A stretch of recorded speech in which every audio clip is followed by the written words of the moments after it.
two close friends on the block, Mark Bruno and Rich Palm. We were involved in a lot of these activities together, but each chapter, characters are introduced that come in and change, other than Big Rich and Mark Bruno. But the characters that come in, they do some crazy things too. One of the chapters, the chapters start off with the first chapter talks about growing up along the river and describing the geographical area, but the second chapter introduces an interesting discovery that I made with the help of Big Rich and Mark Bruno along the Delaware River. And I still have artifacts to this day Wow. from the dig on the beach. Wow. The second chapter goes into me trying to come of age by being responsible, by getting a summer job at age 10, cutting my grandfather's lawn and working on a farm, and that didn't work out, and then I became a paperboy. Paperboy. By the way, those artifacts you held up, you're saying that when they dredged that river and dumped the sludge on shore, that's where you found some of that stuff? I was actually where they dumped the dredge spoils. The river still had a beach, so we had behind my house an athletic field, and then it was tree lined, and there was a swamp there. And the adventures take place from the athletic field to the swamp, then to the dunes where the dredge spoils were, and then onto the riverbank where I was walking, and I discovered something at extra low tide that day in Easter in 1968. It ended up becoming a big deal. Now, I went to Riverside High School, which is the next town south of Delanco, and at Riverside's historical building, at my first book signing in July, they were working on a dig along the Rancocas Creek, which kind of like splits Delanco and Riverside. And in 1858, there was an experimental submarine called the Alligator Junior, a two-man sub. This is the preliminary submarine to the Monitor and the Merrimack in the Civil War. This sub got lost, and instead of going north along the Delaware River, it took this offshoot, Rancocas Creek, so to speak. It looks like a small river, and it started going up the creek, and then it sunk. So the Riverside Historical Society, and there's a big article in the Philadelphia Inquirer around September on Alice Smith and the Riverside Historical Society, discovered the alligator. And there's going to be a dig going on very shortly for that. And now these things that I've found from my exploration along the Delaware is being handed over to Peter Fritz of the Delanco Historic Club, and they want to do a similar dig for this item that I discovered that was over 60 feet exposed along the river with my friends. Now, you said somebody suggested this is more of a memoir. It sounds like all these stories are true. Is that correct? That is correct. It's a nonfiction. Yes, all true. Yeah. So anybody who grew up around that area, I bet they delight in reading this book and remembering these things that happened. I've been very fortunate. You know, this is my first book. It's a lot different. You know, it's easier writing a memoir style nonfiction than creating a fictional world. You know, Yep. But the people that have been reading it from the area have been coming out to greet me in a positive light and being excited to read the stories and to talk about them. And that's the fun part, because the names are real too. So a lot of these people are relatives, cousins, neighbors, friends, classmates. And it's bringing out a lot of unity within the towns connected to the stories. That's great. Okay, that's a great story, Gene. By the way, I have your web address up there. What would our viewers find there? You will find a sample writing from the beginning of Chapter 2, so you can see my writing style. Okay. And also, there will be some awards. December 18th, I was notified that the New England Book Festival gave me a first runner-up for young adult literature, and also an honorable mention for a wild card division, which means it's multiple genre, which they recognize just like Kirkus Multiple did. genre, So so I'm very proud of that. That's posted on the website, and then also some videos connected to the book. That's great. Yeah, on the website they'll find all that. Yeah, I have to pick new books. I read so many books. I'm always reading something, and And when I see a book get some awards, it helps me take a second look at it. If I can see an author talking in an interview like that, it helps me pick the book. And this one just sounds fascinating, Gene. I want to suggest, I'll make a suggestion, is that if you're watching, you got middle schoolers, your kids are going to be going to birthday parties every other week. So don't go and order one of these books. Order 10 copies and send them with your kids to birthday parties and stuff. I think that'd be a great gift. Books are always a great gift. Gene, we've gone way past time. I just love talking to you. Any last thoughts? Anything else you want to share that we missed? Yeah, there's only one story that doesn't take place around Delanco and the river, and that's when I had to be sent off to summer camp at Camp Occoneck in Medford in the Pines. I now live in the Pines. I didn't know I was going to end up here in my life, but I had some tremendous adventures and tales to tell in that chapter on Occoneck and the tribe has spoken. And a lot of these children, including my grandchildren, in 6th grade, 7th grade, their school takes them overnight to Camp Occoneck. And so this would be a great way to compare your middle school years now of a time passed without computers, Xbox, cell phones, and that kind of thing. You know? Amazing. Well, I think the best stories are true stories, and it sounds like this is going to be it sounds like it is a great book. I look forward to reading it myself. I can't read all the books of all the authors I talked to, but I'm going to read this one, Gene, for sure. I love this idea and the style, the approach you took to telling your stories. Thank you, Gene. I hope you come back on again. With it, because it was written for middle schoolers, and I'm an educator, I included a back section of chapter lessons that introduces new vocabulary terms, critical thinking, cross-curricular ideas, and research and writing prompts. Yeah, so I'm not just going to give this book out to young people. I'm going to give it to teachers, too. I think they would like that. Gene, thank you so much. I hope you'll come back again and again. Mike, thank you so much for having me. It's been an honor to meet you and to talk with you. Okay, and for our viewers, don't go anywhere. We'll be back with another author in just a few minutes. And we are out, Gene.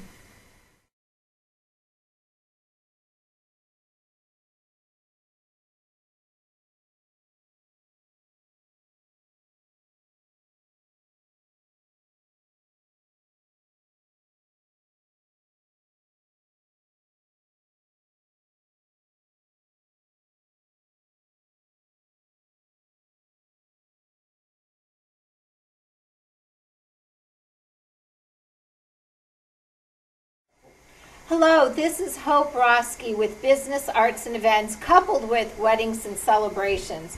Well, are you looking for a band who can jam? Look no further, because these are my friends and great guys. Ginger Blue, welcome to the show. Hi. Oh, it's so great to have you back on Central Valley Talk. This is Kurt Grover, this is Rick Calhoun, and this is Brian Romero on the end playing bass. And they are from the Valley, and they play all over. I mean, from anywhere from Access to the Edge, and where else are you playing this weekend? Barrel House. Barrel House. Barrel House. So they'll tell you more about it, but what I love about these guys is not do they just play the covers, but they create their own too. And the one thing that I really like, Rick, is the fact that your first song that you are going to perform today, which is called the Bud Song.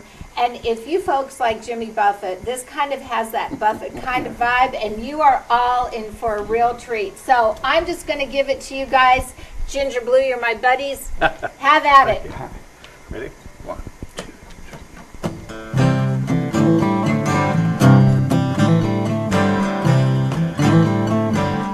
2. Woke up this morning to the radio song. Found a note on the nightstand that said, "Miss me, I'm gone." I stumbled out to the kitchen, tripped over the dog, bumped my head on the table, then the floor broke my fall.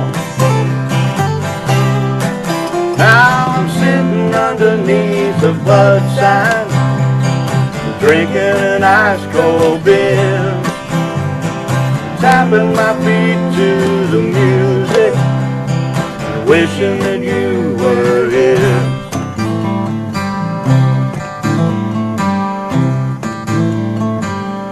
I always come back here just to hang around. I deal with the whispers, I wear the jester's crown. I know they talk about me, but I don't care what they say. I'll deal with the heartache in my own way. Now I'm sitting underneath the bud sign, drinking an ice cold beer, tapping my feet to the music and wishing that you were here.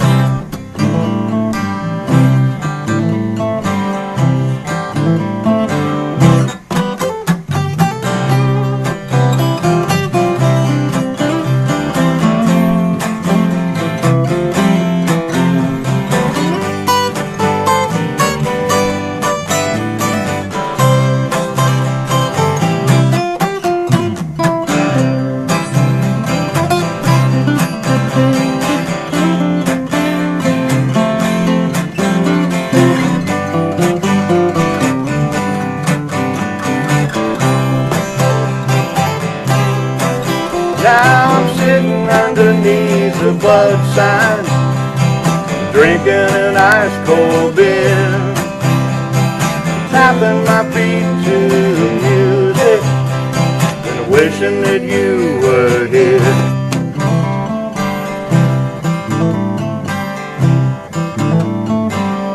Mama said be careful, don't act like a fool. Daddy said, remember, live by that golden rule. But you're just a mystery, one I can't put down. Long as I'm alive, I'll be your heartbroken clown.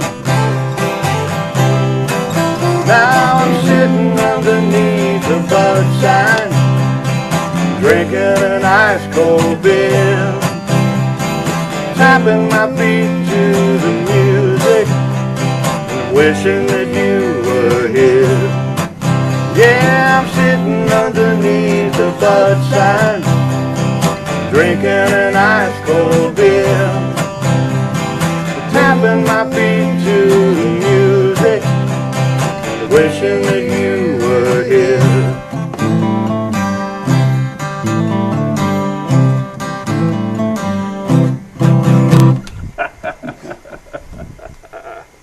There you go. Well, there you go. I love that. That Thank song, you. I mean, I was tapping my feet over there off on the side, having a great old time. So, Kurt, how long have you been playing guitar? Oh, wow. So this will put a date on me, but Oh, that's all right. Go ahead and I'm share just going with to say 50 plus years, maybe Bless your 55 heart. That's years. awesome. Yeah. What about you, Rick?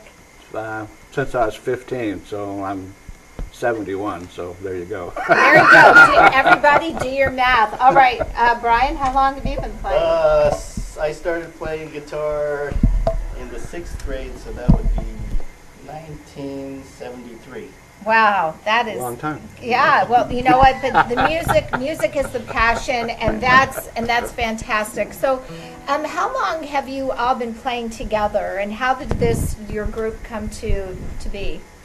Well, I joined Rick's band way back before the whole Pandemic. COVID thing. Yeah, and we were playing together, and then after things opened up again, we started playing again together, and then he joined a band of mine for a little while, and then we put together this band here, and this has been going on, about 2 years, I think. 2-3 years. About Yeah. Well, 2 or 3, you know what? I love the name Ginger Blue, and the last time you were here, you shared basically how it all came together, and the viewers will probably want to know it's a small little town, right? Just out of Missouri, right? In Missouri, 10 people.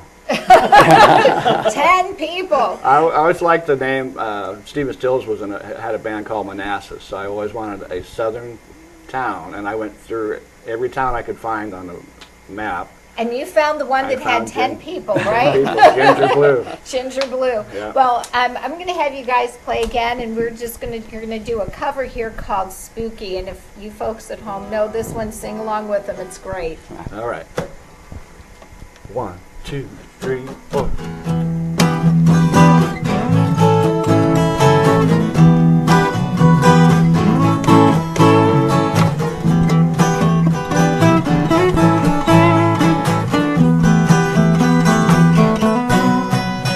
In the cool of the evening when everything is getting kind of groovy, I call you up and ask you if you'd like to go with me and see a movie. But first you say no, you've got some plans for the night, and then you stop and say alright. Love is kinda crazy with a spooky little girl like you. You always keep me guessing, I never seem to know what you are thinking. And if a fella looks at you, I'm just sure your little eyes will be a-winking. I get confused 'cause I don't know where I stand, and then you stop and smile and hold my hand. Love is kinda crazy with a spooky little girl like you. Spooky.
If you decide you're gonna stop this little game that you are playing,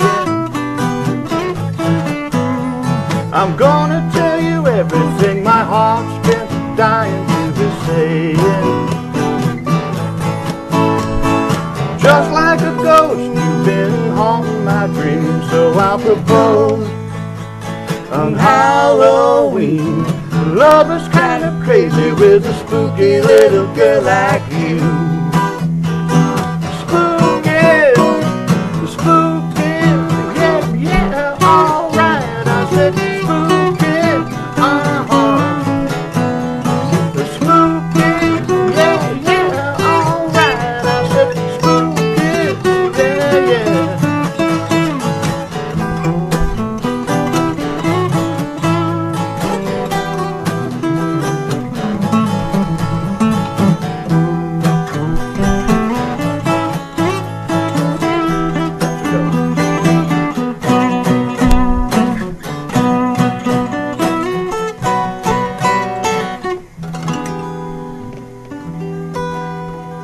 Here we go. I love it. I love it. That was great.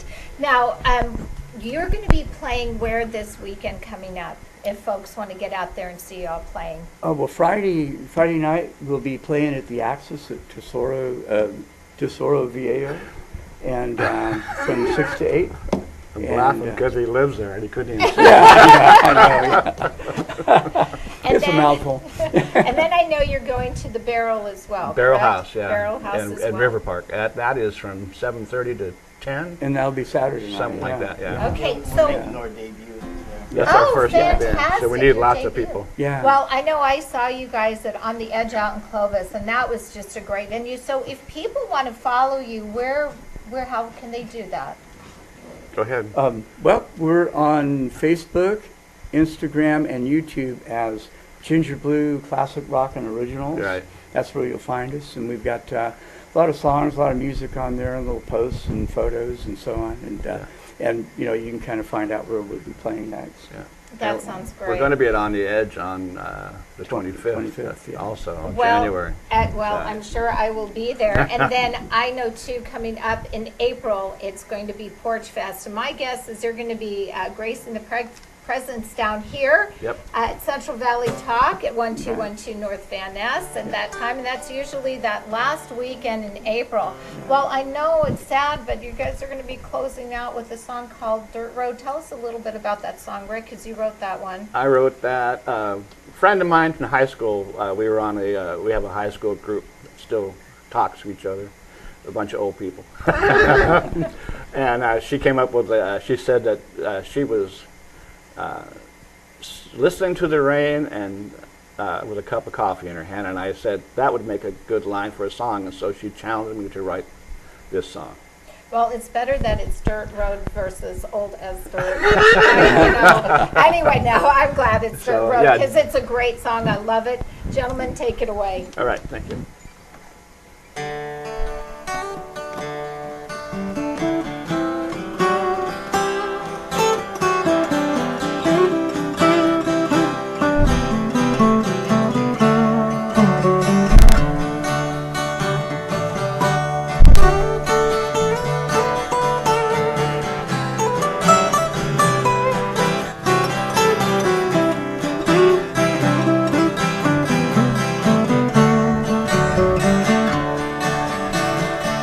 Listening to the rain, cup of coffee in my hand.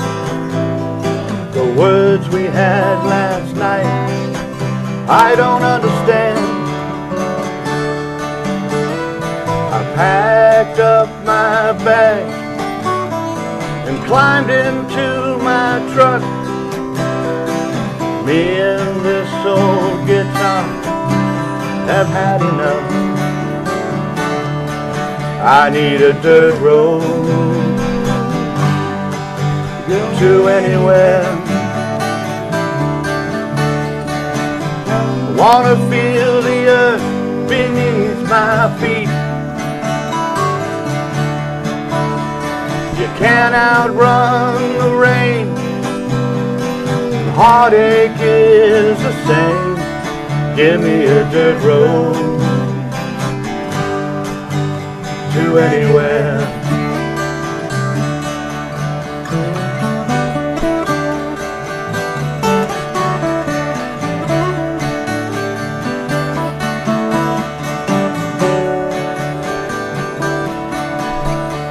This roadside cafe is nice and warm.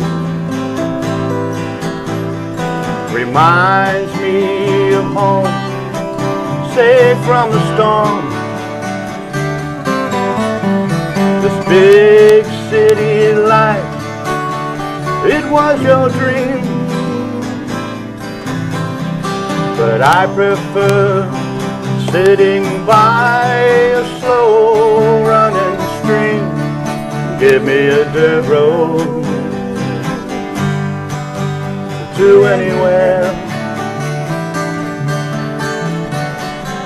Wanna feel the earth beneath my feet. You can't outrun the rain, and heartache is the same. Give me a dirt road to anywhere. Give me a dirt road to anywhere. I need a clear blue sky, shooting stars at night, where crickets learn to sing, and they'll sing most anything. Give me a dirt road to anywhere. Give me a dirt road anywhere.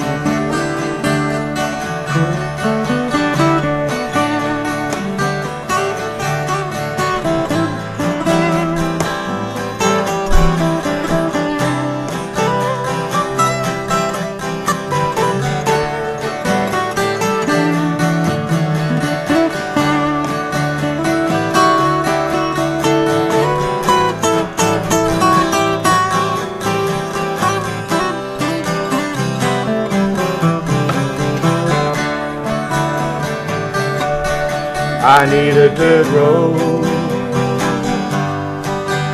to anywhere. I wanna feel the earth beneath my feet. You can't outrun the rain, and the heartache is the same. Give me a dirt road to anywhere.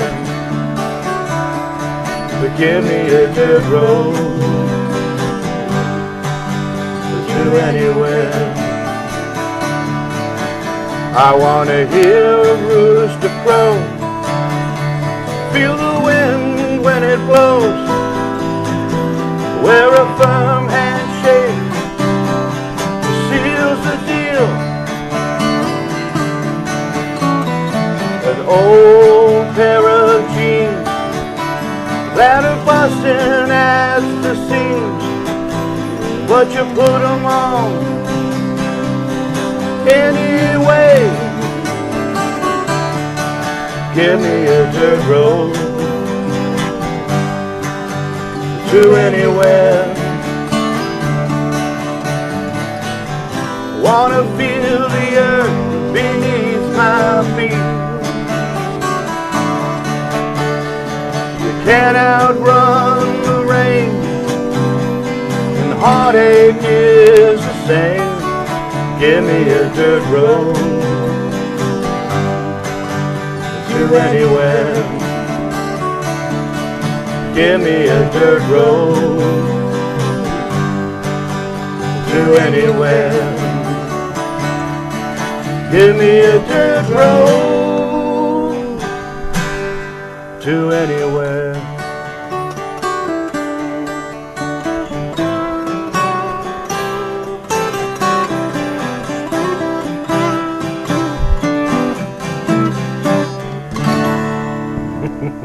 Wow, Good job. I just love it.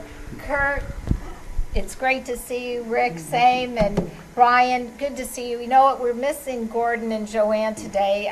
It's so, you're so blessed to have Gordon back. We know that he had a bit of a health scare, but he is such a great drummer, and Joanne has such a beautiful voice, and they play with you as well. And what a great band you are. Ginger Blue, you're always welcome here.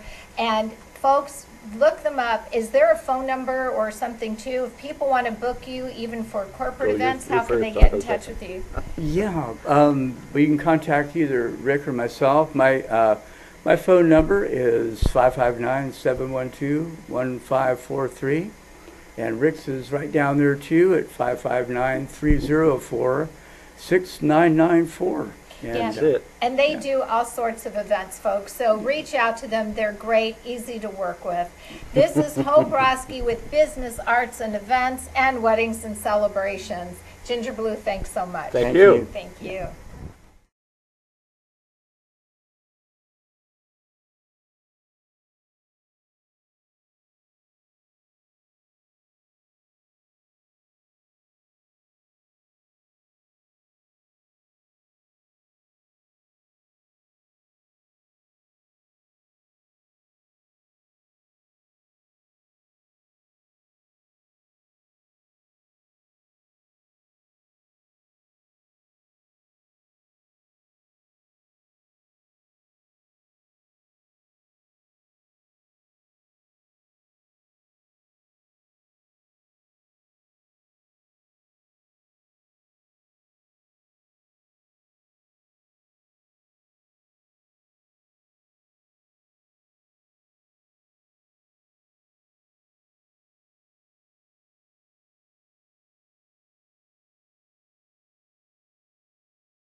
Hello, this is Hope Roski with Senior Issues, and today I have the pleasure of introducing somebody who has such a big position in this valley, and her name is Ren Ramshaw. Ren, welcome to the show. Thank you, Hope. I'm delighted to be here. I am so glad you are here because you are representing the Vineyards California Armenian Home, which has been so well known and has such a great reputation in the valley.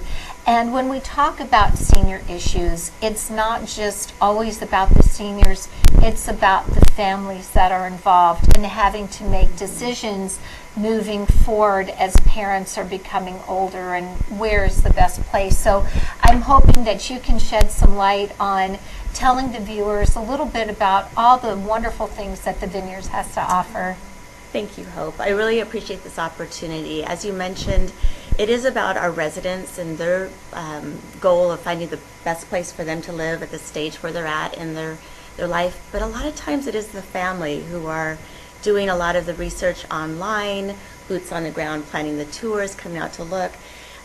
A lot of my daily activity is really talking to people and listening and offering some options and solutions for everything from independent living, assisted living, our cognitive care options, and skilled nursing.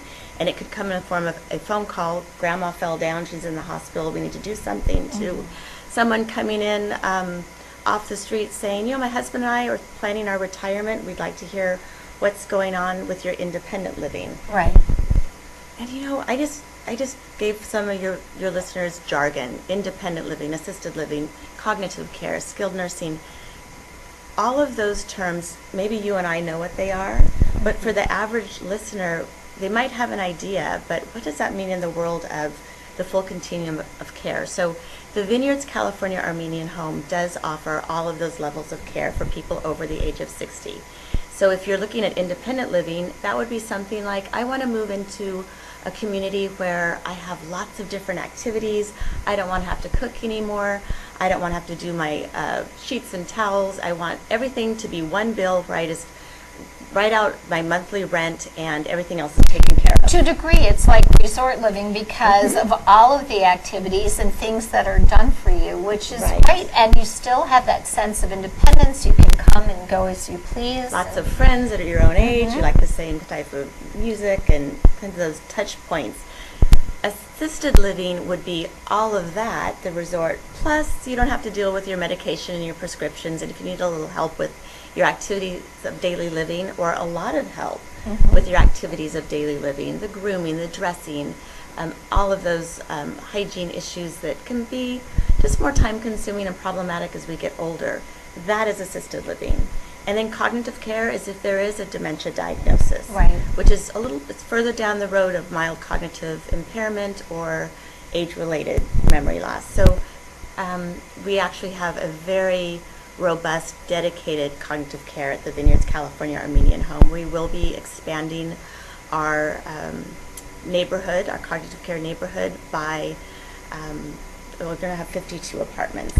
My at the end of goodness, January. that's wonderful, and that's terrific for people in this community, and especially that people can transition as they go into that senior journey, and the comfort for families to know that it's not just one type of care, that they have options along the way. And I think that's important because as people get older, as we know, they become very comfortable in their environment, and any shift or change, a drastic change, could really make a negative kind of difference. This keeps them in a familiar community, which is key.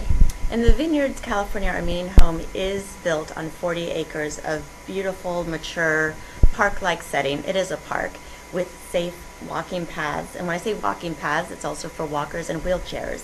So for people who like to be outdoors and enjoy looking up at the sky and the trees and the birds, it really attracts all of your senses to focus on what's going on around us, instead of sometimes as we get older we can isolate, we can really look inside of ourselves, and it could be a lonely place for some of our elders. So we are delighted to offer all levels of care, including skilled nursing, on one campus. And when the Armenian Home was started 70 years ago by a group of Armenians who pooled their money, purchased 40 acres with the idea that this is going to be a safe place to take care of their loved ones. Now this is a full fruition of their dream. We have not just the assisted living and skilled nursing, we have the full continuum of care. There is one other full continuum of care option in Fresno, in the Central Valley, but we really are unique in that it is a rental option for people. So if you're looking at what does your next 5 years look like, 10 years, 20 years look like as you're approaching your retirement and beyond, it's nice to start planning early. That would be my one suggestion to the listeners. Don't wait until there is a crisis. Don't wait until you have to make a decision. Please use us as a resource. We have a very fun social media presence with Facebook and Instagram. So if you are on social media, I invite you to just kind of take a look in, follow us, and you'll get an idea of the day-to-day options, not only for the beautiful activities, but we have a fabulous culinary department. We do a lot of adventures outside of our community too. I think we might have some photos that we could share. Yes, I would love to take a look at some of those, and I appreciate you saying that, and I think some of the things too that people need to know that you do have a guard as people come in, so it is safe and it's secure, and I think that brings a great deal of comfort. And then people who greet you there are kind and warm and friendly and knowledgeable, and that also gives families a sense of peace and calm, that they will be greeted with love and warmth as well. So let's go ahead and take a look. So this is a shot of our CEO and our board president, Lucy, and a group of us who are managers at the vineyards. We get to hang out together on Monday nights serving our residents this beautiful buffet. We take a trip around the world basically every Monday where we have different types of cuisine that we share via the buffet. And Chef Robert Ortiz III heads up the culinary team and comes up with some really fun options for our residents. So that's us getting to enjoy each other's company and serve our residents. And on that note, we just renewed our Great Place to Work certification. Fabulous. Yes, our employees voted, and they made the decision that it is a great place to work. And we are delighted that they feel that they can work in a place that embraces diversity and respect for each other. And not only is it a fun place to work, but we also treat our residents very well. We do a lunch on us every Tuesday and Thursday, which means that we once again serve our staff lunch. It's Armenian home, so we really love feeding people too. So it's a good benefit for our employees, but it also helps them to break bread with their fellows. And so if they're in different departments, they get to sit and enjoy a conversation and know that we're all here to serve our residents. That's our mission. That's our purpose. And I think that's important. I had shared with you one of my dear friends, Stacy, works there, and she loves it. And the camaraderie, that makes, that says a lot about the climate that people work if they're working together collaboratively, and then that feeds into people who are coming in to look as a place to live. Now, one of the things, people, I don't want them to get confused, because when you say Armenian home, it's not just for that culture anymore, that group. It's open to everybody, correct? That is correct. So Okay. the California Armenian Home, we still are mission driven. We are led by a fabulous volunteer board of directors, some of whom are related to the original founders. And we also celebrate diversity. And we are so appreciative of the diversity that is here in our Central Valley. Not just the culinary aspect, but just knowing that there's so many cultures here that do value their elders, that do understand that when we are serving our senior population, we are really the recipient of so much wisdom. And for our staff, I think when they go home at the end of the shift, they know that they've done something good for another person, whether it be a coworker or our residents. And don't we all want to be part of something bigger than ourselves? It's one of the reasons why people join clubs and organizations, but being part of a workforce that really does have a mission in mind. So we do embrace everyone here. I think it's wonderful. And, you know, one of the things that you do offer are, like when you talk about the activities, I think it's great that you offer things like chair yoga, Tai Chi. It's the physical also working with the mental cognitive, which is really important as people continue to age, no matter whether you're 50 or 60. As we start to get older, it's good to meld the two together, and having those activities I think are great. Thank you. We really are embracing, there's 7 principles that we're working with, and Dr. Dale Bredesen is a neurologist and a New York best-selling author who wrote The End of Alzheimer's.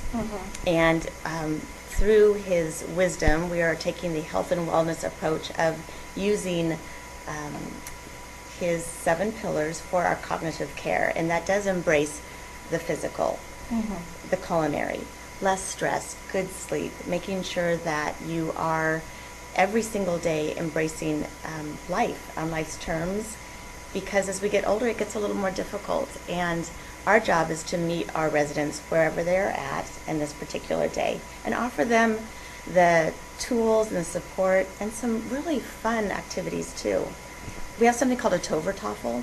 Have you ever heard of a Tovertoffel? I have not, but I'd love to learn about A Tovertoffel is a magic table, and basically it's play with purpose. And so for our residents who are part of the cognitive care neighborhood, it's a magical table that has, basically it illuminates from above. They can play soccer on it, they can have goldfish, like koi ponds, and when they touch it, it moves. So it's interactive, and I really enjoy it too. When I go on a tour, it just brings you in, and it's also soothing. So for folks who might be a little bit agitated, they're around their fellows, they can hang out together and participate. So it's physical, it's mental, it's emotional, all in one little magical table. I'll have to come in and try that sometime. I will, absolutely. Open invitation. If you'd like to come by, Hope, anyone out in the audience, please visit our website. Our contact information is available there. And can you share with the viewers what your website is, please? Absolutely. It's www.vineyardslife.com, right? No, .org. .org. I'm sorry. .org. Okay, so we'll get that corrected. So it's vineyardslife.org. Or just say, Alexa or Google, find the or Vineyards. Siri, find the vineyards for me. The Vineyards California Armenian Home. Right. Exactly. We don't need people out in the Winefield Vineyards. We want them at the Vineyards California Armenian Home. That's for sure. We originally were 40 acres of Muscat grapes, apparently. Oh, okay. So we do have the vineyards as part of our history. Oh, wow. That's great. Well, I am so glad, Rem, that you came in to talk to us today. And again, people can reach out to you and you'll schedule an appointment with them and give them a tour. And I just think, again, the Vineyards California Armenian Home has always had such a great reputation, and I appreciate you coming in to talk to the viewers about it today, because whether it's people who are already into their senior way of life or you're looking for a loved one, you are a great resource here in the Valley. Thank you very much, Hope. Happy to be here. I'm glad you are. Okay, this is Hope Roski with Senior Issues.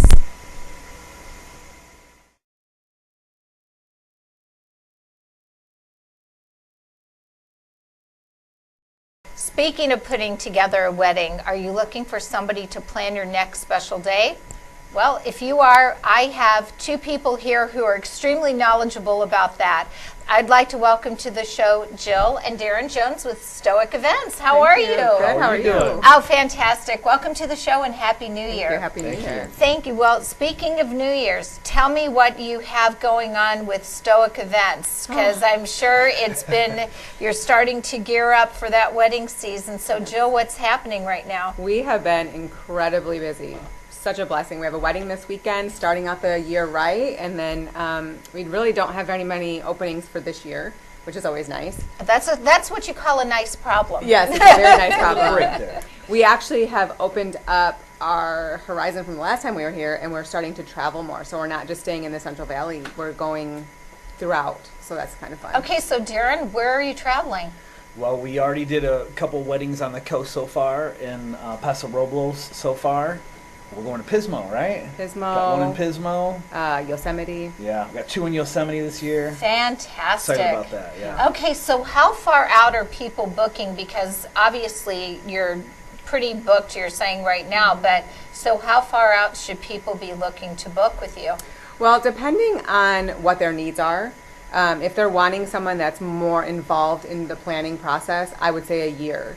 If they're wanting more of just day of coordination, I would say probably at least 6 months. Because you want to be able to make sure that you talk to different coordinators in the Valley, because there's a lot of them. Sure. And not everybody's for everybody. And whoever's helping you day of or planning your wedding is going to be all up in your business. So you want to make sure that you get along with them really well. They're going to be up that will help, because Yes. they're the person who's going to take you through this special That's day. right. That is for sure. Yeah. So Darren, as you're moving forward with kind of the 2025 year, what are some of the trends that you're seeing right now? Or are things changing a little bit in the direction of weddings? Or Yep. There's trends every year, right? There's new color palettes and all kinds of new trends that you can get into. But we see a lot of people here in the Central Valley. What we get involved with is a lot of mid-range, rustic country weddings. I don't know what it is, but people really like the barn look. They really like that Western look, right? So we see a big request for that right now. so do you have a list? So let's say a couple will come to you and say, this is what I want, this is my vision. Do you then have the list and then coordinate with those property management or property managers or businesses to then book that venue? Yeah. What we do is we listen to our potential clients and what they want, and then we have venues that we've worked directly with that we can speak on behalf of them. So we know what the venues have to offer, so we present that to our potential clients, dependent on what they want to try to pull off, right? Along with vendors too. Right. There's a lot of different Right. facets that go into planning and having a wedding. Sure. And I think a lot of brides, obviously it's usually their first time, right? So they don't really know how it all comes together, and they really do think that they can have Aunt Sally help them out or their sister help them out, which is all great. But what I have seen is what happens is they have a little bit too much to drink. They're not really paying attention to the formalities of it. They're enjoying it too. They're Right. a guest. So, when you take that person away from being a guest, it's really hard for them to make sure that they're doing what they need to do to make sure everything's executed and done in a well-mannered time. Of course, of course. So speaking of the trends, we were talking about, the locations, and the barn is kind of a big thing too. And you discussed color palettes. What are some of the things, Jill, that you're seeing for coming up in 2025? 2025, I'm not 100% sure about color palettes, if they're going to change a whole lot, because usually it's very seasonal. But one thing that's changing a lot is the garter toss and the bouquet toss. Okay, so let's tell the viewers about what's happening with that. So a lot of times people are not doing the garter anymore because it's very weird and uncomfortable, a lot of times. So what they'll do is they'll either throw a football or they'll do something different. Football is pretty much primarily what we've seen a lot. Some people will throw an empty box, like a liquor box, and then whoever catches it, they get the liquor bottle once it's caught. The empty box is caught. No, I can only imagine the full box of liquor heading your know. direction, right? Well, I'm telling you, the first time we had someone say they were going to do that, I was like, I don't think that's a good idea. They're like, oh no, we take the liquor out. I'm like, okay. And then for the brides, for their bouquets, a lot of times what they're doing is instead, or they're finding different ways. Instead of throwing it, you can put a string on it, and whoever gets the string that's actually attached. But the biggest thing I've seen is having a dedication of the bouquet for the moms. Because the moms are not getting the recognition like the dads do. The dads get the dance with their daughter. They get their final, okay, I'm letting you get married and we're done. They're the ones that present the woman to the man at the altar. So now the girls are wanting to represent their mom in a way. And so instead of doing the bouquet toss, they do this whole speech and I'm sorry, ladies, we're not doing a bouquet toss this time. This bouquet goes to my mom. And then they do a nice, they do a nice, thoughtful speech about their mom, and that's one of my favorites. Yeah. We saw it one time at we did one wedding in Kingsburg where there was a special moment where the groom waited, and I think it was every lady in the wedding was given a rose, and they all went up to the groom, who took all the roses and then placed it at a memorial for, I think, was His it his mom. mother, right? Yeah. And it's just a new, fresh way of like remembrance and bringing people into the event as well. Super special, super cool. Yeah. Right. You People know- are getting really creative. And that's what I was going to say, is there seems to be more of a shift in people's own creativity, kind of moving, maybe keeping some traditional-ish type things, but then taking it in a new direction, Yeah. which I think is wonderful because people are just making it their own in the way that they want to have it. So are you seeing now that kind of COVID has come to a close, is it doubled, tripled? What Darren, what are you seeing? It's tremendous. I'm an officiant. That has been booked more. Okay. We're coordinators as well, and we also have our fingers in with a venue, Kingsburg Ranch. So all three areas have increased tremendously. I'm sorry. Tremendously, yes. But yeah, we've seen that. Like we said, I'm going to marry somebody for a sunrise service in Yosemite in March, right? So this is somebody from New Jersey. So that's, people are looking to get married, looking to do things, or reaching out to where they're getting ready to go, making plans, making arrangements. Yeah, the up and up's there, I think. And you know what's nice is people, you know, maybe don't consider the Central Valley as a destination, but you said it, Yosemite is great. You know, we look a little bit outside. We even have wineries here now in town that are trying to piggyback off of that Paso and that Napa type of feel. And so we're really going in a bigger direction, which I think is great, especially for people who are planning events. So speaking, I know you've talked about weddings. What other type of celebrations, Jill, are you involved with as well? We have done birthday parties, baby showers, retirement parties, corporate events. Anything that needs any kind of planning or any kind of a timeline that needs to be executed, basically is when you hire somebody to come in and help you do that. Okay, so for people who are doing that, are they mostly booking weekdays, weekends? Where are you seeing some of those? Because mostly everybody's aiming with the wedding for the weekend, or is there a little bit more flexibility then, or is it still the weekend the popular? It's pretty much weekends the popular. Sometimes people will say they want to push things to like a Thursday or possibly a Sunday, because primarily our footprint is weddings. So it's primarily Saturdays. Once in a while we'll have something on Sunday. Birthday parties usually aren't as involved, or even all the other kind of parties are not as involved as a wedding. There's not as many details that go into it. So those ones are not quite as popular for us, which is fine because our real niche is the weddings. But people are picking different days, but they're usually, it's like Thursday to Sunday is like that sweet spot. But if I'll interject.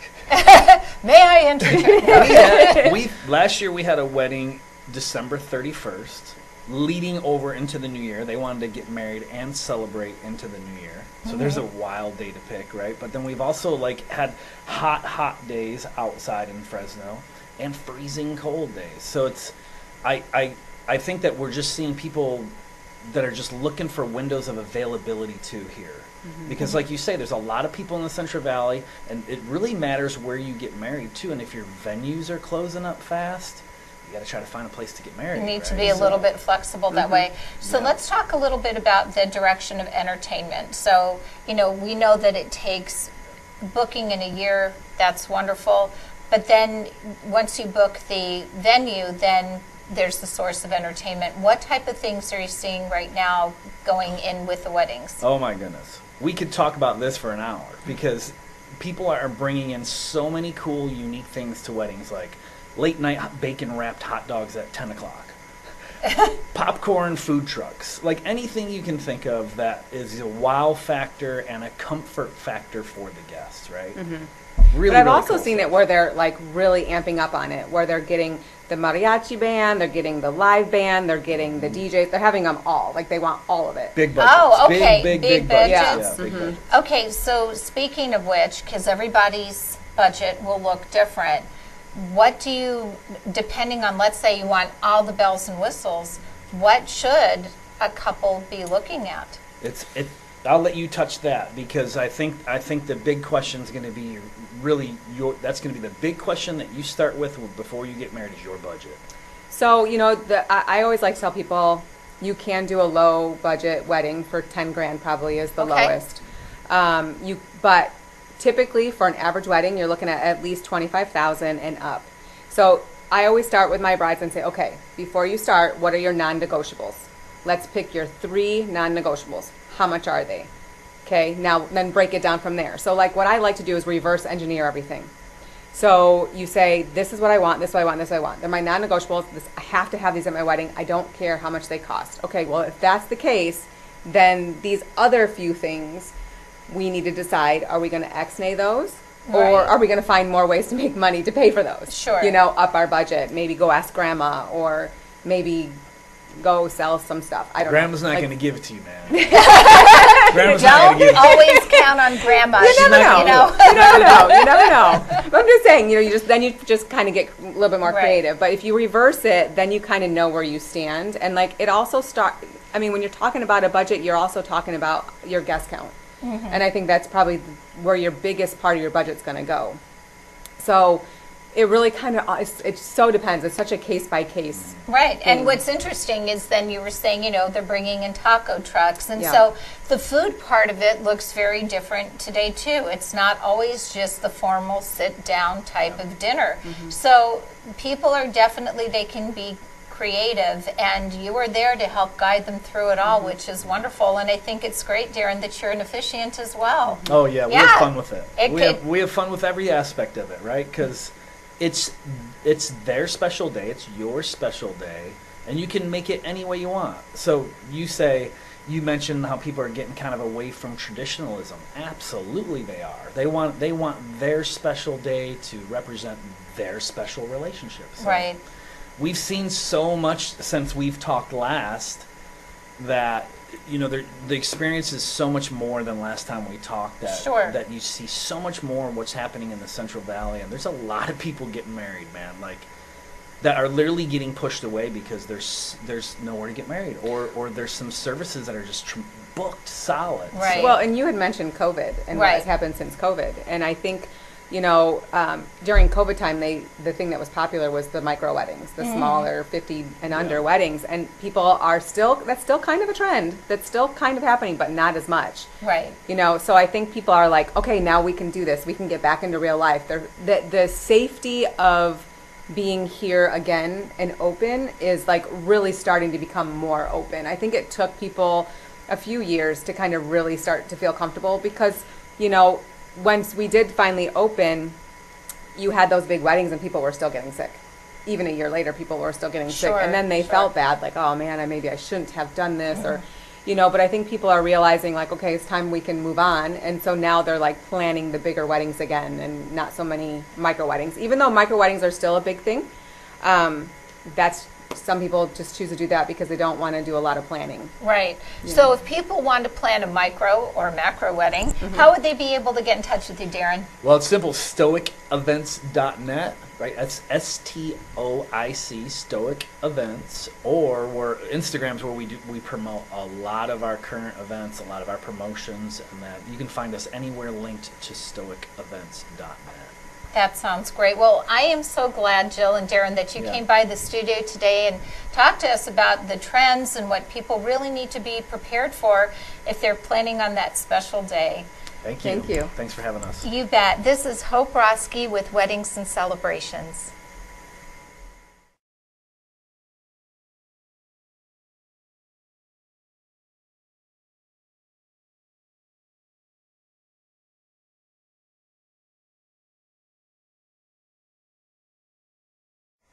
Hello, this is Hope Roski with Business, Arts, and Events, and today I have with me an amazingly wonderful guest. Her name is Karen Tessie, and she is with Kiss Me Med Spa. She's one of the partners there. Welcome to the That's show. right. Thank you for having me today. I am so glad you're here because you have some of the latest and greatest when it comes to working with the face Yes. and rejuvenation and collagen, and we're going to address all those issues on the Wonderful. show. And I'm so excited to Yeah. talk to you about it. So tell me a little bit about your background, Karen. Okay, well, I have been a nurse for over 40 years. I started in cardiac, and then one day I was looking at myself in the rearview mirror putting on my lipstick. And I thought, I think my face is falling down. And I remember I called my mother from the car, and I told her that, and she just laughed at me, and she said, "Oh, Karen, it's just the beginning." And I thought, oh, no, no, no, I have to do something about this. So at that time, I grabbed the phone book, because this was in those days, and I found a dermatologist who just started doing Botox in Fresno. Oh, It was brand new. They had just gotten their FDA approval. It was brand new in this year that I was looking for this. I went and had it done. 2 weeks later, after it kicked in, I fell in love with the results. Immediately quit my job, went and got training to learn how to do it, and I have been in aesthetics for the last 21 years. Fabulous. Yes, I it think was. that's great, because sometimes in life we just have certain things happen and we just get taken in different directions. Yeah. And so you're in your happy place, which is great. Oh, totally. One of the things that I think people kind of may get confused about is the difference between Botox and fillers. They do. And they do. And maybe you can tell the viewers a little bit about the differences with that. Yes, and I love to answer that question because I do it every day. So, of course, I know the difference, and I assume if I know something, everyone else knows it too. Right. But the difference between something like Botox, and there are competitors now. We have Dysport, we have Jeuveau, we have Xeomin, we have Daxxify, and there's more and more coming out as the years go by. What those things do is they stop movement of muscles. And by stopping the movement of the muscles, particularly in here, I would squeeze for you, but I can't because I have Jeuveau on board right now. You stop the muscle from moving, that stops the wrinkling from happening. So that's what Botox does, is it's typically injected, now mind you we're injecting it everywhere now, but typically in between the brows, forehead, around the eyes. We can do it in the lower face. And you want to stop all that dynamic movement because that's what's destroying your collagen and making the wrinkles deep. Okay? Right.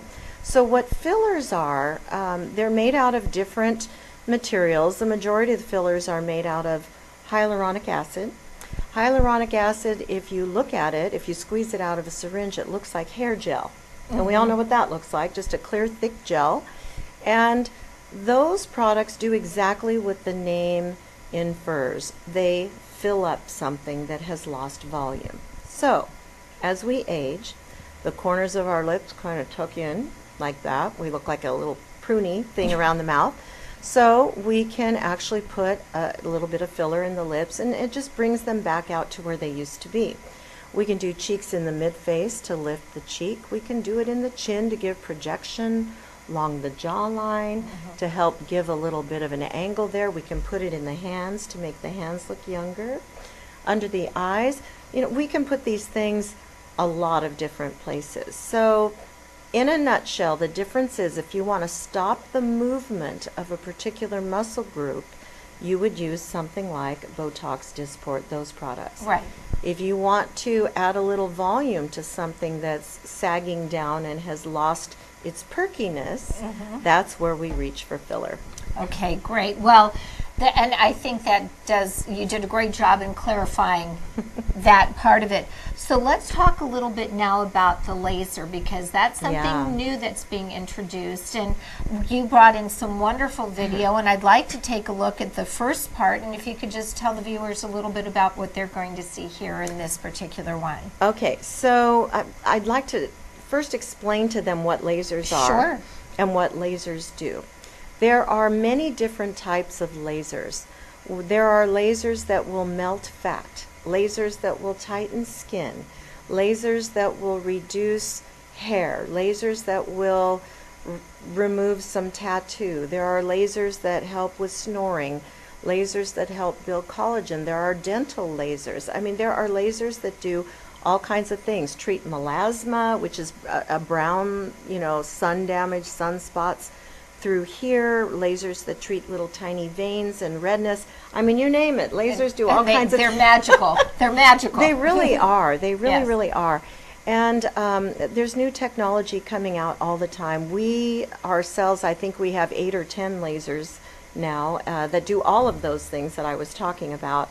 And I have some of my favorite treatments. I really like lasers that stimulate collagen, because as we age, we lose collagen, and that happens faster and faster the older we get. And believe it or not, you start to lose collagen in your late 20s and early 30s. It happens really early.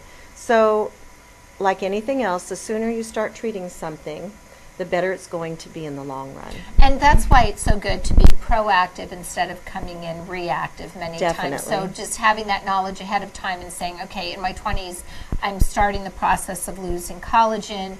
Now I may start thinking about how do I just keep that momentum going and be ahead of it, right, than starting from behind. Yes, and it, like I said, it's much easier if we start younger. It takes less treatments. You never look your age if you start younger. A lot of times, unfortunately, we see people coming in, my daughter's getting married, you know, in 6 months. My son's getting married. I'm going to my 50th class reunion. You know, what can I do? And it's like, okay, well, going to take a little bit of time. You know, we're going to have to do some combination therapy here, and it would have been much easier had they have started younger. Sure, sure. So with that being said, and with tightening, there are different places with women as they age. Not only do we see it in the face, but also even in the chest, neck area. So I know that you have one of your videos here that talks, or it will address that. Yes, and the neck and the chest, believe it or not, can age 10 years faster than your face. And a lot of times people are just focusing on their face, where, you know, this really needs to be addressed as well. So tell us a little bit about what's going on here. Okay, so this is IPL, Intense Pulse Light Therapy, for a chest for a woman in her 50s. And she was a lover of the sun, out at the pool, going to the tanning bed, going on hikes and walks, and not thinking at all to put sunscreen on her chest. We always think about it for our face. Right. You know, but our chest is always exposed. Even if you're just driving in the car and you say, I never go in the sun. Well, you're driving in the car and the sun's coming in the windshield. Right. It's coming through the side window. So we get a lot of sun damage. And of course, as you approach 50, you are going to, you know, start to see it. Yes, yes. And the sun damage looks like brown spots, red spots, wrinkles. Definitely you'll see a textural change on the chest. Okay, so we're going to move up from there to the face, and let's talk a little bit about photofacial. This is one that, you know, people, I think, that they are going to be sensitive afterwards a little bit. I think with most lasers, I can think of one in particular where you have no photosensitivity. You could put your makeup on and go out and do whatever you want afterwards. But with a photofacial, in fact, I just had one yesterday, and you can see I'm not all torn up. I don't look really red. I have a little makeup on, some sunscreen on. Photofacial really shines when it comes to treating redness.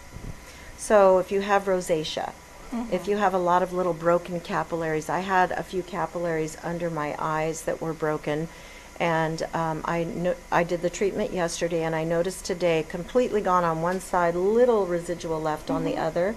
So I probably need one more treatment. But a photofacial is a wonderful thing for evening out your pigment. It is non-invasive. It's just a flash of light, and it's a wonderful treatment. That sounds great. Yeah. And then what else do you have? There's another one that I know you have, and the goggles I think are very important, or the eye coverings too, because of the sensitivity as well. Well, you can actually go blind from certain lasers if you don't keep your eyes covered. So not only the patient, like in this instance here, has to have their eye covers on, but also the technician needs to wear protective eyewear. And what are you doing in this particular video? So in this particular video, this patient is in her 70s. She's having what we call laser resurfacing. So that particular laser, what it does is every time it makes a flash there, It's basically vaporizing the top layers of the tissue. And that hose is a little vacuum that's vacuuming up those little fumes and those pieces of tissue that is getting taken off by the laser. I see. And with laser resurfacing, we can actually program how much downtime you want to have. So, busy people don't want a lot of downtime. If you're retired or you don't work, you don't care about downtime, we can go fairly deep. But you can get beautiful results by staying superficial, maybe 2 or 3 days of downtime, and doing this a few times, I think is actually safer and much more comfortable than doing a really deep laser peel that takes your whole face off. You're covered in Vaseline and ointments like that for 2 weeks. A lot of downtime. I don't think people like that anymore. I really don't. And that's good, because if people will plan ahead of time, they're active people, that this gives them the opportunity not to have that downtime, and they just need to plan ahead a little bit more. So how can people get in touch with you if they have any further questions about Well, you this? can always call. We'd love to see you for a consultation because, you know, coming up with a treatment plan takes a little time and it's a little complicated. We have to find out what your goals are, what your budget is, you know, what exactly do you want to treat, because maybe, like if you were to come in, I would look at you and I might think, oh, I could see what I could do, and then when I ask you, so what concerns you? You point to something completely different that I never even really thought, really? So we do like to have a consultation. So they can call, they can text our number, they can send an email, and we would just really like to go over all the options, because maybe laser isn't for somebody and they want to approach it a different way. And I think one of the things that you do, which I think is wonderful, is you also do an inventory to make sure, you know, what is somebody's health background. Are they on medication? And I think that's something that you do, which is so important. Can you tell the viewers why that is essential? Well, certain medication make you photosensitive, meaning if you have a laser procedure, you have more of a tendency to maybe get a burn because you're on a certain medication. Not all medications do that, but certain ones will. And so we always like to get that health history to see, you know, if there is a medication that could cause a problem, if you are, shall we say, allergic to the sun, if you're photosensitive, if you hyperpigment really easily. All these things will help us decide how we want to go about solving the issue that's concerning someone. Well, Karen Tessie, I thank you so much for coming in. And can you just share with the viewers where you're located and your website if they want to take a further look and come in and see you? You can find us on Yelp, Instagram, Facebook. We're Kiss Me Med Spa. The website is kissmemedspa.com. Our phone number is on the screen. We have an email on the screen, and you know, we would love to see you. We'd love you to come in. And you and I were talking a little bit about brides. Brides. I was just going to say there's something special coming up. Tell the viewers about that. Yes, actually tomorrow, which is Sunday the 5th, right, of January, we are going to be at the Platinum Wedding Expo, which is being held from 11 a.m. to 3 p.m. at Table Mountain Casino. So we will be talking to people about, you know, what they can do to prepare, you know, for the big day, whether it's the mother of the bride, the groom, grandma, grandpa, the bride, all the bridesmaids. Everybody wants to look great walking down that aisle, and we have a lot of options. And let's not forget the groomsmen and the groom, because they want to look good too. Yeah, they want to look good too. Definitely. Well, Karen Tessie, thank you for coming in, It's and my pleasure. it's just a pleasure to have you. you. And again, that's Kiss Me Med Spa. This is Hope Roski with Business, Arts, and Events.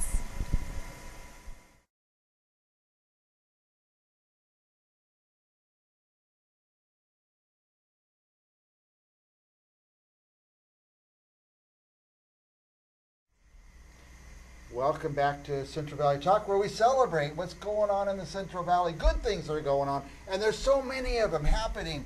By the way, we've been talking on this show, not just this show, you see it everywhere, TikTok, everywhere. They're talking about your gut, getting your gut healthy and stuff like that. Well, just so happened I know somebody who knows a lot about getting the gut healthy, and that is my friend Mark McAfee with Raw Farm.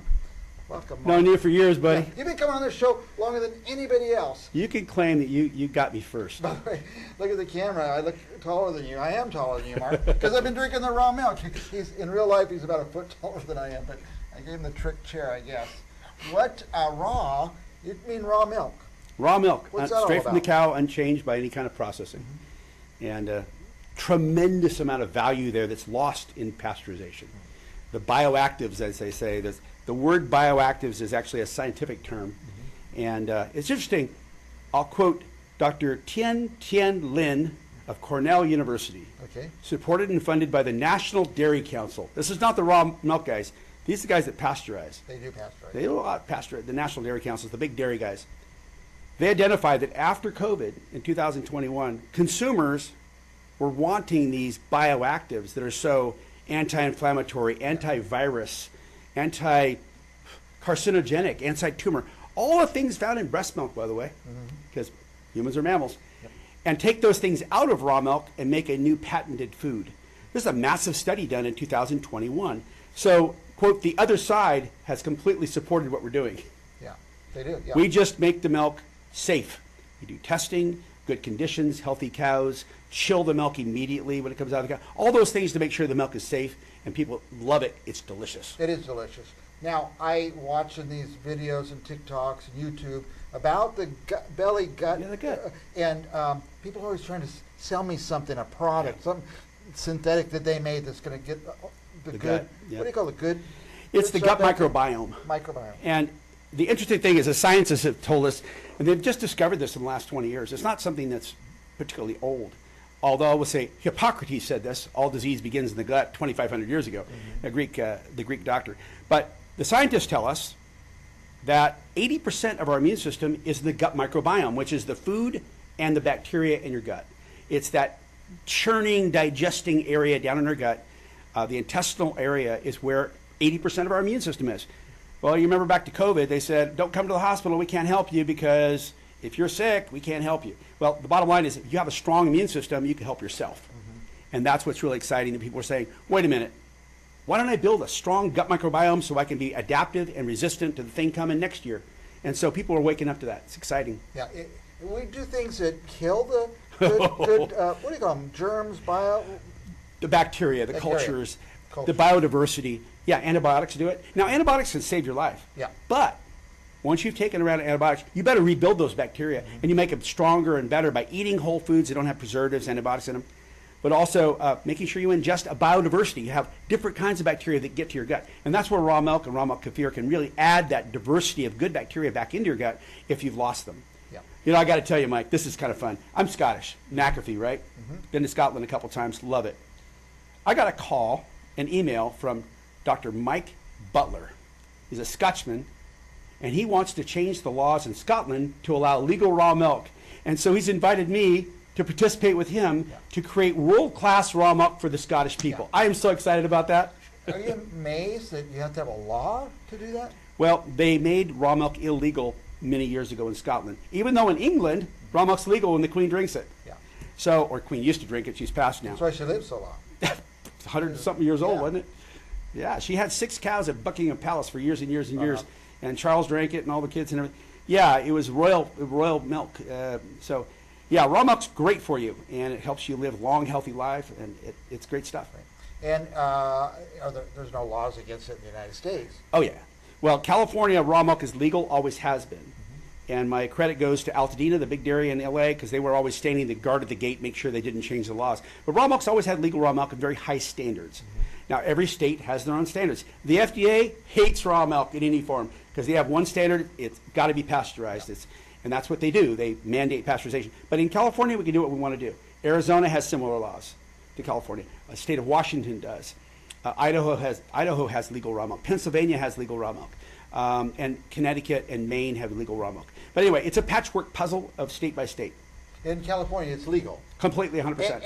And by the way, it's the most natural thing in the world. It's been not around for like, about 15,000 you're years. doctoring with it or something. It just comes out of the cow. You cool it quickly. Yep. And then you sell it to the. We do a few more things than that because it is so strict. We cannot have any pathogenic organisms in there. So we test it all. In fact, I'm very proud to announce we are the first dairy in the world to have an on-farm pathogen lab. We installed it about 3 months ago. It's a Thermo Fisher lab, AOAC and FDA approved. So now we can get our data back in 20 hours versus 48 hours. So you don't have to wait a couple days. You get the data right away. You make decisions right away. So we're really excited about that. We have our own lab technicians and everything working on the farm. Yeah. Now, it's natural. It's really good for you. It gets the gut. Why did they start pasteurizing? Well, let's talk about that. Yeah. There's a cross to bear for raw milk because if you look at throughout all time, it was always pretty safe because if you had a cow or a goat or sheep or horse or a camel or reindeer, you could get milk then. You didn't have to wait around. But in those environments, a long time ago, let's say 500 years ago, you always had a fresh stream going by. You always had a pasture and sunshine. And you were very close to your animals. And we probably didn't have antibiotic resistance because we didn't have antibiotics. So we had, the bugs weren't as prevalent, as virile, as dangerous to the people. So raw milk and compatibility with humans was good. Now, go to the 1800s. People started moving into cities, big cities, and they started bringing their cows with them. Yeah. Well, there's no clean water in the city. There's no pasture in the city. There's no sunshine. And so they were feeding the cows brewers, distillers' grains and filthy water conditions. And 40 to 50% of the people that drank the milk of the 1870s and 80s in New York, Boston, Philadelphia, Chicago got sick, and many died. So that's the dark ages of raw milk. But if you take those cows out in the countryside, they were perfectly fine. Yeah. So you kind of have these two stories about raw milk. Well, now we understand clearly what it takes to make raw milk, and we've got the ability to do it really, really well. It's legal in California. Are there a lot of people doing it? Well, there's only 6 dairies in California that have a permit from the state to produce raw milk. And we're the biggest. We're by far the biggest. We're the top seller in all the Sprout stores. But there's other places. Duvendorfin's doing it. San Martin's Dairy's doing it. Clarabelle's been doing it for many years. There's a place, Simply Bottled, Modesto's doing it. So there's many of us doing it, but we're the largest. Right. Now, we can get it. Say the stores again. Sprouts, Nugget, Lassen's Market in San Diego, in Bakersfield. We have an on-farm store that's quickly becoming the biggest store in California because we're selling more product. We have these 3 huge refrigerators, and we sell out every day. Every day? Every day we have to have our truck come by from the creamery and put more product in. We're building a brand new creamery, which is really exciting, which should be open by the end of next summer. And that's going to allow us to continue to grow with the capacity. By the way, you're selling more than just milk. We have raw milk kefir, which is fermented raw milk. It's like a yogurt. Butter, 2 kinds of butter, a cultured butter and a regular fresh cream butter. And then we've got cheeses, and we've also got, what else? Cream. You brought me that cheese last time. Yeah. It was white cheddar. It's cheddar. It's been aged 60 days, and it's never been heated above body temperature. So we're training all these really important bioactives we talked about there, so healing for your gut. Now, the kefir. You gave me the kefir a while back, maybe 2-3 years ago. I said, what's it giving? This stuff tastes horrible. But the more you drink it, you start craving it. Yeah, that's exactly right. It's a sour. It has a 3.8 pH. Neutral is 6.5 to 7. So it's a little bit acidic, but what it is really, really good for is making a smoothie. You put it into a blender and add in whatever you want in there, berries, bananas, ice cream, add whatever you want in there. Bone broth. You can add whatever you want. Raw eggs. Anyway, make a blender out of it. Yeah. And now raw honey. And that is a fantastic gut healing food. Because remember, when you ferment raw milk, you get all the diversity, all the different kinds of bacteria to grow at extremely high levels. I see. And you really inoculate it. And it's super easy to digest because it's already pre-digested. It's fermented. Can you get that at the local stores? You sure can. Sprouts is the only one I know that you mentioned. But Sprouts. I'm going to drive out to the dairy if that's Come on out sometime. You have a big store out there? Well, it's not big. It's a small one because, remember, our creamery burned down 2 years ago. So we're rebuilding everything, and it's going to be beautiful to have a park environment where people can come and play with their kids and see us and actually have a store and actually buy there at the farm. 7225 South Jamison, Fresno, California. I'm going to head out there. I'm going to go out there and get some. Now, when we were kids, right in the middle of town here, there was Harpain's Dairy. Yeah. And that was an adventure to go there. Yeah. Any kind of adventure out there? Do we get to see a cow? We do tours during the spring and fall, and they get to see the cows, get to see the cows being milked, and we talk to them and educate them about all the things we've talked about here, plus so much more. Right. School tours? You do? Yeah. We get huge yellow buses, school buses. That's great. We also get tour buses from Europe coming through. Come through there, Oh, yeah. Amazing. They'll come by our place, and they go by Steve Maddox's place with awesome big dairy. He does a lot of genetics. Maddox Dairy is a great place. And they'll do our dairy and Maddox Dairy. We're only 4 miles apart.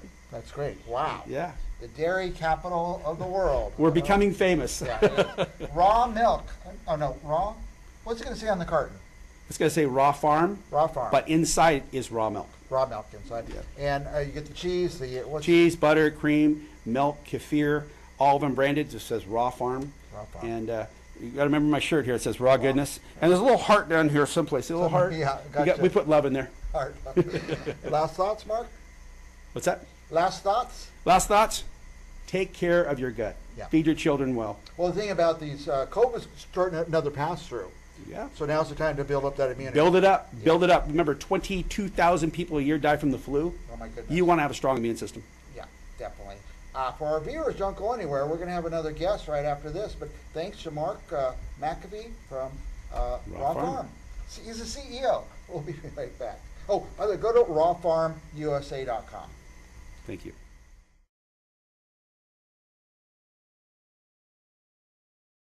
Hello, this is Hope Roski with Business, Arts, and Events. Well, do you like pets? I sure do. Especially, these little fur babies, the dogs. Let's talk about them today. I'd like to introduce my special guest today. Her name is Teresa Toloyan. Teresa, welcome to the show. Oh, thank you. Thank you for having me today. Yeah, I'm so glad you're here. Well, you have a special dog treat, and it's all natural. And it's great for all types of dogs, which is wonderful.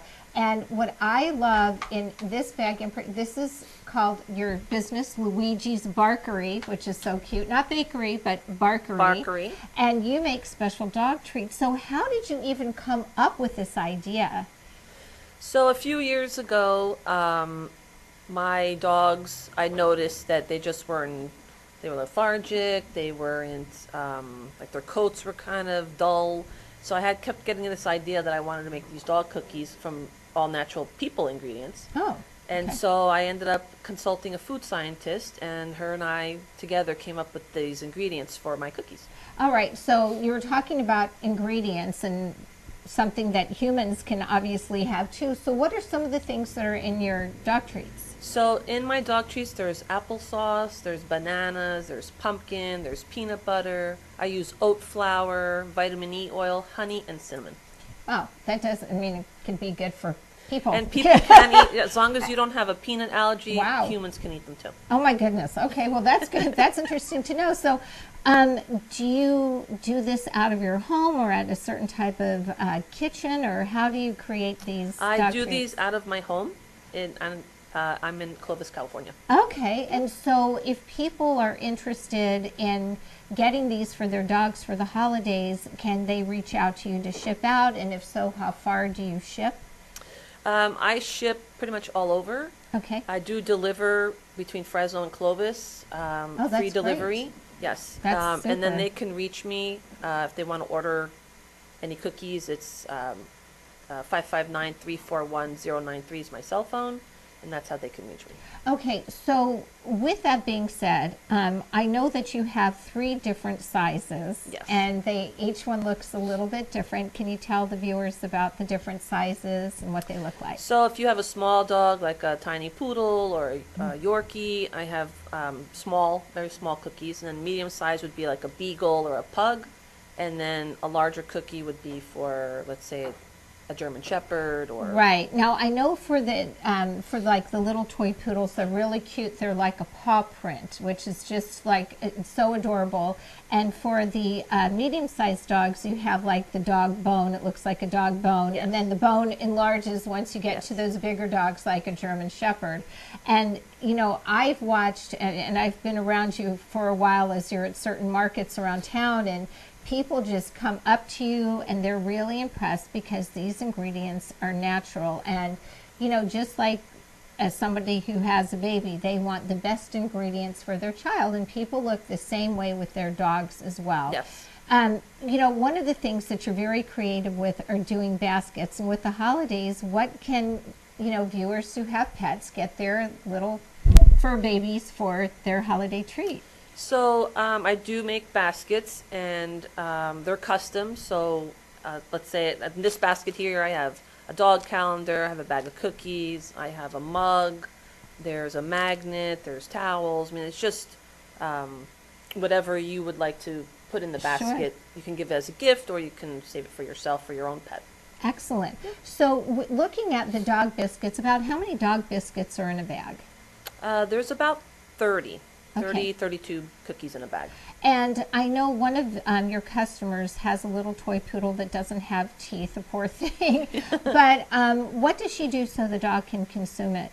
So what she does is she takes the cookie and she breaks them in half, and then she soaks them in a little bit of water to make it soft for the dog. And that's And then it's the dog's still getting that nutrition Yes. that she needs, which Yes. is really great. So, with all of the things that you have here, there are some people that love dogs, but they don't have them at home. What I like is you also give back. Can you tell the viewers how you give back to what I would call like pet programs in our community? Yes. So if you don't have a dog but would like to sponsor a bag, the bags are $10 a piece, and I take that particular bag to a local animal shelter and I give them the cookies that are in the bag. And what's great is that Teresa will personally deliver Yes. each one of those bags to either, let's say, SBCA, Miss Winkles. There are different ones, 559 Paws. There are different animal shelters in the community. And remember, they need a little, they need the treats too, and they need the love. You also have pamphlets. Can you tell the viewers about what's in your pamphlet? If they wanted to, once they get the bag, they may get a pamphlet with it. What information is in there? So the pamphlet shows the ingredients that are in the cookies, as well as the story on how my business was created, and there on the back there's our phone number, and then if you'll tag us on Facebook to let me know if your dog does like the cookie or doesn't like the cookie. We'd like positive, any kind of feedback would be appreciated. Okay, so you named it Luigi's Barkery. So who is Luigi? We all want to know about Luigi. So Luigi, right here, he's on the back. That is my pug, the love of my life. I just love him dearly. But anyway, he's a pug, and my father's name was also Luigi. Not that I named him after my father, Okay. but so I came up with the idea to just call it Luigi's Barkery. Oh, that's great. Yeah. So are you usually in different locations in town? Like, do you have any places where you're going to be out and about at certain markets coming up in the near future? Or for the holidays, is it best just to reach out to you via phone or email? Probably best to reach out either email or phone. Okay, great. And can you let the viewers know what that is, please?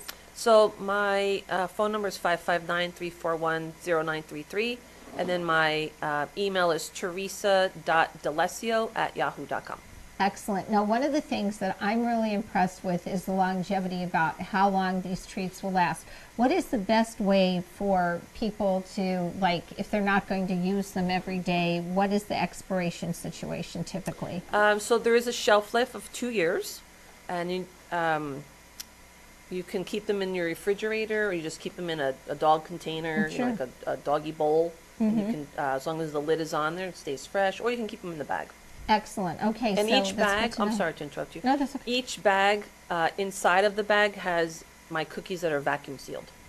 Excellent. And that's, I think, and that definitely helps keep the freshness locked in. Well, Teresa Tulane, I am so glad that you came on the show. you so It's much just for so having great. me. Yeah, it's so great to have you here. And again, viewers, whether you have a pet or you don't, remember, you can always buy a bag, have it donated to a shelter, or even if you know somebody who has a pet, you don't, you can get a gift basket. There are all sorts of ways that you can go about getting dogs healthy treats by going to Luigi's Barkery. This is Hope Roski with Business, Arts, and Events.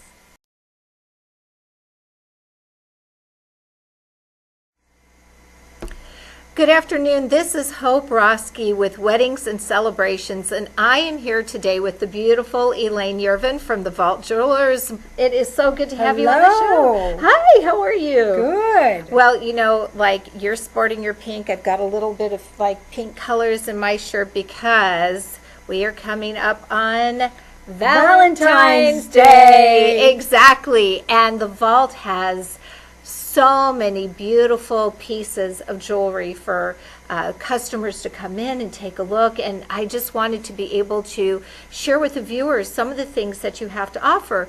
And one of the things I think that is just really important for viewers to know is that your prices may be modest, but then they could range upward as well. So for those of you who may want something maybe not as pricey, there is something there at the vault. Then if you want something a little bit more extravagant as well, you've also come to the right place. And when you go, I don't think it would be a problem if there's a little bit of champagne and chocolate there to indulge in while you're doing some of your shopping. Yes, that makes it a little bit more fun. So Elaine, tell us a little bit about some of the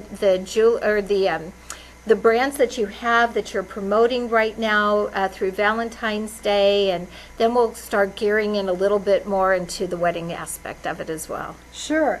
Our first selection here is the Shy Creation. Now, Shy Creation has a lot of products in 14 karat gold. I would say that that's a little bit more of a younger look. Little pendants, small earrings, lots of little necklaces. It's all done in the 14 karat gold, and the price ranges can go from, say, $300 on up from there. So it's a very affordable and a fun line and trendy. And then our next one that we wanted to talk about is probably a moderate price point, and that one is our Gabrielle and Company. Now, Gabrielle and Company does the 14 karat gold, and they have these fabulous bracelets that you've probably seen on a lot of ads on various magazines. And they also do have a sterling silver line that is probably $200 or less. And they also have a bridal line. So it is a amazing exploration. If you go to their website at GabrielleandCompany.com, you can see their extensive selection of so many different styles, and it's fashion minded. It's geared up for a large variety of customers, but it is definitely worth taking a look at. That's GabrielleandCompany.com. And then, of course, we have our Roberto coin line, and that is by all means probably my favorite line, because I like expensive things, and God knows they have some things that'll just amaze you, and the quality and the it's all done in 18 karat gold with diamonds. They have bracelets, they have all kinds of little, they call it the Tiny Treasures collection, which would be great for Valentine's Day or a gift item. Little crosses, initials, little sort of fun pendants that you can get.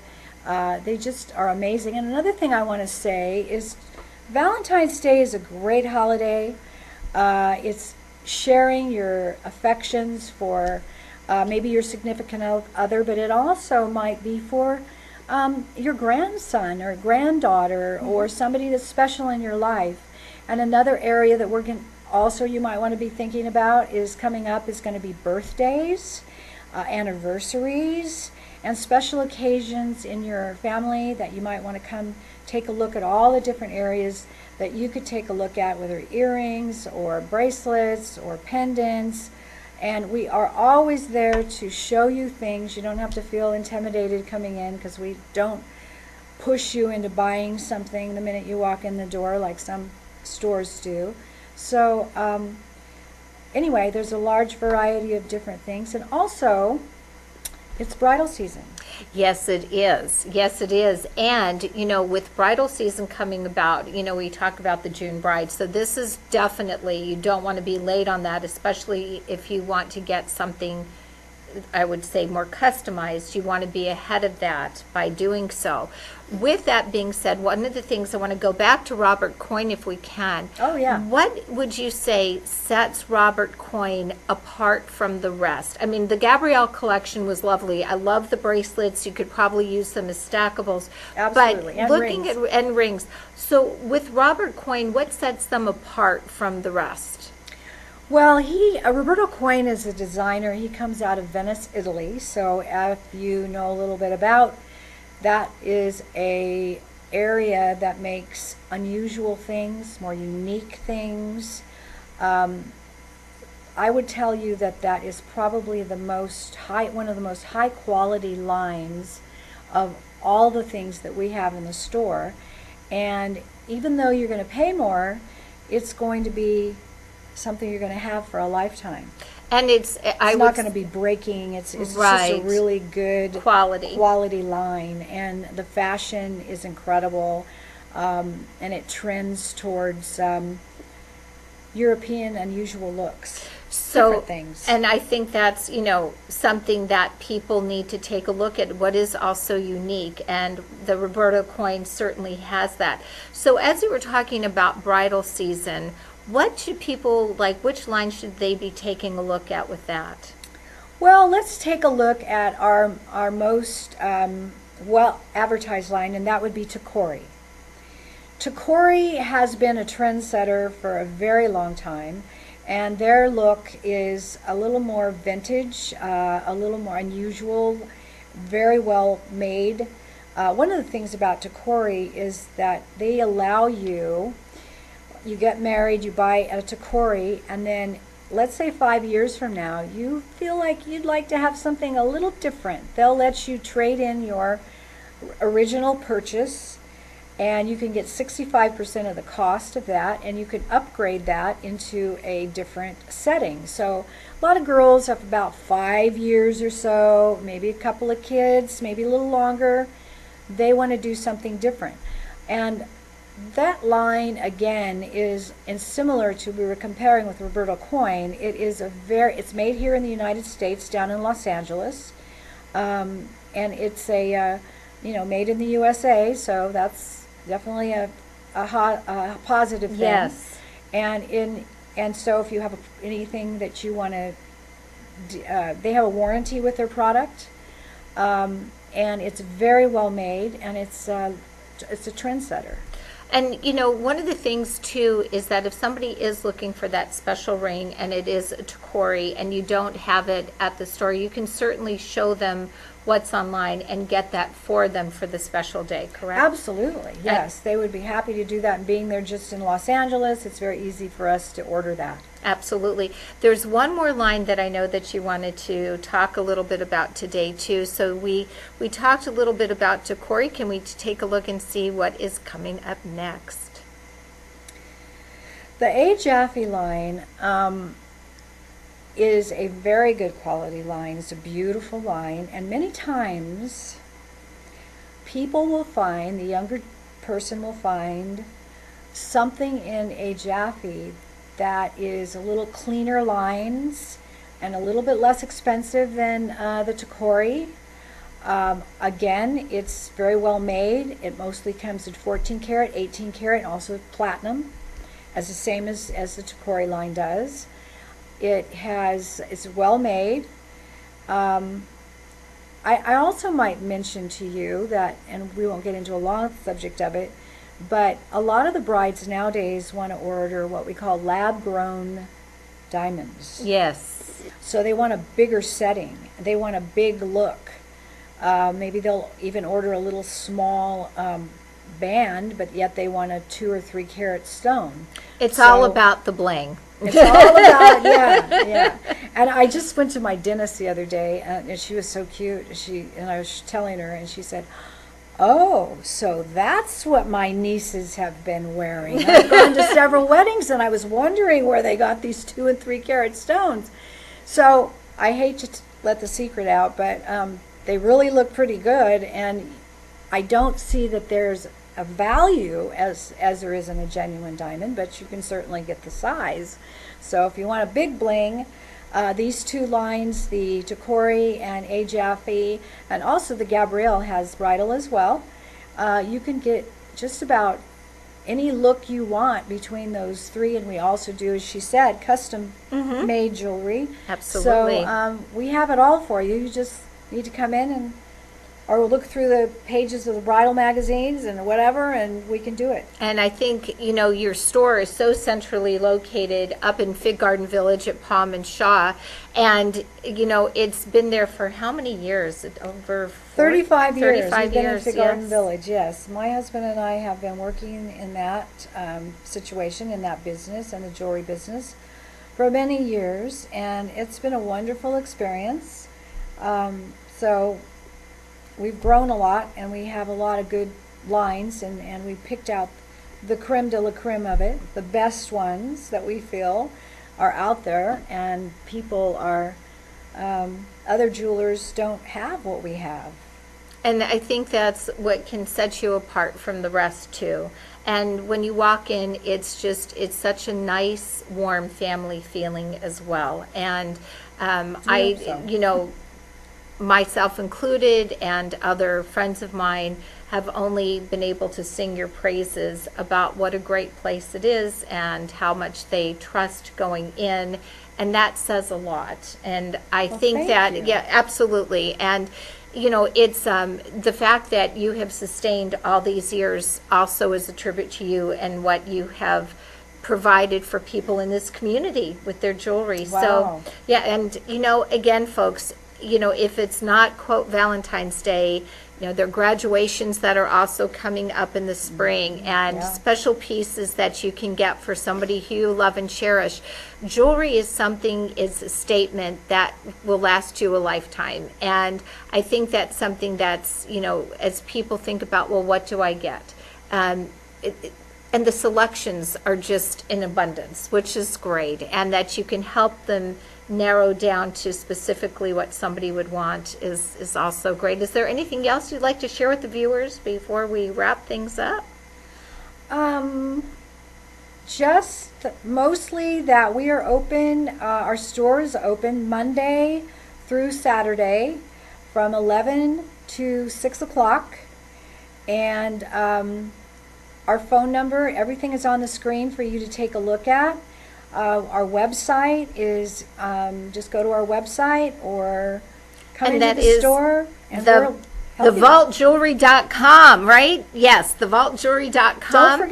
Don't forget. And hey, if you're around, you know, Central Fresno and the Fig Garden Village area, stop by and say hello and take a look. I mean, you'll be greeted with warmth and friendliness. And, you know, if it's not Elaine or Gary Irvin, there's definitely a sales associate who will be able to help you for sure. Great people. Absolutely. This is Hope Roski with Weddings and Celebrations. Bye. Bye. Happy Valentine's Day.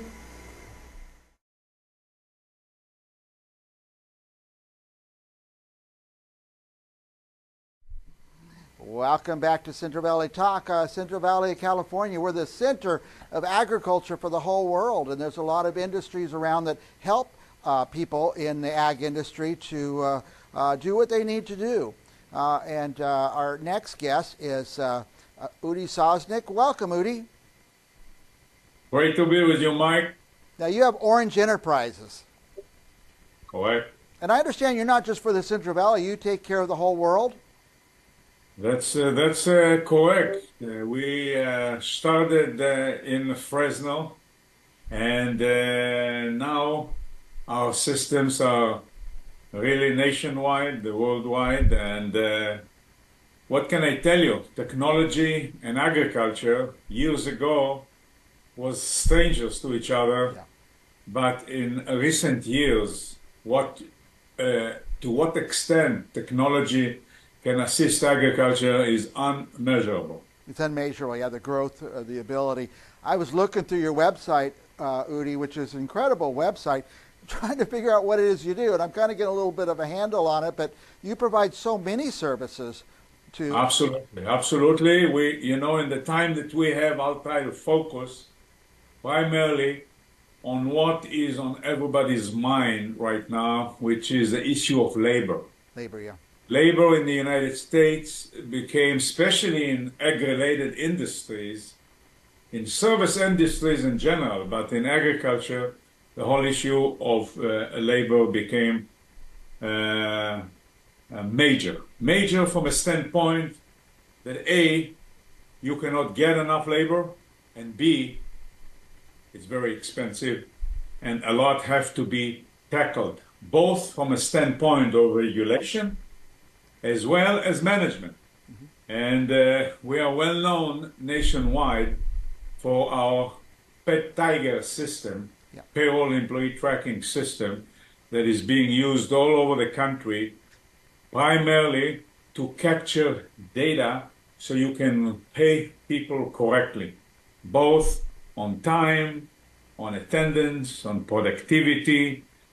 And around that, we build a system with close to 60 different modules that address all kinds of the agriculture needs, all the way from growers, shippers, packers, labor contractors, food companies, transportation, administration, and all of the above. The whole spectrum of agriculture can benefit by implementing our technology and our system in ways that will allow them to fine-tune and be as optimal to their potential and grow as they can.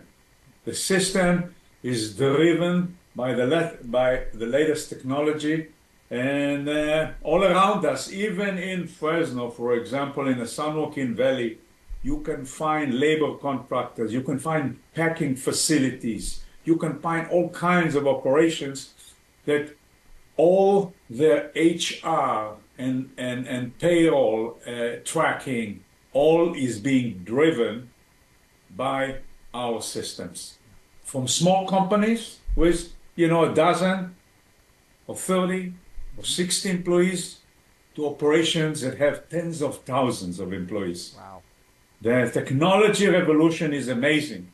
Whatever you can do now with a crew, you can do with an individual employee, you can do with a whole operation, and you can zoom in and see exactly what each clamshell or what each orchard, each block did produce, how much it cost you. So the whole issue of costing is amazing. Right.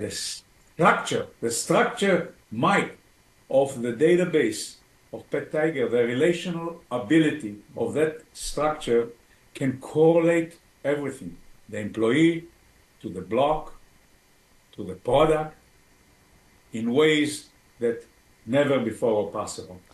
Now, each farmer doesn't have to have his own system. Each plant doesn't have to have their own system. You have the system for them. Oh, we have it either on the web or on site. They can pick and choose how they want to run it.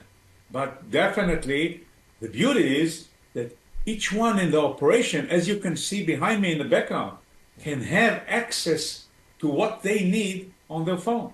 Right on their phone. Right on the phone. So you might have a packing facility that employees are coming and checking in via Face ID or iris recognition. Yeah. But data can be disseminated among managers, owners, supervisors, whoever need to see where you are at any given point. You can see. You can see how many hours you invested in a certain task. I mean, and again, if you look around, either it's Harris Farm or Grimway or the wonderful company, those are some of the big names. Yeah. All the way to a lot of people that are servicing those guys, and a lot of other hundreds of operations that are implementing it in ways that really can affect the bottom line. Data is such a powerful tool in analyzing your business. I can't imagine 10 years ago, 20 years ago, farmers having this kind of data to help make their decisions. Exactly. And that's what it boils down to. You hit the nail on the head. Yeah. It's all about decision making. Mm-hmm. And the more live, real-time data you have on your phone, available on all facets of the operation, you can really optimize. Yeah. We have now operations, Mike, that on the phone, a person can be anywhere on the planet. He can see exactly what happened right now. It's, 1 o'clock.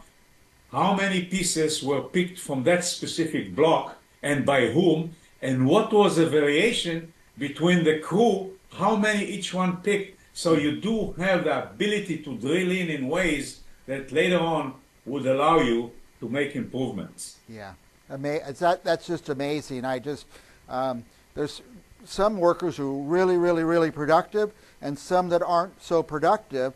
The tool isn't to be able to fire people; it's to be able to go to that one guy who does it so well and learn. Say, what are your techniques? Why are you outperforming everyone else?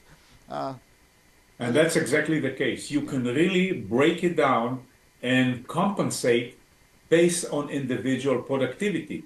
So That's very, very common. It's very common now when we look at the San Joaquin Valley on the table grapes, or you look on the coast with berries. If you look on the cherries production, if you look on any type job now that you can do, apply piece rate, you do that. Yeah. Even on pruning in the orchards, whatever you do, you can really fine tune your structure in a way that would allow you. Yeah, that's a very good point, Mike. Very good point. It's amazing how you've developed this technology.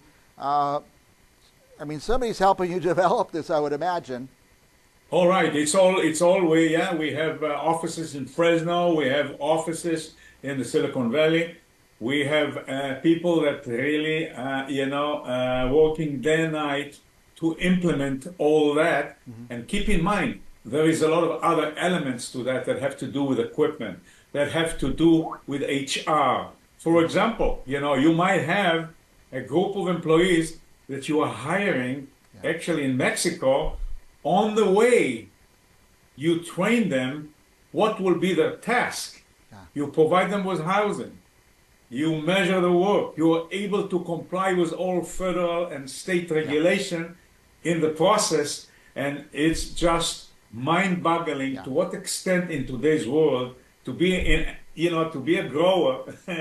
It's like any other production that you can think of. It's really industrialized in a way that you really got to have amazing tools to deal with it.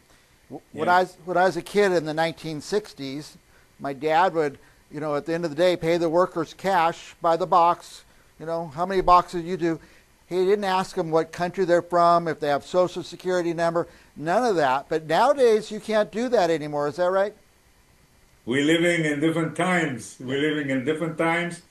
You got to be certified to go ahead and bring what we call the H2A workers that are, that will do the job. You still have a lot of domestic that, involved in the whole process of agriculture, but you really got to have all your ducks in a row in terms of the contract, in terms of the offered hours that you provide those workers, in terms of all the other, conditions, and you have to comply with all payroll regulation in ways that it's really a massive, massive task to do it. Yeah. But your systems help kind of automate that. All automated, all the way from A to Z. It's all automated, including all the way to tag it, to pallet tag it, and to ship it. So it's all the way from A to Z, and it's a complete system. Sometimes there's news items about some contaminated food that has to be recalled, and I wonder, how do they identify that all the way down to the field and the box that product came from? Mike, this is exactly the beauty of the system.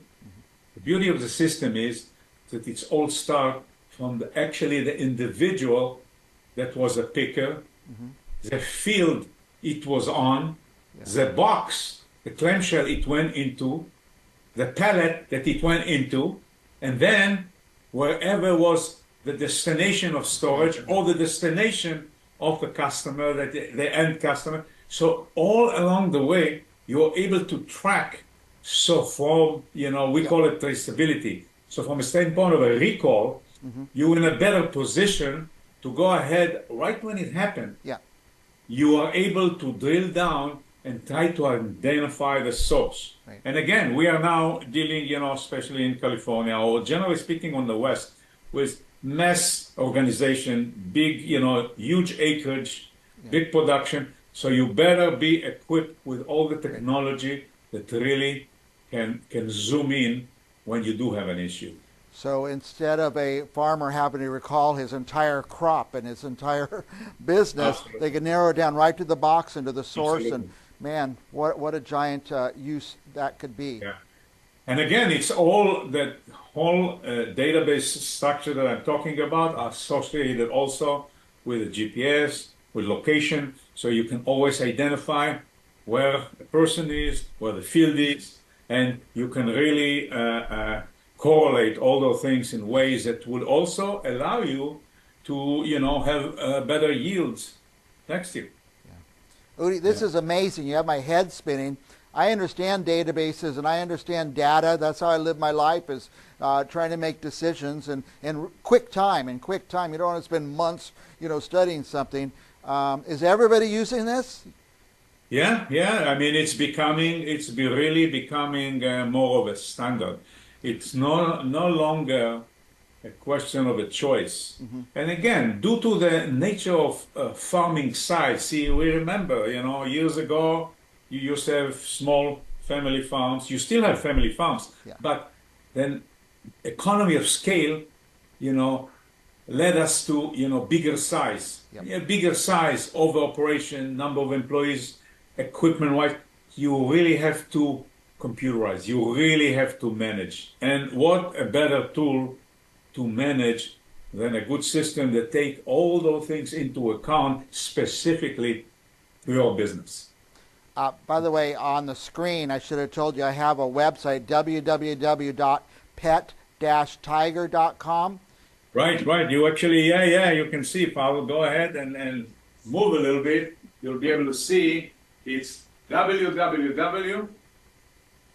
Actually, I can spell it out. It's www.pet-tiger.com.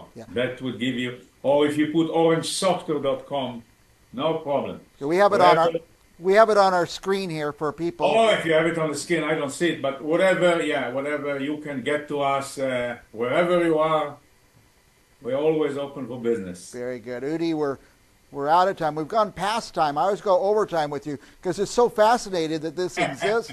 Any last thoughts? We've got another minute or so. No, great visiting with you, Mike. And as I mentioned, this technology is available and it's being used all over the country in ways that, farming is still much of an art, and it doesn't matter your size, you're still, able to express yourself better with the right tools. And it's all on the phone. Oh, yeah. You have it on phones, you have it on the iPhone, on the Android, on tablet, on whatever have a chip in it. Udi, I didn't know this existed. Thank you for coming on the show and telling us about it. And I hope you'll come back every month or two. And I will. And next time we'll talk about it's a whole new technologies that now we are proliferating on Face ID. You don't even have to have equipment. You just look at the wall, and here you are. There it is. All right, Udi Sosnick, Orange Enterprises. Check out their website. It's right there on the screen, www.pet-tiger.com. And we'll be back with more right after this.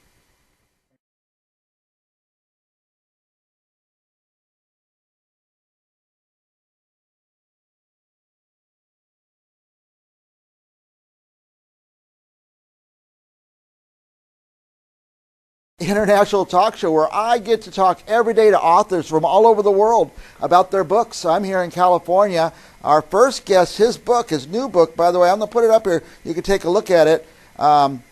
This is the book 3 in the Stoker trilogy, and it's kind of exploding out there on social media. Let me see if I can find him. There he is. Our guest is Todd Benjamin. Welcome, Todd. Welcome. I'm pleased to be with you. Now, this is book 3, but tell us what's happening out there. It's getting very popular this week in the United States.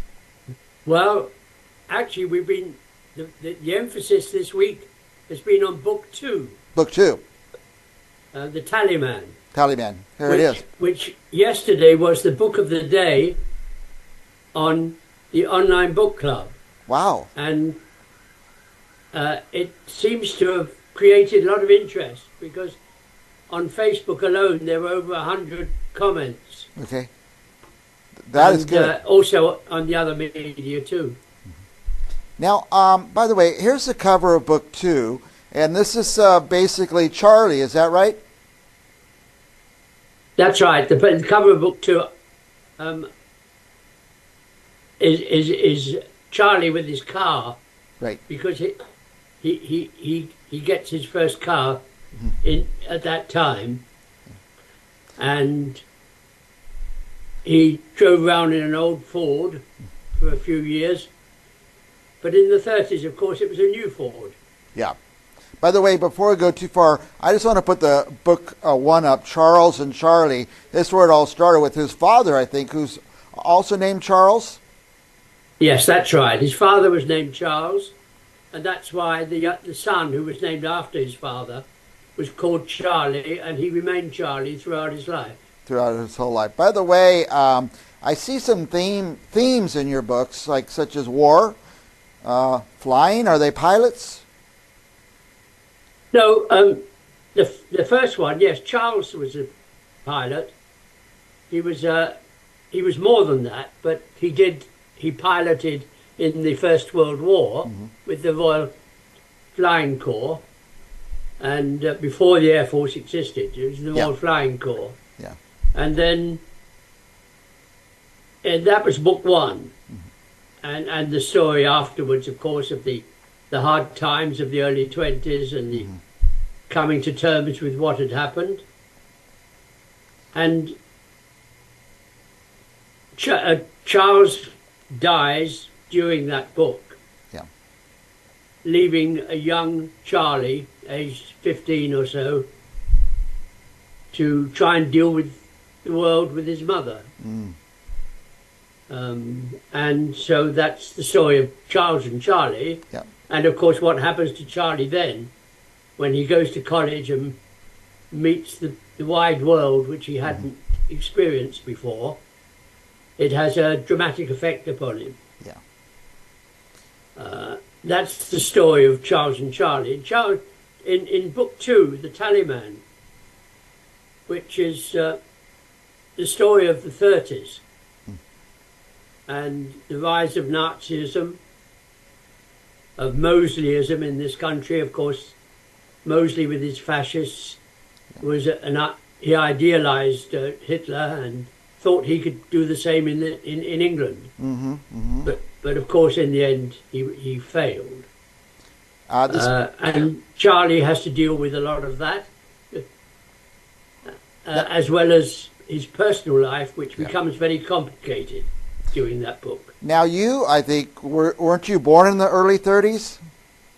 I was born in the mid-30s, 1936. 36. So for this book, all three of them, did you have to do a tremendous amount of research? Enormous amount, yes. I could imagine. Particularly for book Charlie, of course, it was all before my time. Yeah. And the research had to be precise. Yeah. In the second book, I didn't really remember much about Mosley, but I was aware of the world by the time the war broke out in '39, and that was when Charlie, of course. Well, that's the story of book two. I don't want to give too much away. We talked about this before we came on the air. We talked about where you're located. Tell our viewers where you are located. Where I'm located now is the cathedral city of Salisbury in Wiltshire. Yeah. It's about 25 miles inland from the south coast. I see. And where were you during the war? In London, in the Blitz. Oh my goodness! So you experienced a bombing around you? I did, yes. Oh my goodness! I can't imagine. That was a fearful experience. Yes. Yes.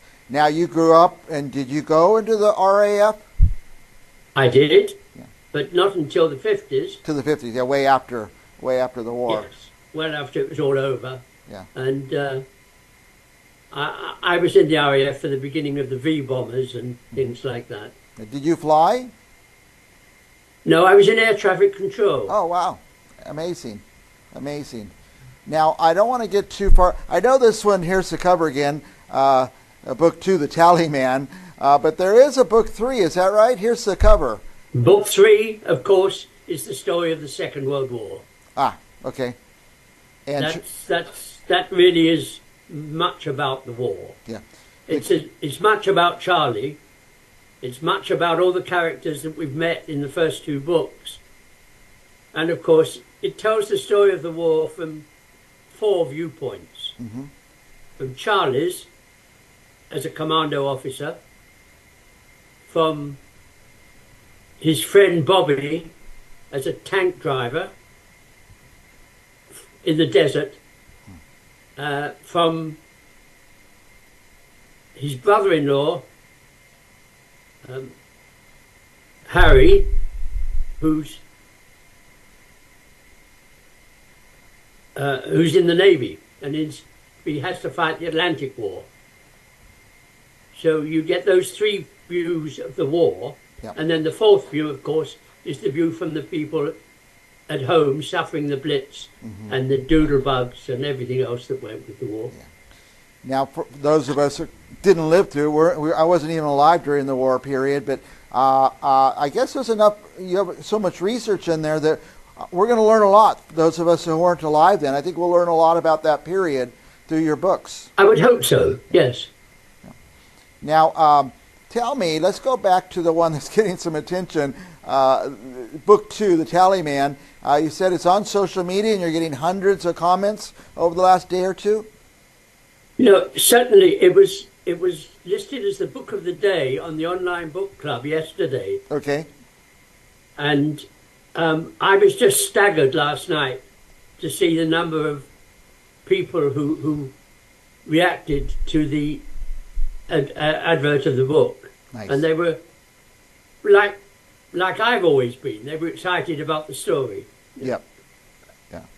Now, I would imagine it would be best to read these in order, but does that matter if we go out of order?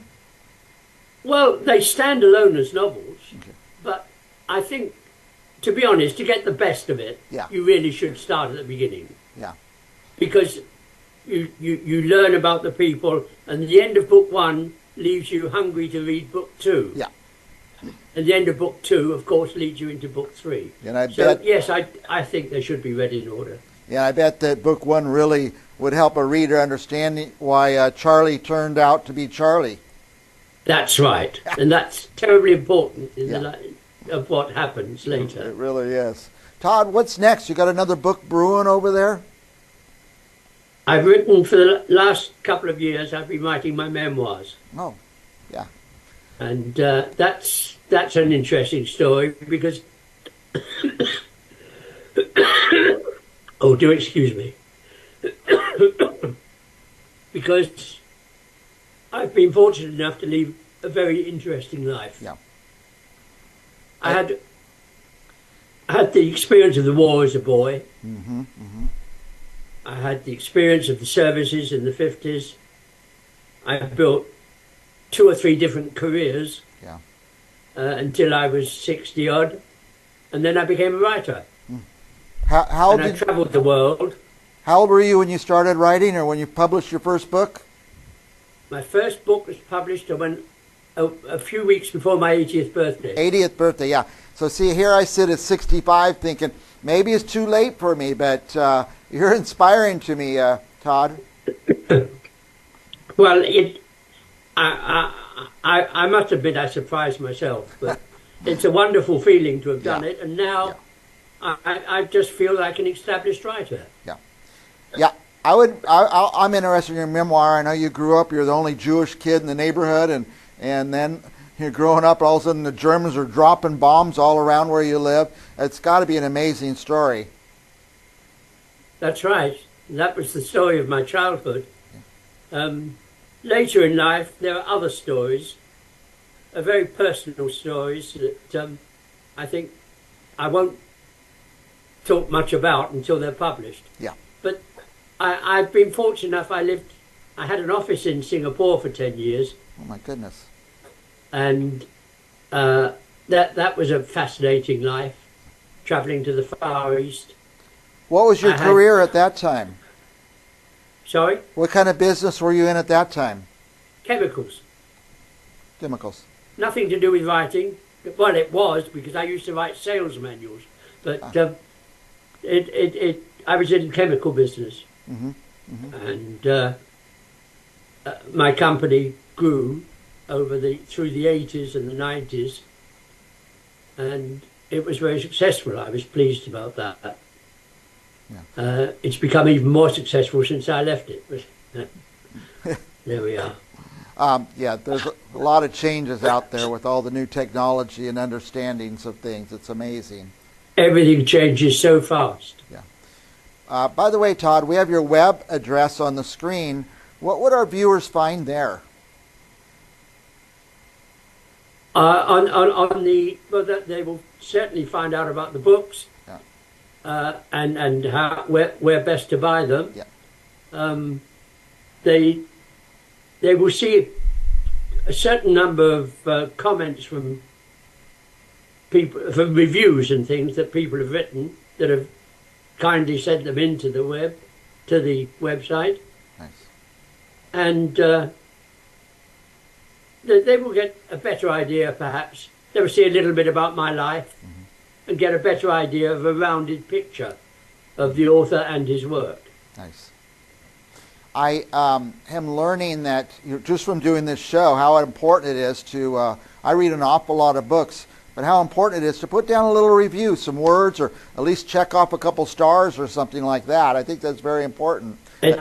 That's right. The more people that do it, the better for everybody, right, because it encourages more people to read, and there we get more opinions. I'm fascinated by the different comments that have been made this week about the Taliban. Yeah. And now, where will we mostly very positive, I'm afraid. Yeah. I'm glad to say. Yeah. Where will we find this discussion? Sorry? Where will we find the discussion about your book?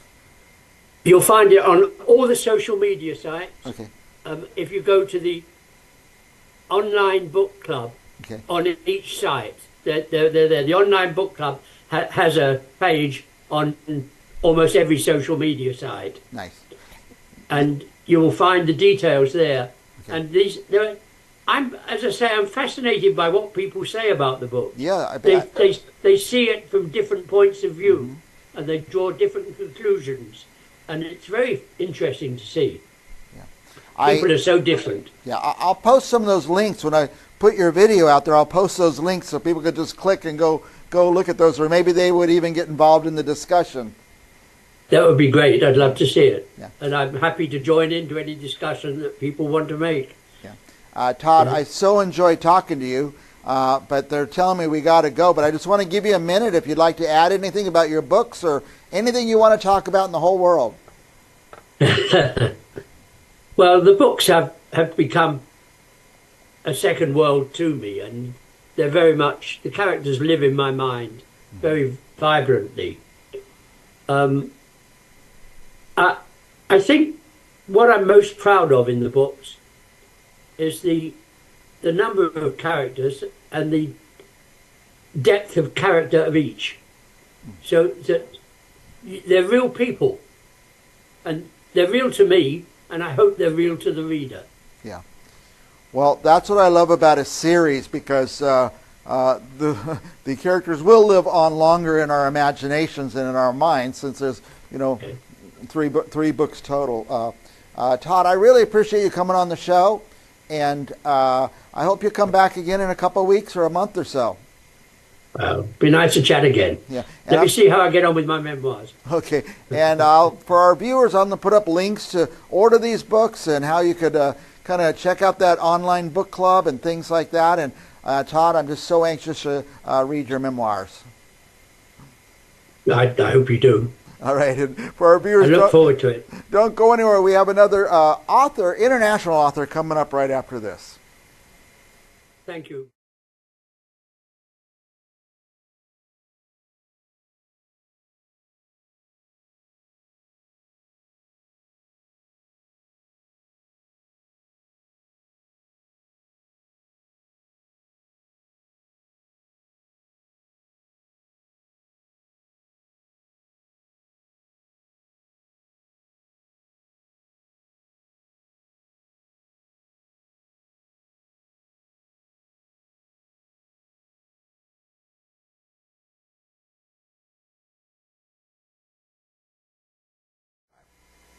Welcome back to the Real Estate and Home Improvement Show here on Central Valley Talk. We come here every day and talk to realtors about their listings, people who work on your houses, fix roofs, plumbing, whatever you need to maintain your home. One of the hardest things to do is to get rid of the junk. That is correct. I saw your truck out front, There's a mattress in the back. Yes. That's the hardest thing in the world to get rid of. People don't know what to do. Unless you have our number, then you know who to call. Called the We do Junk that King. daily. Absolutely. Wes Burgess, the Junk King.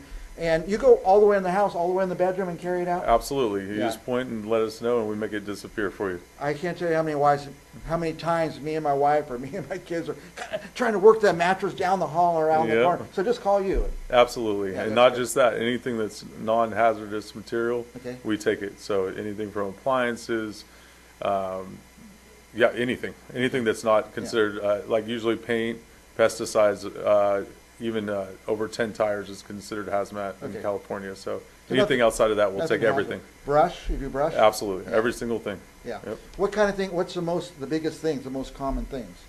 Usually household items, bedroom furniture, file cabinets with businesses, things like that. But appliances, mattresses, those are really common Really for us. common, yeah. Spas are a big deal around here too. Spas, yeah. Yeah. They're 'cause gonna people go. just get- They're gonna go bad sooner or Yep, later. And exactly. It sits in the yard for years and years and And years. we give people their space back, right? Yep. Takes a space in your yard until you call the Junk King, Yep. Wes Burgess. By the way, let's look at some of these pictures because I think we even have your phone number. Yeah. So that right there, that's actually the service that we launched last year to diversify. Okay. So now we offer a bin drop off. We do. It comes with 3 days. We take it to you, drop it off. So this is more of a do-it-yourself option. It's in Fresno. It's $395. That includes 3 days. We drop it off. You get 1 ton free, and we pick it up after the 3 days. You load it yourself, and Okay. we take it away for you. It includes nice. a ton. A ton. So it's a real that's a do-it-yourself option. So we do our full service where we do all the work. You point to it, we make it disappear for you, and this way you load it yourself, and then you have your 3 days to do it, and so you can sort and have the time to do it at your leisure. So we have those two options to diversify That's a little bit. Yeah, that is great. Bins, they're not that expensive. Not at all. It's very cost And effective. you don't, the customer, they don't have to do anything. You just dump the bin and they could, on their own leisure, come and throw junk in from their house. So that's the part that they actually do something. With the full service, they do nothing. They They just do tell nothing. us what's gone, and we haul your troubles away. I like the full service. Yes, right. Um, You can kick back, relax, and just tell us what goes. I'm That's in it. real estate, and I can't tell you how many houses I go into to sell or for buyers, and there's a refrigerator sitting there, Yep. a stove, a Exactly. hot tub, and they just have been there for years and years not working. So That's why we work really closely with real estate Yeah. agents and property managers, because they know we're the ones that call. We do same day add-ons. So to get the sale closed and the deal closed, you know that's just not even. Yeah. It's not an issue to get rid of stuff. Whether it's a hoarder situation, even in the purchase, we come in and clear it out. We do everything from full property clear outs to single item. We Single come out for item. single items too. So you have a giant crew? Is it just you? no, I have employees. During the wintertime, we're a little bit smaller, but in the summertime, yeah, we're up to close to going 20. on. Yeah. Yeah. Yeah, I have seven full service trucks, and I have now the bin option with the bin truck and 7 bins Yeah. up here, and we also 7 operate. bins. That's Yep. very cool that you have Yeah. that. My dad had a giant tree in his yard and it had to come out because it was all dead and problems. He had so many people, give him bids to get rid of the tree. Yep. From $3,000-4,000. Finally, some guy said, "Oh no, I'll do this for $500." So the guy cuts the tree and then And leaves it all. This is a And giant leaves- pile. yep, And it's giant, yep, a yeah, giant pile. But then absolutely. you would do that. Yeah, we'd come out and do that. Absolutely. We do Good. green waste. Yep. I guess the answer to any question is just call and ask, right? Absolutely. Yeah, and we come out, we do free estimates. Our pricing is all inclusive too, so you'll never get hit with dump fees on the back end or unexpected fees. So everything's all inclusive, and so up front. You tell us, we establish the price when we're there on site. Give us the green light, and then we make it disappear. And let me do this cautionary tale, and I won't make you speak for or against any Yeah. of your competitors. But Right. if somebody comes to your house and they're going to haul all this junk off for $25, Yep. where's the junk going? You can figure it out. Yeah. So that's why we actually teamed up with Fresno County, and we're part of the illegal dump cleanup. That we actually go out and clean up the areas where people are illegally dumping, Yeah. because unfortunately there are people, and there are even people operating under businesses that go out and do that so that they can undercut and then go dump in the fields. And where does all your stuff go? We take a lot of pride in donating and recycling, so you we do a lot sort of through it. Yeah, absolutely. Wow. That's part of our key operations. So we do that. We sort as much as we can, but of course some stuff has to go to the landfill. Yeah. But we go through, we recycle and donate as much as we can. That's right. And the city wants us to do that, right? Oh yeah, They want us everybody. to It's good separate for out, recycle and it's just good for the whole world. You know, just why not repurpose everything we can? yeah. And what's bad for the world is illegal dumpers. So Absolutely. don't call them, Yes. or don't do it yourself, especially. So call Junk King. By the way, let's put your phone number up. Where should they start? We have your web address on the screen. Yes. That's junk-king.com. Correct. /Fresno. Yep. Okay. And then.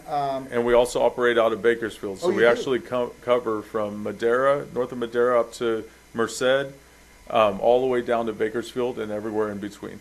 So the Visalia, Sanger, Reedley, Dinuba, all the outlying areas where Lemoore, Hanford, I mean everywhere.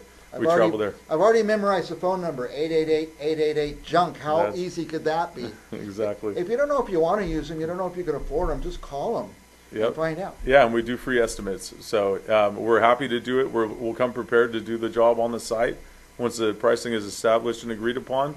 But we also do free estimates, and we're happy to come back and perform it at a different date. But we'll be prepared to do it right then and there as well. Free estimate. Yes, That's correct. okay. And by the way, Wes Burgess is the Junk King. So call the king, call the head guy, the top dog that does this. Can we leave anything out? Anything else you want our viewers to know? Just that we would love to be able to provide and haul your troubles away and give back your space. I mean, my crew is awesome. We have a great group of guys. Our reviews, if you want to look on Google, they're outstanding. Especially for this industry, we're fully insured, fully licensed. So when we're stepping on your property, we're fully covered. $2 million general liability. I mean, it's all. We're official, we're professional, and we're on time, and we do same day add-ons. So we're there to help you out. That's a point I want to, again, not to make you comment on other people in the industry, but to have your neighbor kid or some guy with a trailer that drives around and does it, not licensed, but even worse, if they're not insured, you're the homeowner. Yeah, you're liable exactly. for anything that Especially happens. on your own property. And even if it happens to the guy you bring in. Exactly. Yep. So, that's all right. 100%. Wes Burgess, the Junk King. Call him up and do it the right way. By the way, if you're moving and you don't know what to do with all your junk, you can even take it the right day, right before you close escrow, and call Wes and he'll haul all the junk out. Absolutely. So, we help people move when they get to the news. Sometimes people actually transport and then realize they don't want the stuff they transported. But better yet, if you know you don't need it at your new location, we'll come pick it up for you at the old location. Very good. And the key is let us haul your troubles away. Junk King. Yes. There it is. All right, Wes Burgess, it's the Real Estate and Home Improvement Show. Realtors, write this number down because you're going to need him sooner or later. Please, we'd love to work with you. We'll be back with more real estate and home improvement right after this.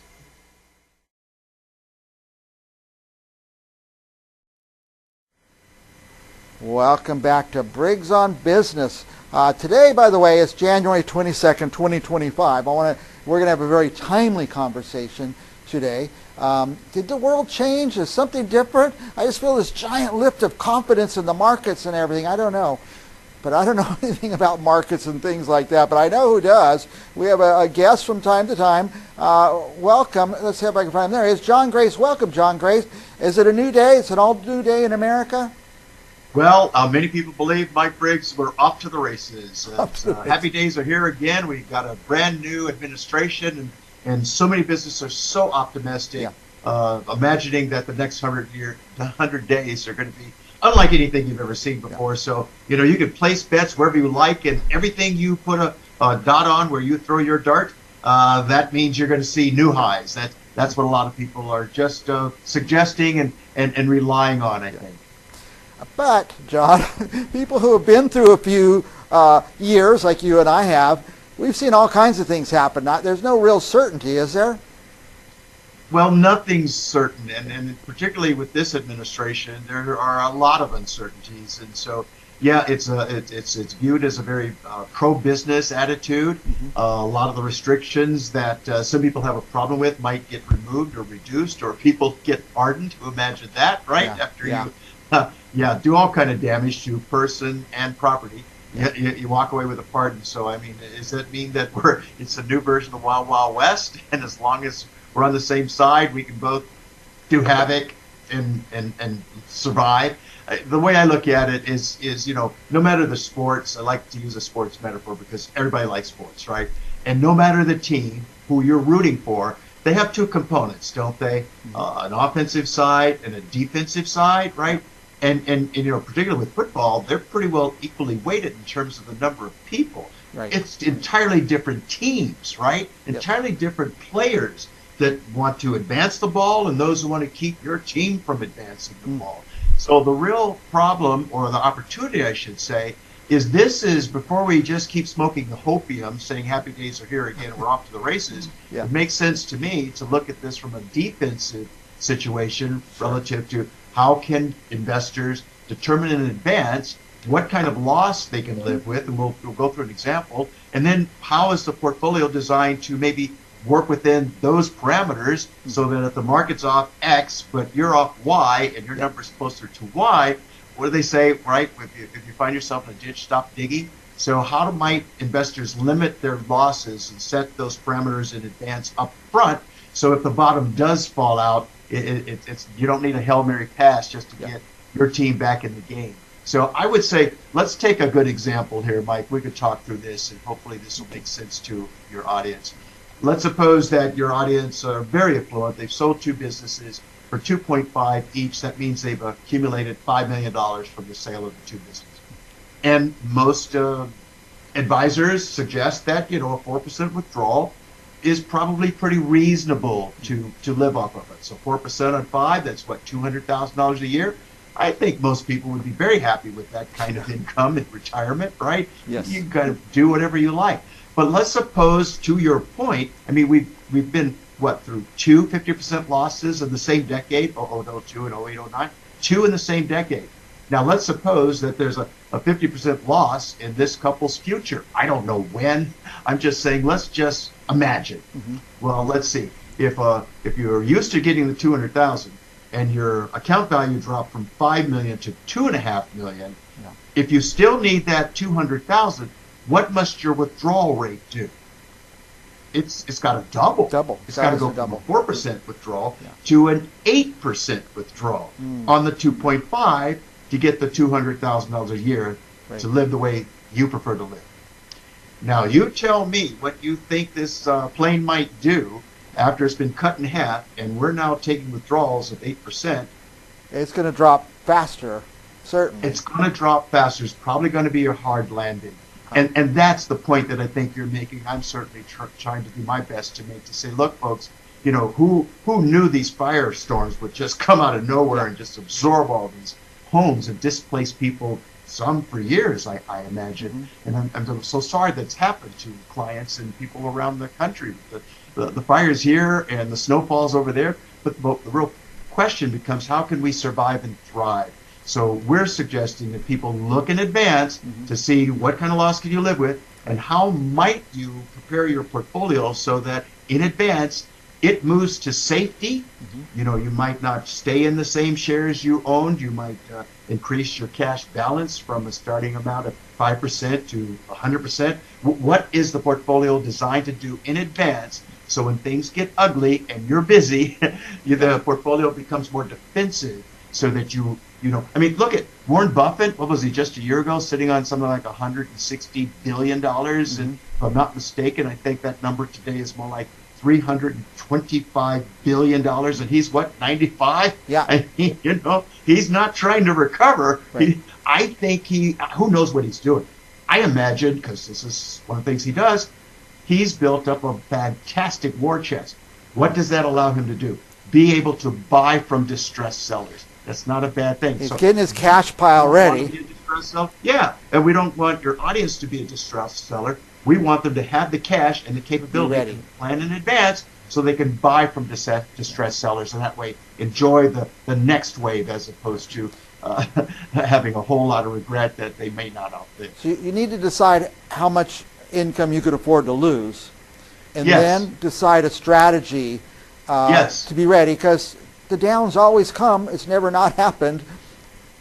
No, and I mean, to kind of put it in maybe a more interesting way, or one that I think people will understand, if you and I are looking at each other or at our phones, or we're jaywalking across the street, it's typically not the bus we saw that hit us. That's right. It's the one we didn't see, we didn't time, we did not name, and if we're lucky, we get to peel ourselves up off the pavement, take a picture of the license plate of the bus, and move on. But if we're plastered and can't get up, well, it's kind of hard to move on. And that means we have to be agile, right? Movement's good for our minds, our bodies, and our investments. We got to be in position. I was just on a conversation with an expat moved to Costa Rica. Lovely home, 4,500 square feet. They put $2 million into this home, and they only have $200,000 outside of the home. That's a big bet. That's an exponentially outsized bet. All of their assets are in one property, all in one asset class. I'm saying to them, this is scary, okay? So you may want to revisit how much risk you are accepting, because if for whatever reason, not only the stock market drops precipitously, real estate around the world drops precipitously, maybe fueled by China. It would surprise me if they're the leader of the pack this time around. But again, how can you limit your exposure to risk and your exposure to losses? Right.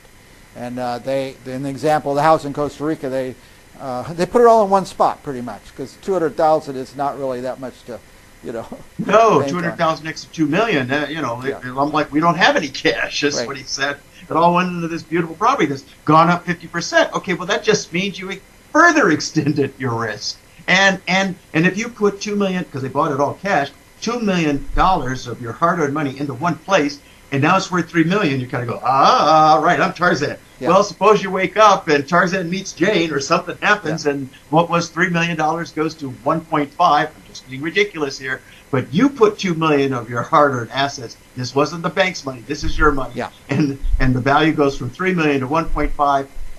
Well, it's kind of like Wile E. Coyote and the Roadrunner. How low can it go? And when these things unravel, what do they say about stocks in particular? The stock market tends to take the stairs up and the elevator down. So the decline, kind of like a snowball effect, is incrementally faster than the rise. And that's what I think people are not paying attention to, how quickly this could become unraveled for reasons we do not foresee.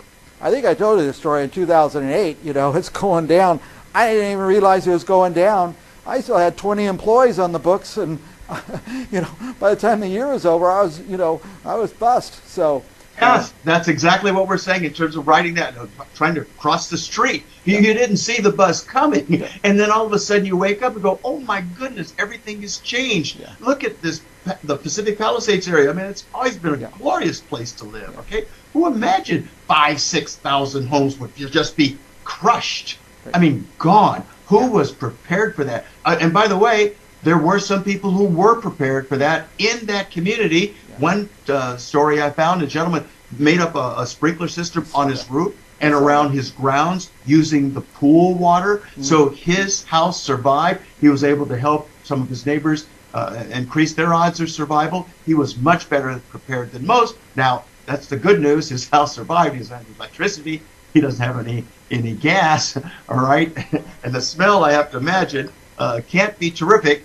And just coming in and out of the house can't feel like I'm having a nice day. But at least his house survived, and that's what I'm saying.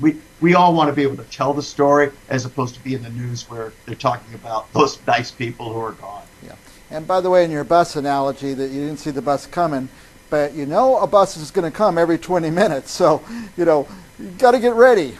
And as I say, one of the things that people have to look at is how big is your bet. The folks that are living in this, as I understand it, in Costa Rica, a lot of them are expatriates. I imagine their situation's not much different than the gentleman and his wife that I was talking to, in that most of their assets are either exponentially in real estate or exponentially in stocks. And when we look at Yale as an example, what I find, and I looked once a year, Yale endowment, I think it's $40.7 billion. Only 3% of the portfolio, last I looked, was in U.S. stocks. I think 9% of the portfolio was in real estate. My point is, notice how little exposure they have as compared to most of us having so much exposure. And many of us may have 2 or 3 asset classes. I count at least twice that with Yale, with no position more than high teens. So I'm counting maybe 5, 6, 7 asset classes. We can't do what the endowments do, but we can learn from them.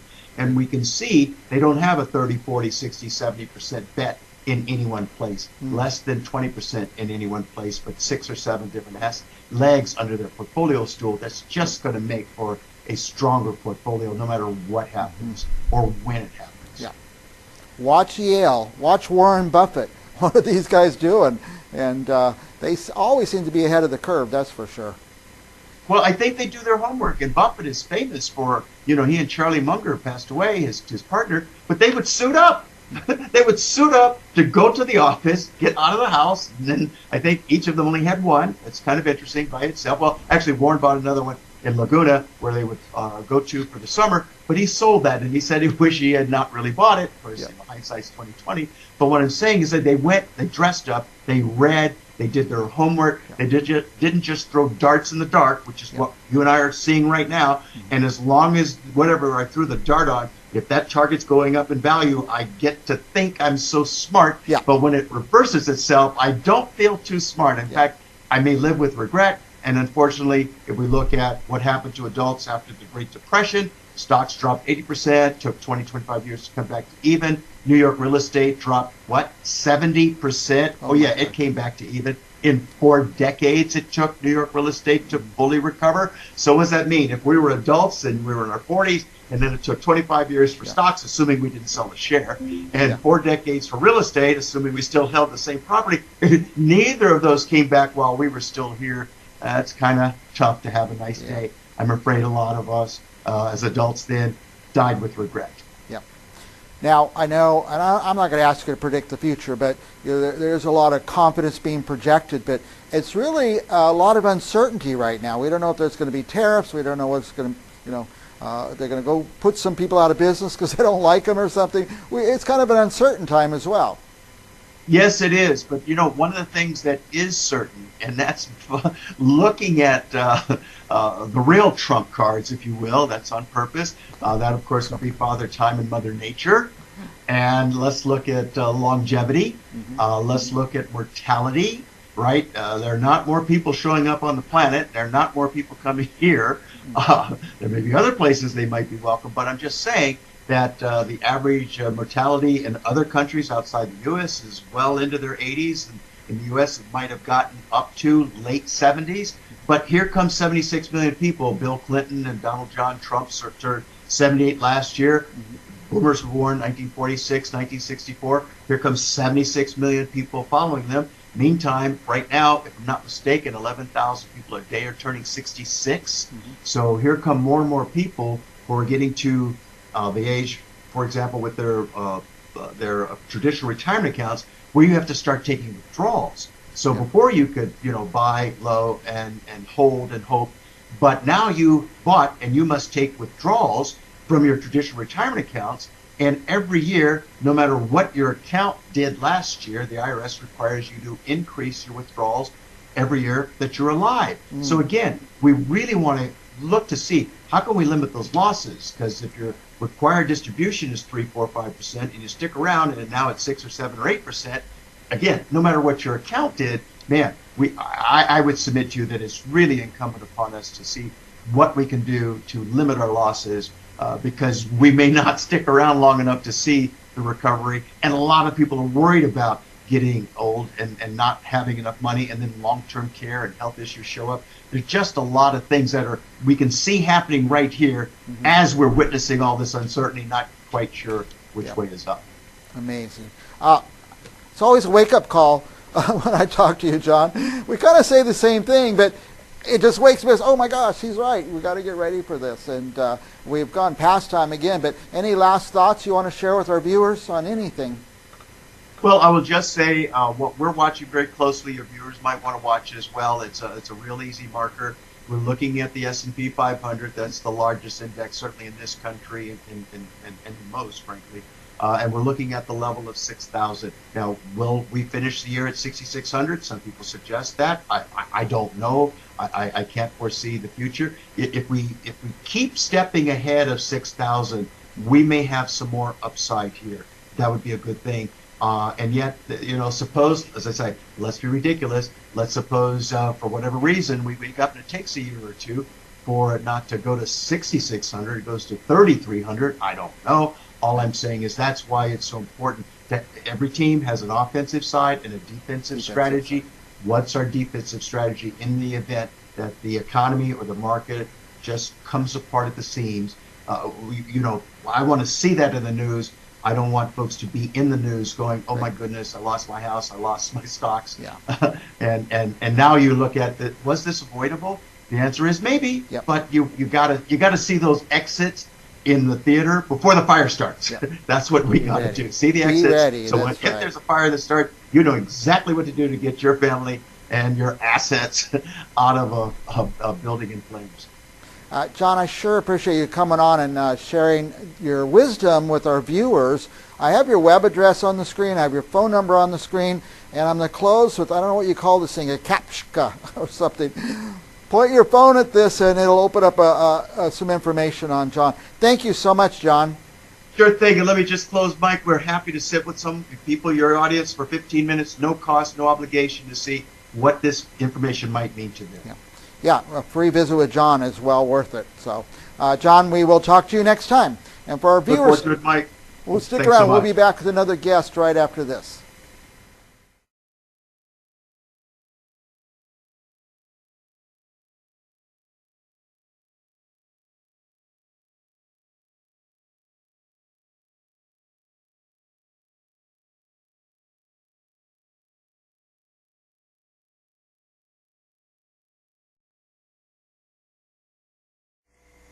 Welcome back to Central Valley Talk, where we celebrate what's good about Fresno. When we see something good going on in Fresno, we want to focus, we want to spotlight it, and let you know. The UCP Plus, what's the plus about? What's the 70-year thing? Okay, Mike, well, appreciate that. United Cerebral Palsy, been around 70 years, was established in 1954. And we've always struggled with the name, and it's really not the name. It's cerebral palsy, it's the history, it's the legacy, it's why we started the program and providing those type of disabilities at that point. But really, we provide, the plus is all about the other disabilities we provide services for people with intellectual developmental disabilities, persons that might have autism, Down syndromes. So it's way more than in the name. It's always been that way, and it's in the last 30 or 40 years. This is our 70th year. We're actually, now that it's 2025, we're going into our 71st year.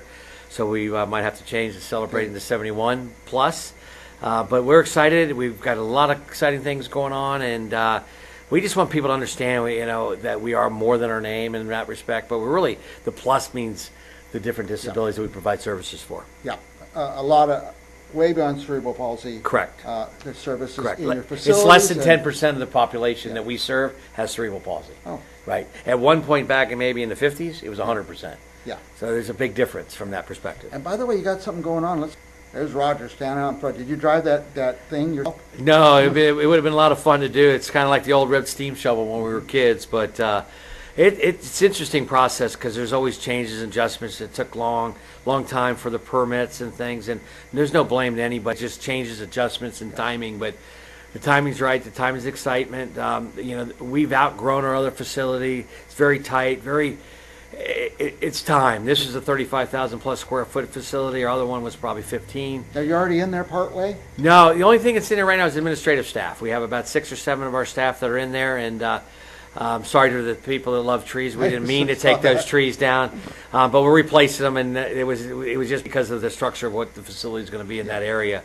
But again, we do about 200-300 changes every day in our facility. We do a lot of basic care needs for people with disabilities, and we need space. One of the exciting things about this facility is that there are going to be about 13 changing rooms that have, so people with disabilities, so we'll have a lot more access.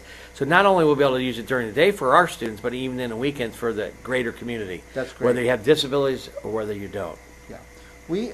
Now, how can we get involved? How can people, the community, get involved? Well, there's always opportunities. First of all, it takes a lot of money to put on these projects, and we're at that point of our capital campaign. we're raising funds. We've got it for where you can put your name on a room for anywhere over 15,000 up to $500,000, to where we're going to have a founders club where there's going to be different levels at 2,500, 5,000, and 10,000. Or as well as we've also going to sell the key. Our theme behind it is you hold the key to opening the doors and unlocking potential for persons with disabilities. And at that point, there's different levels for different people. So there's been plenty of ways to do that. You can go to the site and check out youholdthekeys.org. That's one way. You can contact us at our offices. We'll come out and meet with you individually. There's going to be recurring ways of doing that over the years. And So, yes. there'll be big donors, small donors. Everybody will be able to get involved. Everybody can give, and everybody at one point in their lives are going to be associated with somebody with a disability, whether it's a parent, whether it's a child, whether it's, you remember, you're a parent, you take care of your children. Down the road, typically your children take care of the parents. But in our case, there's a lot of opportunities to give, because this is a sustainable project that we're long gone, Mike. It'll be in this community, and it's just a specialty facility that you're not going to see in many communities, not only in California but across the country. Well, what a great way to commemorate someone you want to remember, naming a room or naming a wing or something like that. Absolutely, that's a great way to do it, Mike. I mean, you can do it for yourself, you can do it for your family. We have options from families that have given for a long time. We've probably had 4 or 5 donors already, slowly, but we're going to, in the next 6 months, really be a push. You'll see more, and we want to come back on here and even have a couple of those donors, speak about why and when and how, and their involvement. And we've got people that have been involved for 70 years on our board, as well as people that give tomorrow because they didn't know we provided other services to just people with cerebral palsy. By the way, You Hold the Key is your slogan right now. It is our slogan. It's youholdthekey.org. It was about unlocking potential. Think about this, Mike. You and I have always had an opportunity to open the door and see something, like maybe open the door and go skiing, or open the door to, watch a ball game, or open the door to just do something different in the community. And that's what we're doing here. And this is long term. I want to run this little ad or this little video. Are these people who you serve? This is our students. There's a handful of our students that are in our facility, and they're here to tell you a little about You Hold the Key. And the reason we're here is because of people with disabilities. Yeah. The reason we're here is also for our staff to have a better place to work at, and it's a win-win in all the ways. We hold the keys. You hold the key. Watch this. UCP is a great day. We have fun doing things. We get to go out. I've been going to UCP Plus since 2006. The building is going to be really nice out there. It's huge. I'm just glad I'm hanging out with my friends and stuff like that. You hold the key. You hold the key. You hold the key. Visit youholdthekeys.org to donate today and be part of something truly transformative. Our sound is back. Here we are. Yeah. You hold the keys. I asked you, can I hang on to that and run it? No, absolutely. For the next couple of weeks or months? Months until, it's good forever in a lot of respects. Next couple of years, this is a campaign will take forever. Some people won't find out for a while, but we've got a list of 200-300 people that we're going to go out and meet with, and companies and corporations, people that have been involved, people that haven't.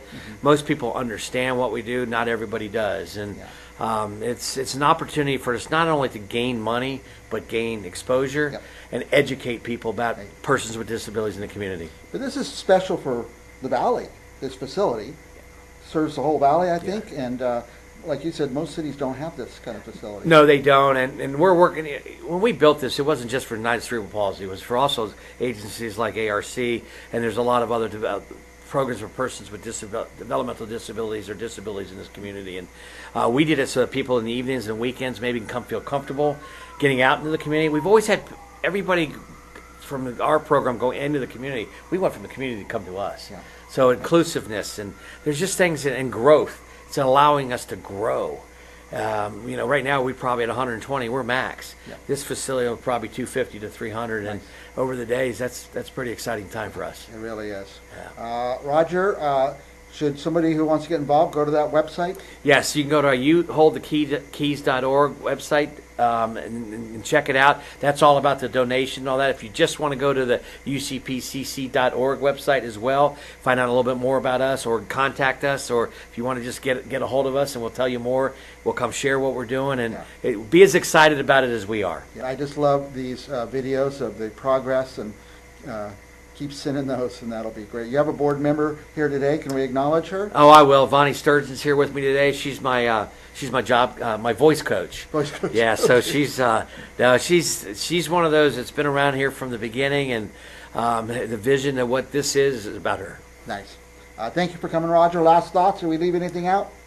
Not at all, not at all. Hey, Mike, you've been a supporter of us. I've been here 8+ years. I've been in a lot, and it never ends. We always keep promoting what we're doing, how we're doing it, and the best thing we can do is keep educating people about the need of this persons with disabilities in the communities, and UCP Plus is doing the right thing. Thank you. Thank you, Roger. Thank you for what you guys do, and we'll be back with more Central Valley Talk right after this.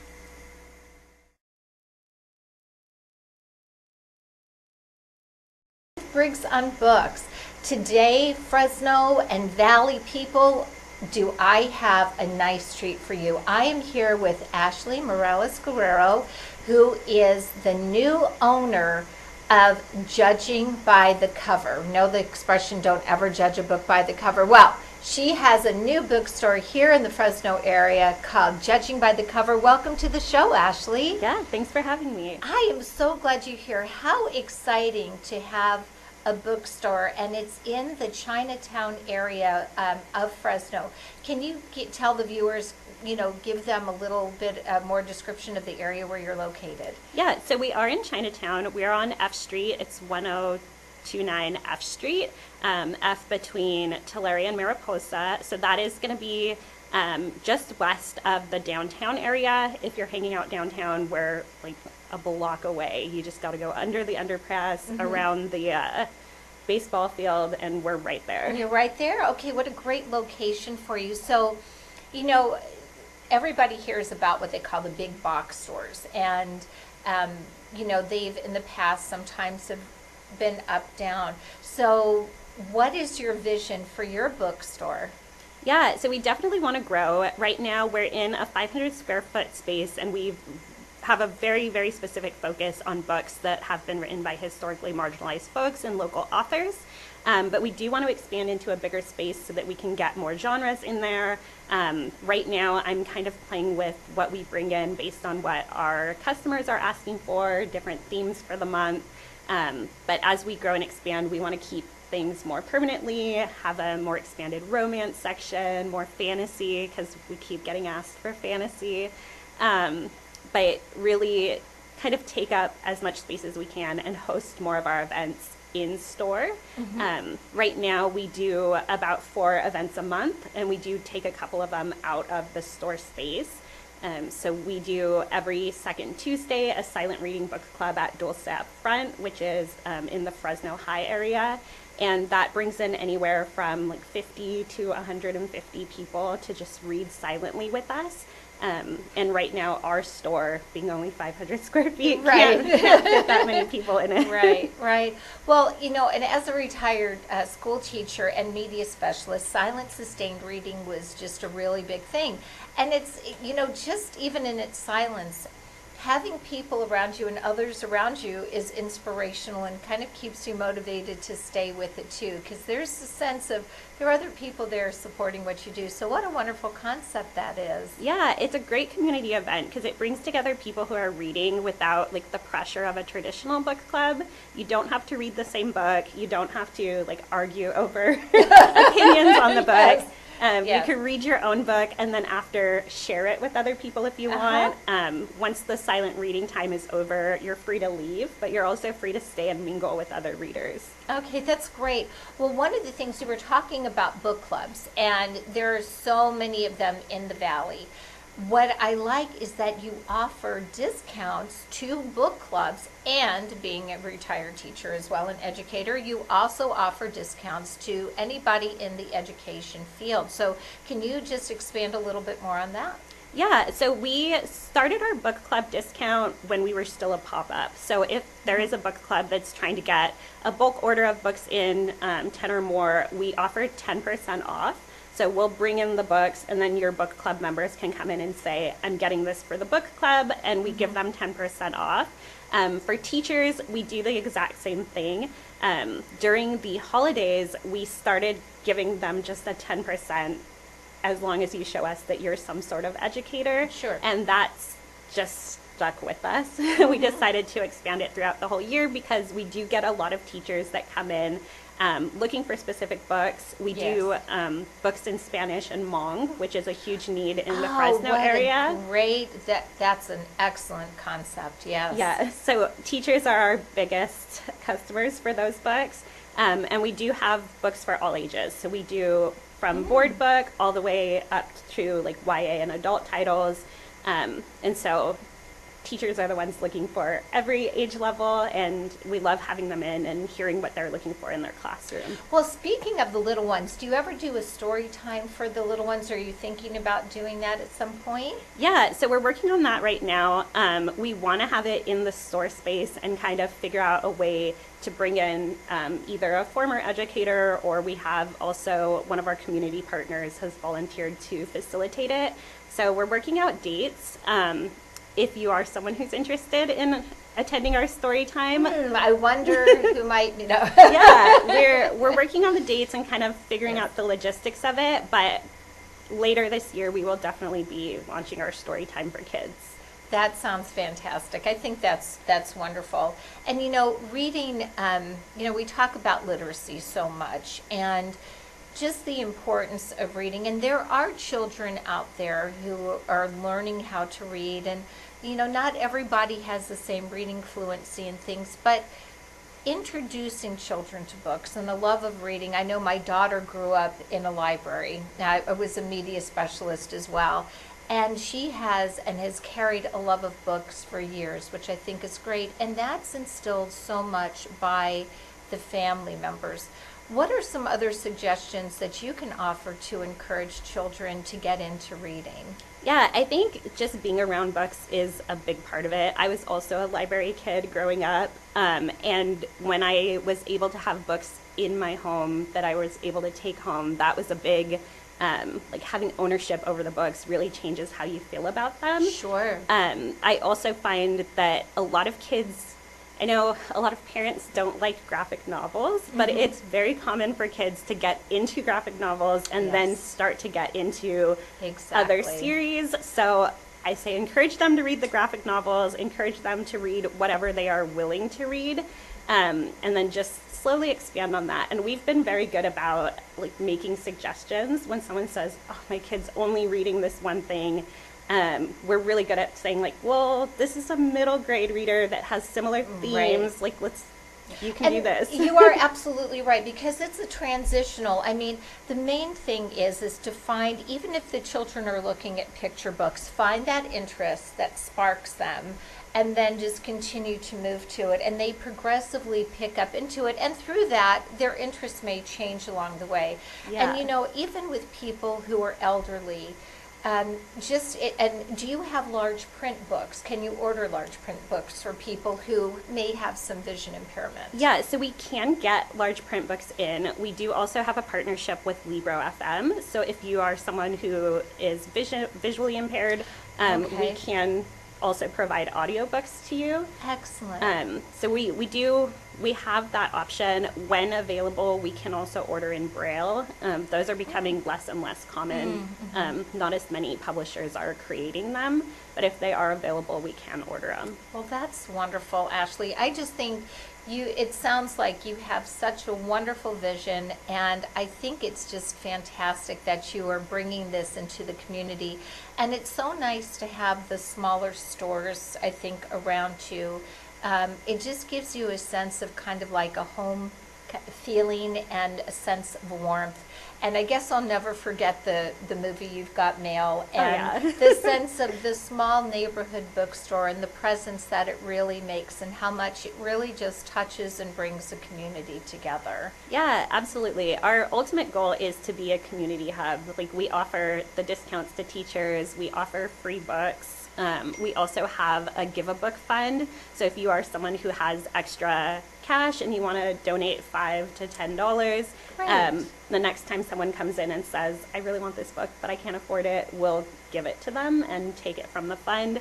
Our main goal is to just make these books accessible and available and get more books into the homes of people in Fresno.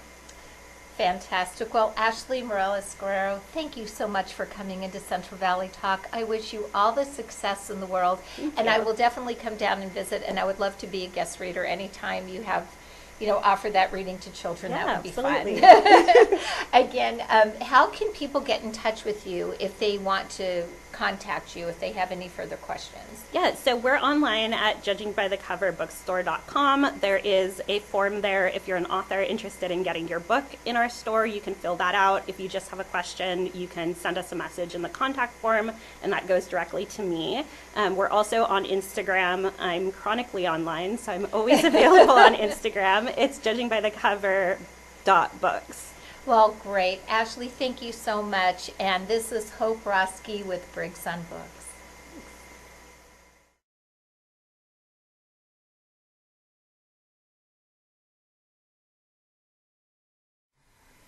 Welcome back to Central Valley Talk, the truly international talk show where I get to talk to authors from all over the world. I have the best job in the world because I love books and I love talking to authors and getting their ideas. And by the way, today, I always brag about authors from all over the world, but today every guest has been from the Southwest United States. New Mexico, and our next guest, David Pope, let's see if I can find him, is, I believe, in Arizona. David? That's correct. Prescott, Arizona. Prescott, nice. Now, let me ask you this. Here's the book cover, How Can I Help You? And I've been reading about it. I love to talk about this topic, and I love people that are knowledgeable about it and can actually help others with what they're facing. But tell us, David, a little bit about the book. Well, there's all kinds of self-help books out there. I wanted to write a help others book. And I kind of describe it on the back cover.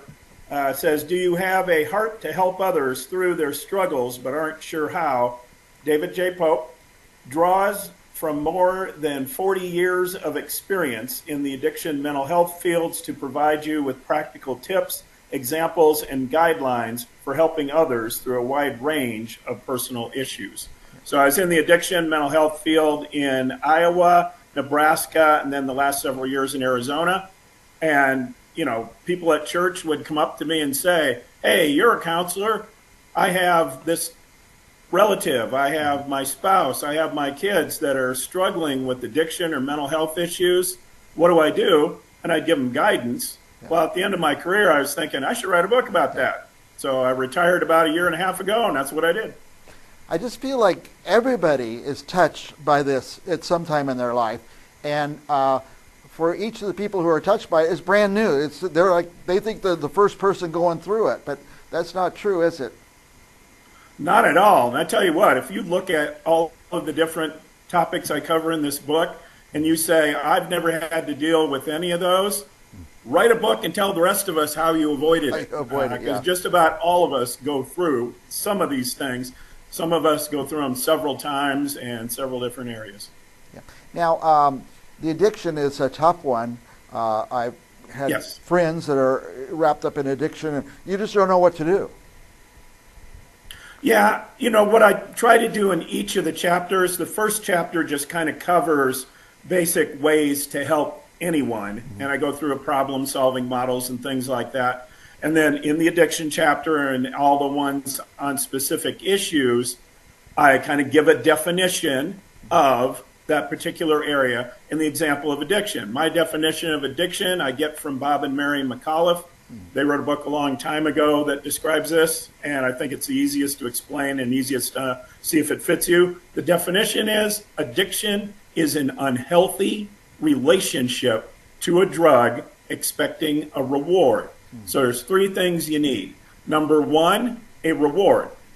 If you don't like the way it feels, you're not going to be addicted to it. There's a reason that the alcoholic goes to a bar, the drug addict goes to the dealer, the gambling addict goes to the casino, and the sex addict goes to porn. So if you like the way it feels, doesn't necessarily make you an addict, but it makes you a potential addict. The second thing is a relationship. It occupies a place in your life. Now, you can have a healthy relationship with drugs. If you're on blood pressure medicine, I hope you have a healthy relationship. The third thing is that relationship has become unhealthy. That's one people want to fight me with all the time. You probably heard the saying, I don't have a drinking problem. I get drunk, I fall down, I get up, no problem. Yeah. That's kind of the attitude a lot of people have. Yeah. So part of helping other people is just to, show them how that relationship has become unhealthy, how it's messing up other people, and look at, hey, how can we get you the rewards you sought from the drug in a way that doesn't create all these negative things? If I get the same rewards without any of the negative, staying clean is pretty easy. I hate to say this, but it sounds like food. Food, I guess. Food is, I cover a lot of different addictions at the end of that chapter, and yes, food is one of them. You got to eat, you get but the a lot reward. of people have a very unhealthy relationship with food. Now, who needs this book? It sounds like everybody could use it. Well, it's from a Christian perspective, and one of the Bible verses I put in there is, that we are to carry each other's burdens. That is the job of absolutely every Christian. The problem we get into is, I don't know how to carry this person's burdens. Their experience is different than mine. So I'm just trying to give some basic tips.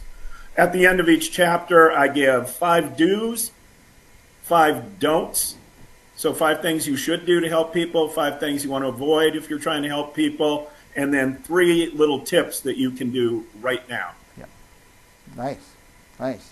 Yeah, I like I was saying earlier, I've only gone through 1 or 2 addicts in my life, but neither of those turned out very good.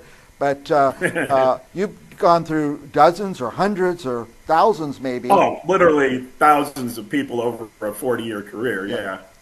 And, in a variety of capacities. I was in the addiction field for quite a while before I got in the mental health field. And I was kind of concerned at first, am I going to be able to transfer those skills? And it turns out dealing with an individual and their individual problems is more the task than dealing with a particular diagnosis. You just have to develop a relationship with the person and, look at what you can do to help get them to be as functional as possible. Can I go through what the different topics are?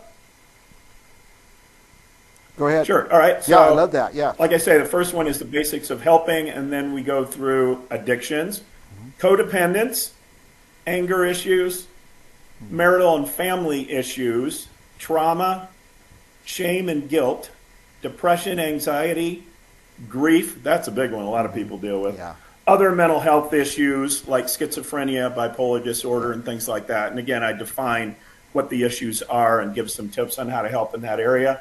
And then chapter 11 is disabilities. My wife is disabled. She's in a wheelchair. She's born with spina bifida. So she kind of gives her story, and we give some tips on how to help people with disabilities. And then a final thoughts chapter where it's really some devotional material. I go through the fruits of the Spirit, and I give kind of a breakdown of the long version of the Serenity Prayer. And then the last chapter, I used a lot of sayings over and over again when I was in the counseling career, and one of my coworkers dubbed them Popeisms. So I have this collection of sayings at the end that people kind of enjoy. So some Popeisms. That's a tribute to him. Yeah. Yep. When I was studying and doing the background on your book for this interview, I was just thinking addiction, but now we're talking, this mental health is in the news all the time now, from guy driving his truck through the crowd in New Orleans to a famous movie star. Her husband killed himself in the last couple days, and it's being talked about more and more when it was kind of a taboo subject. But I think it's good. I hope it's good that people are talking about it more. Absolutely. And what we're trying to do, I talk a lot about Celebrate Recovery. That happens to be a program that I'm a leader in and a great advocate for. Yeah. In Celebrate Recovery, a lot of people think of that as a Christian AA, but only 1 in 3 people that goes to Celebrate Recovery has an addiction problem. Other people are dealing with, like you're talking about, suicidal ideation, depression, anxiety, grief, divorce, all things like that. And man, Celebrate Recovery is a great big tent. Everybody can come in and get help there. Yeah. Amazing. Now, I keep coming back to this, but it seems like everybody could use this book, because either we're going to need help, or more likely even we're going to be in a position where we can help others, and this book could kind of be a guidebook for that. That was my goal, is to just give people a simple guidebook with simple tools that they could use when they're confronted with somebody that's dealing with those issues. Yeah. And yes, of course, you can always apply the information to yourself, but my main goal is to help people help others. Yeah. Grief especially, we're all going to know somebody who's grieving, and we're all going to grieve at some point in our life. And a lot of people don't know how to help that for themselves or help other people. You just don't know what to say sometimes. Yeah, I belong to a congregation, that's older. Actually, my wife and I are in our 60s. We're in the younger half of the congregation. So, yeah, You're the kids. We deal with a lot of grief. But every time there's a memorial service for somebody that's passed on, we try to make it a celebration. I can share you, I have time for a quick story from the book. Yeah. The best lesson I learned on grief, for example, I had a lady who was, she was actually one of the workers at Teddy Bear Hollow. That's a program that started out helping children through their grief when they lost a parent, but now it's just a general grief program. And what she would do is she would take a fishbowl in front of the group filled with water, and then she'd have a bunch of vials of food color. And she'd say, "What color is your grief?" Somebody'd say, "Blue, because I'm sad." So she'd put a couple drops of blue in there. "Yellow, because I don't know how I'm going to get on without this person." She'd put a couple drops of yellow. After she put in 6 or 7 drops, the water would get really murky and really dark. Then she would say, "How would you deal with your grief?" And she'd pour in some bleach, and the water would start to clear up. No matter how much bleach she put in, it never got completely clear. And her point was, your life is going to be changed as a result of the loss, but it doesn't have to be a negative change. You can remember that person and get on with your life, even though they're no longer with you. You're just living a different life with that person no longer being here. I thought that was a great lesson. Yeah, it is. And David, I'm inspired by you. I'm inspired to read this book, but I'm inspired to give it to some people too. So I think I'll do that. Please. Yeah, I'll do Buy that. hundreds. Hundreds, yeah. David, we've gone over time, but you're fascinating. I enjoyed talking to you. Any last thoughts you want to share with our viewers about you, the book, or anything in the world? No, but, definitely it's on Amazon, and there is a Kindle version. And if you have any comments, please email me at my website, davidjpope.com. Yeah. And again, I thank you so much for this opportunity. And thank you, David. And I can't wait to share this interview and this book with some people. So I think it could be transformational for a lot of people. So thank you for doing that, David. And for our viewers, don't go anywhere. We will be back with another author right after this.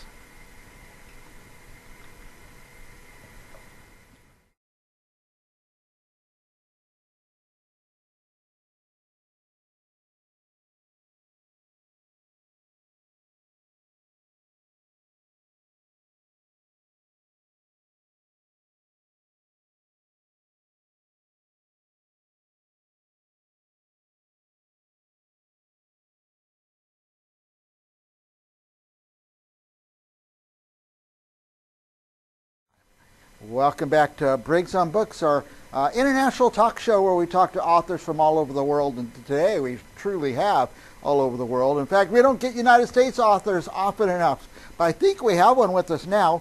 Let's see if I can find her. Amberly Johnson is, where are you, Amberly? I'm here in Evansville, Indiana. Indiana. And you're, can we say where you are, or is that top secret, or what you're doing right now? No, it's not top secret. I work in the medical field as it is. So I've been just working with patients today, so I took some time out to talk with you. Well, I'm glad you did. You have a very intriguing story, and I like to have people hear your story, because people out there are going through things you went through, and they think they're all alone. They think they're the first person going through it, and I guess at some point you thought that as well. Yeah, I mean, you do feel like you're by yourself, even if you have support or you don't have any support. It feels like you're just trapped in your own mind when you go through things like this. Yeah. Now you're going along in your life, everything's going just fine, and then all of a sudden something happened. Tell our viewers about that.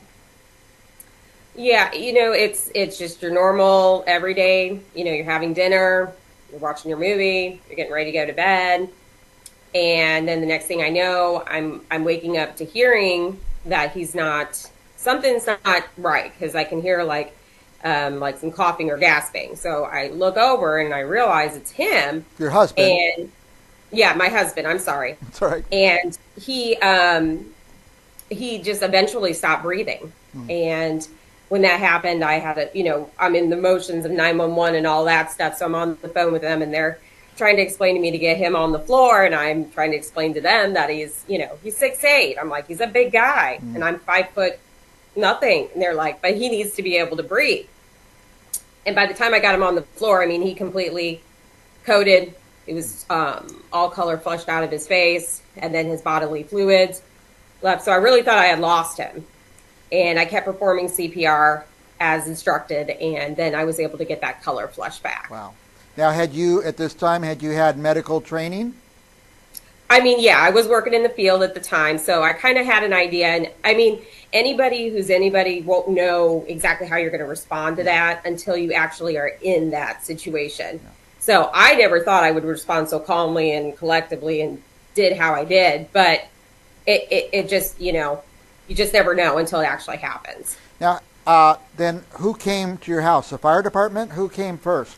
It was quite a display. We had two police cars and 2 fire engines, and then, obviously EMS. And they were all up in this room. It wasn't a very big room, and there was like 7 of them working on errand. And I had the police ask me what happened and everything. I mean, it was just this huge scene. And at the time, I didn't know what was going on. I just seriously thought he was just having a heart attack. Like he's just having heart failure. But he was only 30. So I really didn't think anything else of it. I thought, well, maybe it is an underlying condition. Mm-hmm. And, later then I find out later on, purpose of the book and everything like that is to... he was having an addiction on the side. He had an addiction to... Behind closed doors. How'd you find that out? Well, after he was hospitalized and we got him stable, because he was continually coding because these drugs were running out of his system. Oh, boy. We did some blood tests and urine tests, and then that's when they found out that he was positive for meth. And... I think it was like Percocet and stuff like that, but it was very high doses. And it took him a while to come clean about it, especially being in the hospital. But that was the only way we were going to understand how to actually help him.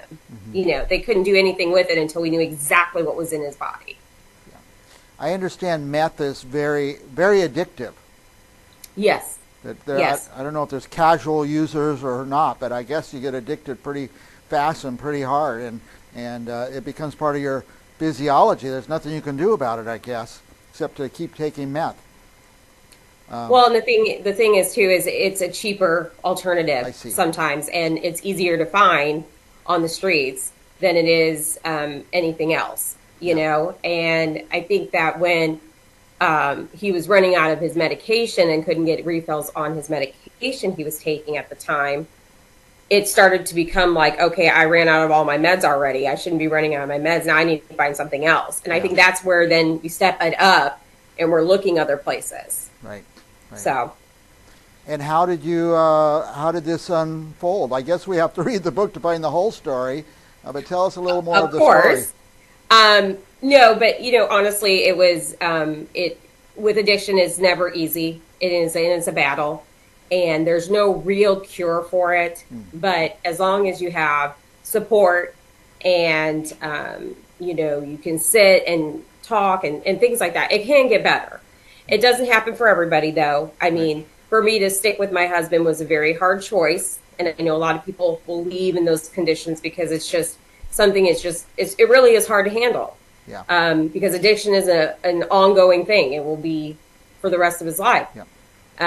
But we found ways to get him the right counseling, the right treatment, moving completely out of state, doing all these different things just to get him out of the area, out of that zone. And then now he is almost 8 years sober. Wow. So Good for him. And he's still with us, even after having a massive stroke after his heart failure. Yeah. So his heart stopped. He literally died right in front of you. And then he had a stroke at another point? Yep. He had a left-sided stroke about 3 months after his heart failure. Okay. Wow. And that was because he couldn't stay away from it. You know, he was able to still find these drugs. He was still able to take these drugs. And then it landed him being found in his work truck on the side of the road on a hot day with the windows up. And he was just completely, he wasn't breathing. Wow. So we really didn't know until he came out of the coma what really went on. Yeah. What, tell me about moving out of state. Was that part of his therapy, getting away from his old friends?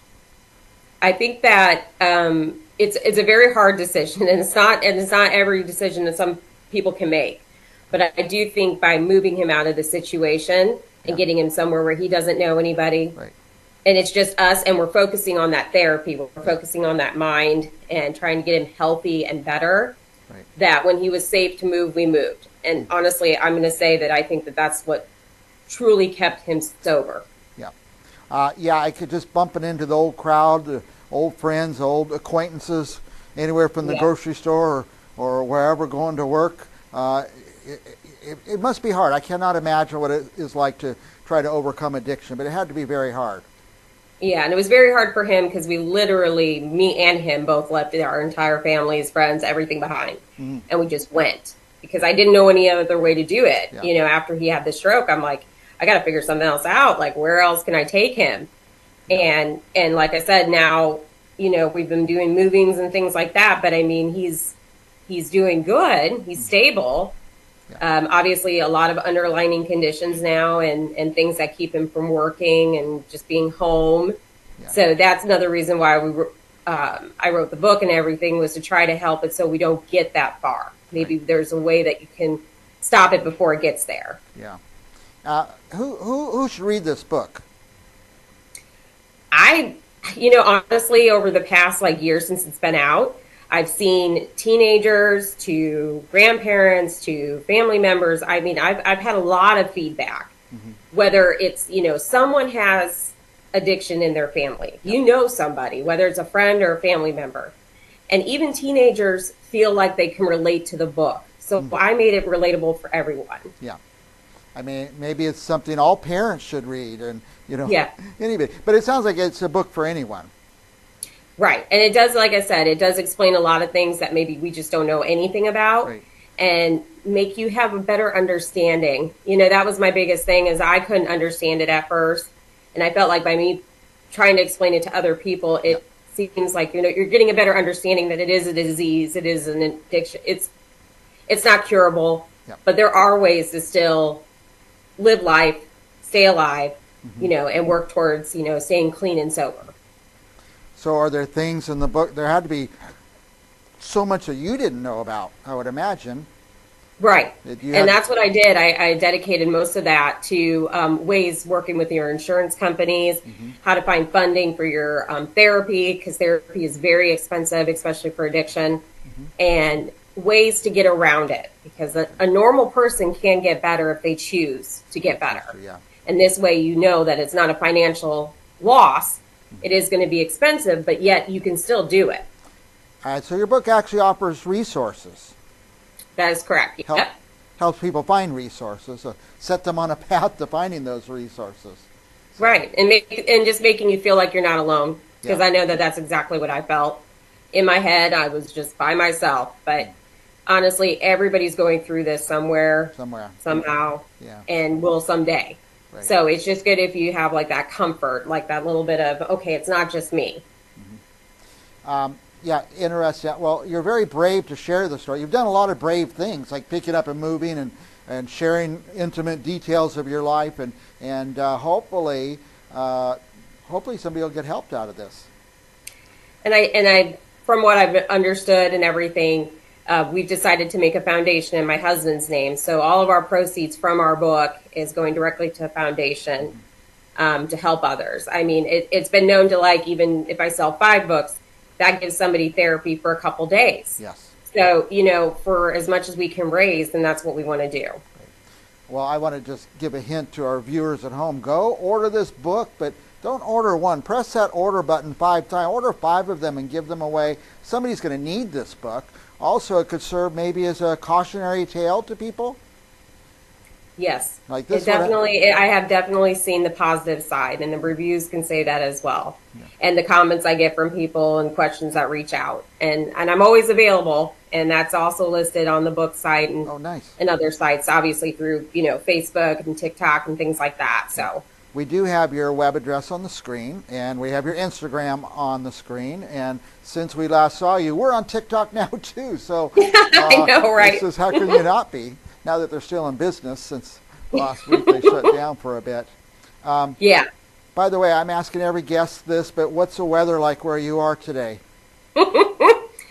Cold, but at least, like I said, we were living in Florida, and we thought moving up here we were dealing with that. But I guess they're closing down in Florida right now because there's about 5 inches of snow on the beach. Unbelievable. So, it's crazy. Yeah. For the those watching, today's January 22nd, 2025. So if you're watching this summer, I don't want you to think that there's snow in Florida, but there is today. It's amazing, and New Orleans. So, Amberly, any last thoughts? I know you and I always go over. We enjoy talking to each other. I just get so inspired when I talk to you. But any thoughts? Anything else you want to share before we go to our viewers? I just think that it's important to know that you do have a choice. And whether you're the one that's addicted or not, you have a choice. And if you choose to stay, it's going to be a long, hard battle. Yeah. But I feel like it's worth it in the end. I feel you can find that peace and that love and appreciation as long as the person's willing to do the same. Yeah, that's great. I'm glad you said that in the end. And you went through a lot, and you're still there, and it's never over. Is that right?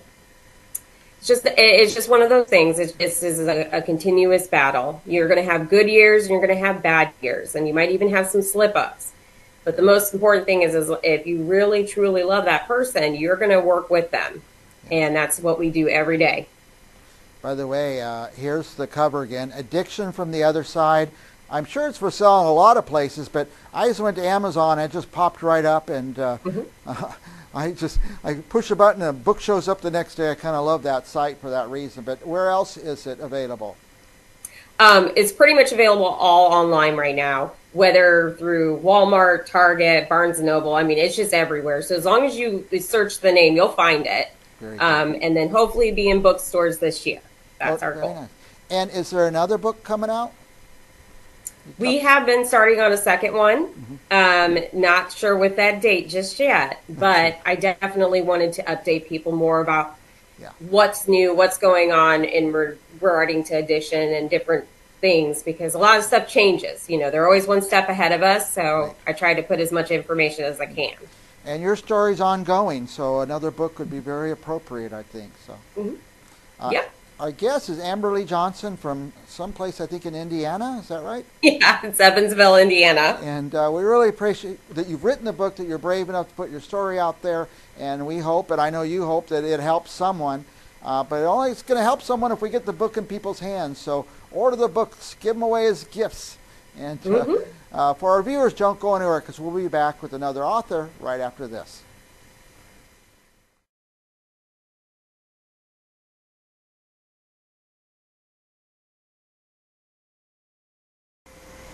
Welcome back to Briggs on Books, an international talk show where we talk to authors from all over the world and learn about their books and their inspiration and how did they even get a book published. It's so hard to do that. Yesterday was Holocaust Remembrance Day, and I spent a lot of the day remembering and studying about the Holocaust, and good thing that I booked this next guest for today, because her book, Witness for My Father, I think traces some of that story from a personal angle. Welcome, Barbara. I didn't ask how to say your last name, Berggren. How's that? That's perfect. Hi. I don't know if I got the introduction correct or close enough, but tell us a little bit about your book. Okay. First of all, thank you for having me. I really appreciate it, and I'm impressed that you did some history with the International Holocaust Remembrance Day. And I did pick the date specifically because every year I tried to speak about it. As you probably know, what's really unusual is yesterday, January 27th, was 80 years since they liberated the Auschwitz concentration camp. I do it for a few reasons. One of them is to make sure we remember there were about 1 million people, a little over 1 million people, most of them Jewish, who were murdered at that concentration camp. And also a reminder that over the course of the war, there were 6 million Jewish people who lost their lives. And that's just such a huge number. And I'm sharing the story of one family, which brings it to light, and that is my dad, and his family, which is my family as well. So there's a photo of his family that are sitting together, taken in the early 1930s, and his mother is Sonia, who I was named after. It's my middle name now. And his father, Isaac, my grandfather. And then there's a little baby on Sonia's lap, and that is his baby sister, Clara. And that's Clara with a K. I like to bring their names back. I like to keep them alive. And I also like to speak to their legacies, which is what a lot of the book is about, especially the first half, when you get to meet the family in extraordinary, ordinary days. This biography, it is a story of devastating loss, but it is also hope and the triumph of human kindness. So that's going to be a theme of this. I am Witness for My Father. That's where the title came from. And my Holocaust survivor, Martin Wigan, that's his American name. And back in the day, there were a lot of name changes depending on what country and where you were going. I thought that was normal, but it's not. And he was born Mieczysław Wygensberg in Poland, Starowitz, Poland. And they called him Mietek for short. So in the book, there's a lot about Mietek. This biography it started actually as a memoir and turned into a biography, so it gives you a little bit of how it developed. It all began with one phone call, and that unlocked a secret and an untold story I'd never heard of. So I'm with my dad, and he ran a small business. I was part of it, part-time. And we were on this call, and when we got off, I thought, oh my gosh, I'd never heard this name, I never heard this story. So we hung up the phone, I looked at my dad, and I said, who is John Withers? Because this is the man his son had called us. And my dad very simply stood up and he said, Berb, which is what he called me. He had a Polish accent, but that's A with an umlaut. And he said, he and his men put me back on my feet. So, of course, my first feeling was a feeling of elation that somebody helped my dad after his liberation. And it also started to make me wonder, I wondered how he got past the atrocity.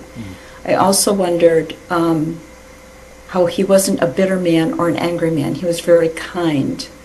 And he held a lot in, but overall he was very kind, very smart, and soft-spoken.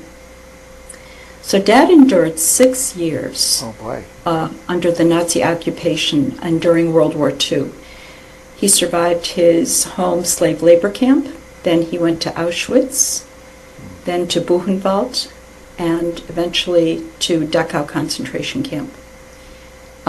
He was at Auschwitz, but about a few days before the liberation, they forced the strongest of the weakest to go on a death march out of Auschwitz. And the Allies were coming in, so the Americans and the British were coming in from the west. The Russians were coming in from the east, and the Russians actually liberated Auschwitz. Now, my father would be liberated at Dachau, but not for 3 months, so timing was a big deal. And he calls it his other birthday. So at liberation, as he said to me, he said, Barb, I had no country, no family, no money, no home. And he was 16. He was orphaned, and he weighed less than 90 pounds because this was at the end of, he was one of the few who survived. Dad, and this is at the heart of the story, Dad was rehabilitated physically and emotionally and hid, because this was against the rules, by a segregated African American army troop that was led by John Withers. And they stayed together for over a year. The men, John and my dad, would reunite after this phone call after 55 years. Wow. That's kind of an opening to what the story's about.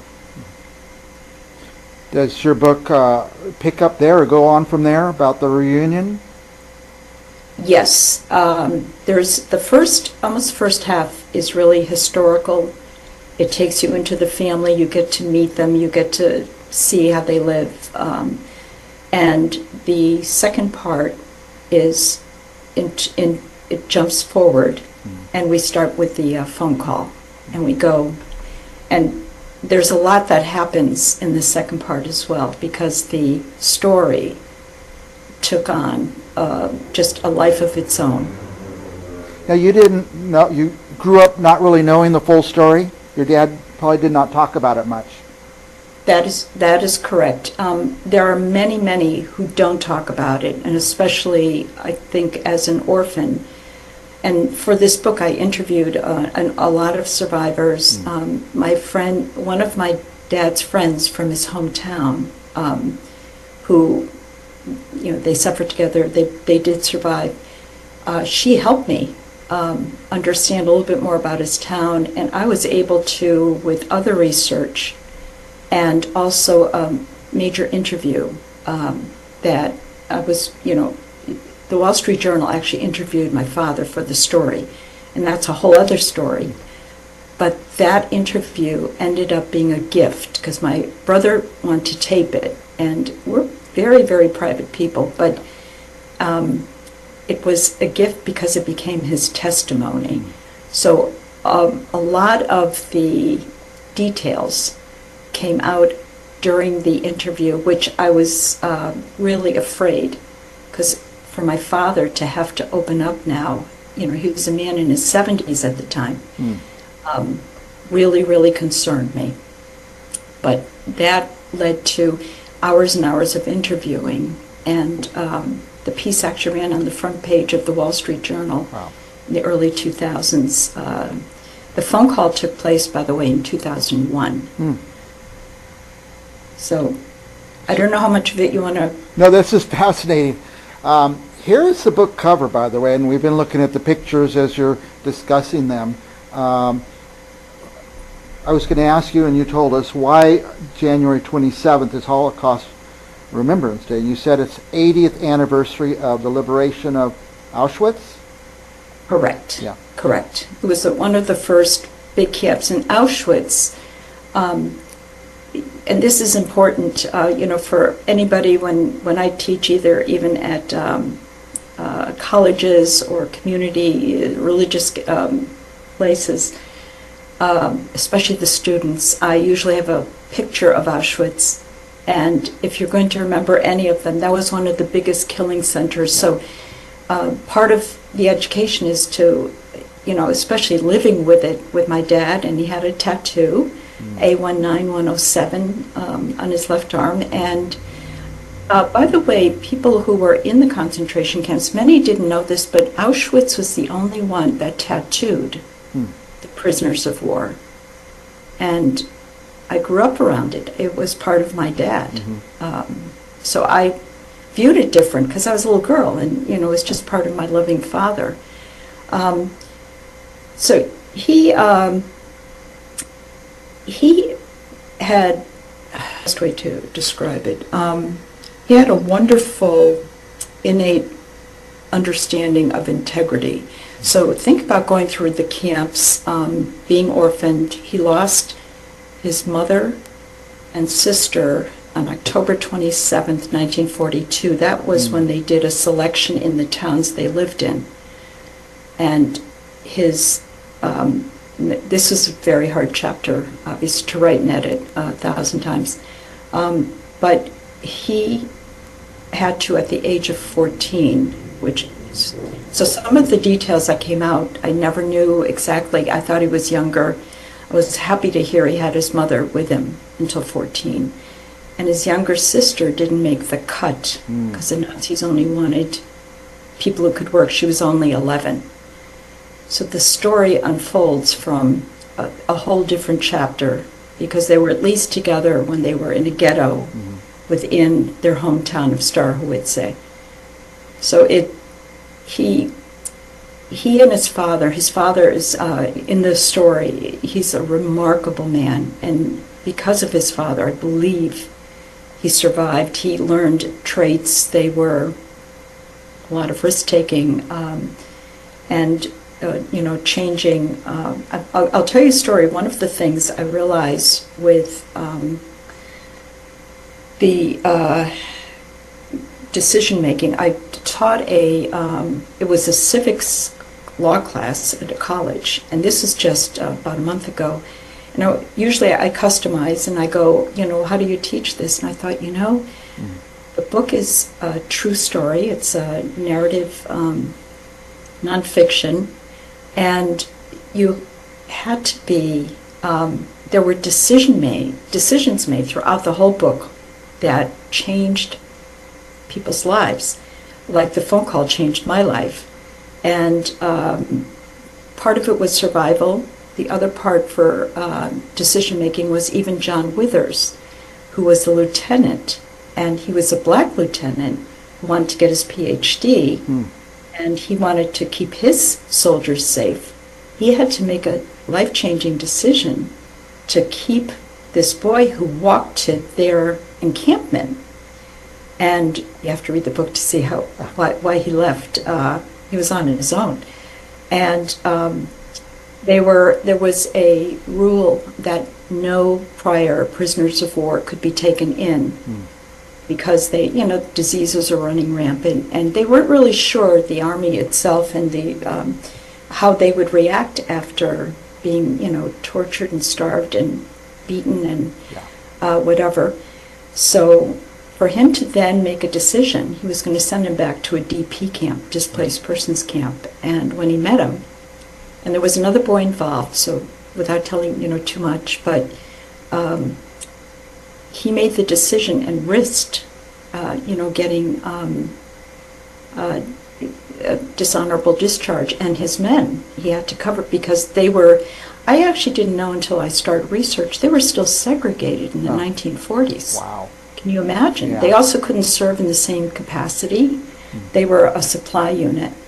So what I did during the time was whenever there was a big decision to be made that was life-changing, I slowed it down. I told them it was their turn to decide how they would have handled it because their courses are to prepare them for running, it could be large healthcare systems, businesses, but their in civics classes is really about your moral compass and how you're going to make decisions for many other people, once they get out into the workforce. I hesitate to ask this question because it seems self-apparent, but I ask every author this, is who should read this book? That's a really good question because that's not an easy question. Yeah. Well, first of all, obviously historians who are into history, especially for World War II, because there's a lot, and how it unfolded, and you see it going each step by step. Humanitarians, because this really is about the best and the worst of humanity, and both parts are covered. It also, the individuals who seek hope and inspiration, because my father's life was, extraordinary example of resilience. And even when I was teaching the civics course, or lecturing, I should say, it was decisions that could change the course of other people's lives. And my dad's always been my hero. He continues to be. I actually had something came up in December that was surprising. I was having a hard time making a decision, and to my husband, I said, let's invite my dad in. And he loved my dad too. So we invited him in. He has passed. And I knew exactly what he would say. So for inspirational purposes, this is a really good book to see someone come out of the worst of human, atrocities, and how he changed, moved forward, and did not lose his humanity. And that's really, I think I had mentioned, Mike, that I'll tell you a little bit about how the story did take off. So the Wall Street Journal became interested because it was one of the writers, Brian Grewley, and had tried to get permission. And John Withers' son called me, and I said, we're really too private. I can't imagine my dad would want to do this. And my dad said, my brother and I met with him and said, this is a national stage. And he said, if this will help John Withers, I'll do it. Another life-changing decision, because, I said, well, it's going to be out there. And it was his way of saying thank you to John. They were together, the troop and my father and this other Jewish boy. Think about it. They had to hide them when they came in because there were, as John Withers said, two white Jewish boys amongst a black African troop. Yeah.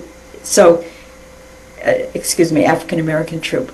But so that led to really getting his testimony and detail, and something I do share for all you writers or students or anyone else. What I learned from the interview was remember to ask about the good stuff too. So that's why the opening line was, did you have your own bedroom? Did you live in a house? Yeah. And yes, he did, and he had his own bedroom, and I thought, wow, because we were always afraid to ask questions. And also, the feedback we got was all surrounding about the kindness that these men showed, and they became a family. Yeah. Reader's Digest did a piece on it as well. The Washington Post did something, and then the book ends in 2003, but 2 years later, actually, CNN, the Wolf Blitzer report, did a piece on it that John Withers and I were together. My father had passed. And so it resonates with so many people. And one of the lines I usually use is, always remember and never forget the power of acts of kindness. So it's a story, and we have won 4 major awards, 3 gold, and we were also, I always say it's their story. I had the honor of authoring the book and doing a lot of work. But the one of the awards was the Pipeline, was a movie adaptation. We made the finalist, and this was a tough one. So, but one day, you have to really know people in Hollywood. Yeah. But so I'm very proud of their story and what they did and how it helps other people when they read it, and what it can do. And it changed my life. Yeah. Barbara, we're way past time, but I can't stop talking to you.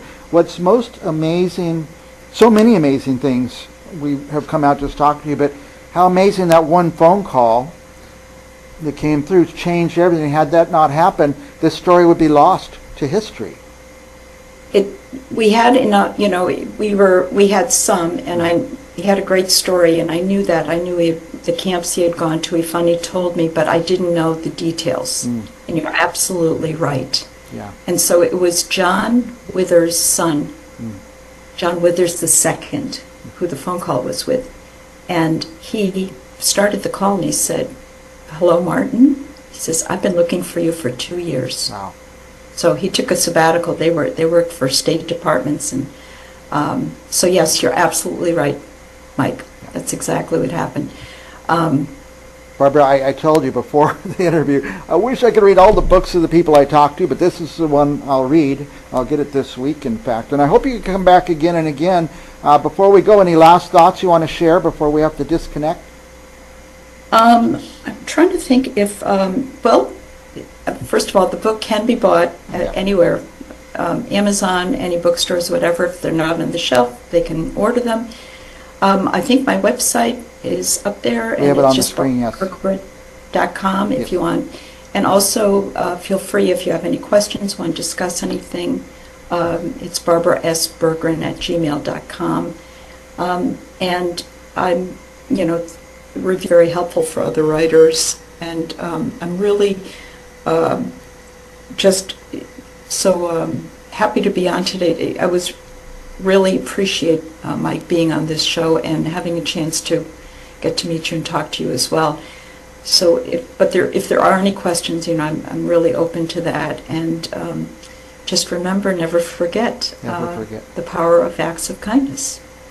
Thank you, Barbara. And for our guests, I always say this, don't go and click once at Amazon. Order 5 copies. There's got to be somebody that would appreciate and enjoy getting this book as a gift, because that's what I will do.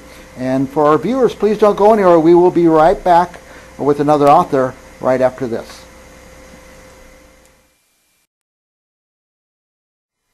Welcome back to Briggs on Books. I have the best job in the world. I read all day, and then I interview authors a couple hours a day. I just love my job. So many interesting people out there, so many interesting books to read. How do you pick your next book? Hopefully, our authors will be so interesting, and you'll learn enough about them and their books that you'll say, I must read that. By the way, check out this one. I always point the wrong way. Too Much of Nothing. And not only do we have this book here, but we also have the author right here, not in our studio, but on our Zoom. Welcome, Carla Stockton. Thank you, Mike Briggs. Too Much of Nothing. Where do we start? All the way back, was it your mother that escaped Europe? Yep, it starts with just sort of a rumination about my mother's experience running away from Europe at the time of the Holocaust, and what that experience that she had, the trauma that she, and people don't think about what a trauma it is. When they were talking about people losing their homes in the fire, right? People said, oh, but they're rich, they can make new houses. Yeah. To say something like that is to denigrate the whole experience of loss. If you're forced to leave your home, whether it's a palace or it's a slum, it's your home, your identity. Mm-hmm. So the experience of being forced to leave for whatever reason creates a trauma that lasts for generations. It doesn't just go away. We inherit it in our DNA. Amazing. Interesting way to say that. It is Holocaust Remembrance Day just a couple days ago. Can you tell us a little bit of your mom's story? I'm sorry? Can you tell us a little bit of your mom's story? Sure. My mother was 16 at the time that it became clear that Jews were not welcome in Europe. But it had begun for them earlier. My grandfather was a PhD in engineering and could not get a job in the 1930s in Austria because he was a Jew. And that was despite the fact that he had been a captain in the Kaiser's army in World War I, despite the fact that his brother had died for the Kaiser in World War I. So, and they didn't have a choice. They were conscripted. He often said, in his later years, he said, my only regret is that I didn't run away.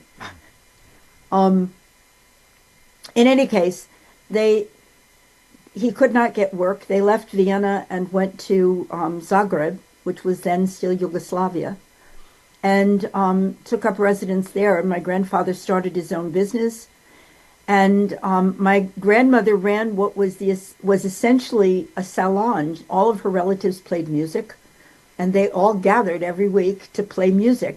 Some sang, some danced, some played instruments. One of my grandmother's brothers was he was a musicologist and he taught at the university. Another one was a bookbinder. I mean, they were very artistically bound people, and they met often. My mother played the cello.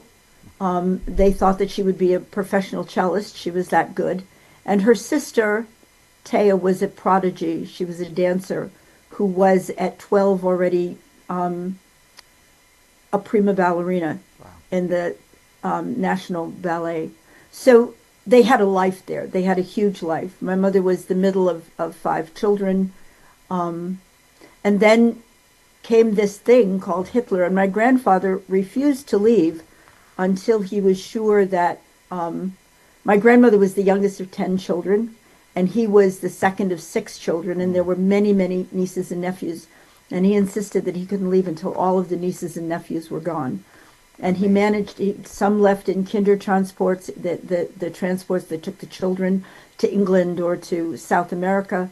Some of the relatives went to South America, some went to Australia, some went to Auschwitz, some went to other camps. And finally, at the sort of 11th hour, he took his family across France. He told each of the children they could choose one item to take with them, and my mother chose her cello. Her cello, and wow. They traveled to France, telling people that they were going to visit an ill aunt so that they wouldn't get stopped. And then they got on a boat and came to the United States. Wow. Amazing. And settled in Kingston, New York. Now we're going to do a little bit shorter interview than normal because I'm going to ask Carla, to read an excerpt of her book, which is about 7 minutes. Is it from the book? Most of it is, some of it is from the book and some of it is extended in my blog. Yeah. Just give us an idea before we go to that. The book's made up of vignettes, I guess. Give us an idea of what some of those are about. What the book starts out with essays that sort of are my my ruminations, for want of a better word, on topics that influenced my growing up in the 60s and 70s. So there's, for example, there's an essay about a woman who was assaulted often by her very successful professional husband. There's one about abortion and how a friend of mine had an illegal abortion, and her experience made me want to have children. There's another essay about the meaning of survival, how we survive. There are essays about living in books. I grew up. I'll tell you how deeply I was embedded in books. My first crush as a kid was on Mercutio. And I was at least 15 or 16 before I realized, oh, wait a minute, I don't think I have a chance with Mercutio. I mean, that's how deeply I was embedded in books. So my sense of books and my reading, especially my sense of drama, because I'm very deeply entrenched in drama, and I mean theatrical drama, other dramas as well, but theater, that's all embedded in the book as well. And one of the chapters is about my time in New York when I worked as a visitor guide on top of the buses in New York City. Oh yeah, yeah. How about and that? my favorite co-worker was a trans woman named Mandy, and that's what I'm going to read to you about today. All right, I will tell our viewers to stay tuned and listen to Carla Stockton reading an excerpt from her book. We'll go ahead, Carla, I guess. Thank you. I love this this particular excerpt because it reminds me so much of a person I was deeply fond of. When I moved to New York City in 2003, it took me some time before I eventually found work as a New York City sightseeing guide. For the first year, I felt ridiculously fortunate to be able to share New York City with tourists who rode with me on the top of a double-decker bus and to get paid for the pleasure. That wore off eventually, but in the meantime, I got to know Mandy. Mandy, still generally called by what would become her dead name, Stephen, was my favorite coworker. A brilliant guide and former attorney, she was saving up for gender reassignment surgery. Divorce from a greedy wife, mental illness in a daughter whom Mandy would never abandon, and frequent mandate transgressions had led to her being fired from her high-powered law firm, which left Mandy with no money for the ultra-expensive procedures. In the interim, Mandy made concessions of powerful self-assertion by wearing in all weather Bermuda shorts, fashioned in bright orange sweatshirt fabric, frowsy blouses, and mostly floral, and tops that plunged well below her prominent and rapidly graying chest hair. She also wore neon-colored sneakers. Her hair and mouth were a whirling forest of bright tangerine curls and a soft, pillowy, hot pink, glossy triangle. I'm a lesbian, Mandy explained to me the first time she asked me out to dinner. I was flattered. I had never met anyone smarter or funnier than this person, qualities I've always found irresistible in a man. But I had no interest in being romantically involved with a woman, even a woman who was anatomically at least still a man. Of course, I didn't want to hurt Mandy's feelings, and though I turned down the invitations to dinner, to movies, to theater, we often sat together as we waited between buses. I never tired of listening to the stories she told. The personal stories were harrowing, beginning with a Lower East Side childhood, and the professional stories were infuriating. This person had tolerated more than anyone's fair share of abuse by the system over the years. If I had been differently wired, if I were capable of loving Mandy as she deserved to be loved, I would have spent all kinds of days and nights with this remarkable human being. Those first months working on the bus were magical. What a privilege it seemed to explore New York from an ostensible eagle's view. As a history and cultural buff, I was learning in a way no book or school had ever taught me. Mandy's wide knowledge of the city enriched each day and broadened my tour repertoire. Having studied architecture, Mandy was conversant with the eclectic nuances of building styles that comprised our city's makeup. As an astute political observer, she understood the underpinnings of Tammany, why Robert Moses was more tyrant than savior. She explained to me why Breslin Mailer campaigned to create the great city-state, a movement I enthusiastically worked for in my youth, was basically moronic. Having studied labor law, her expertise guided our labor disputes. When the company abused us, Mandy spoke eloquently with great erudition. She knew the score. She understood what we were entitled to and what was being kept from us with malicious, greedy fury. Winter descended as I rounded the end of my first year on the bus, and with it the end of the idyll. Cold weather, heartless employers extinguished the joy. Eventually, Mandy ended too. Our company, a startup in every sense of the word, provided no bathroom for our relief. For a while we were allowed to use the restrooms at the Hilton Garden Inn, which was less than a block from our launch site, and the management there even encouraged us to buy goods in their gift store and food mart by giving us a generous discount. Then one day Mandy farted and sighed loudly in a stall in the women's room. A tourist seated next to her, the woman in the next stall, securely separated by a metal wall and locked door, freaked out at the sound of a male voice sighing on the tail of a roaring fart. She complained to the Hilton management. After that, all guides were banned from the place. No more comfy lounge seats, no more cheap candy bars, no more toilet.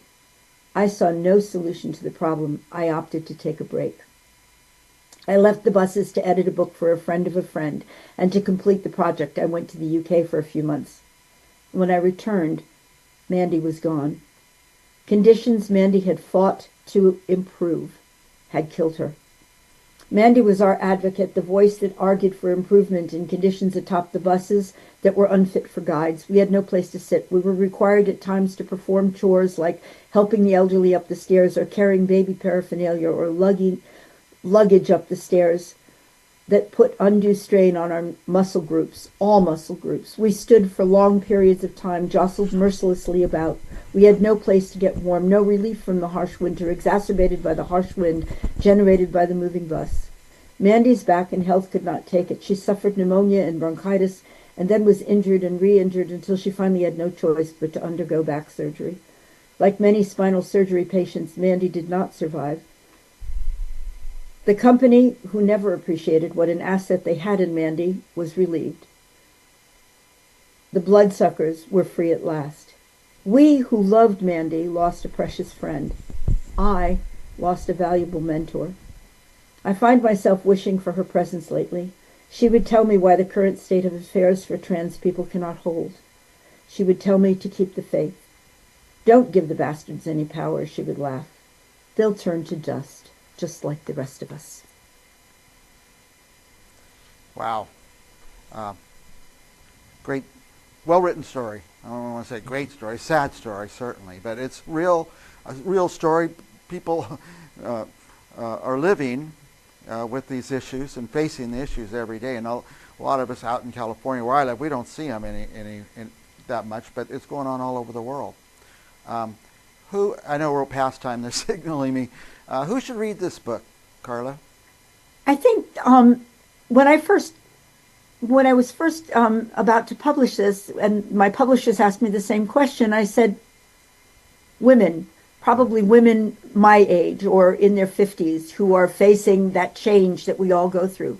But more and more, my readers are women in their 40s and in their 30s who are finding that it resonates for them and it's transformational.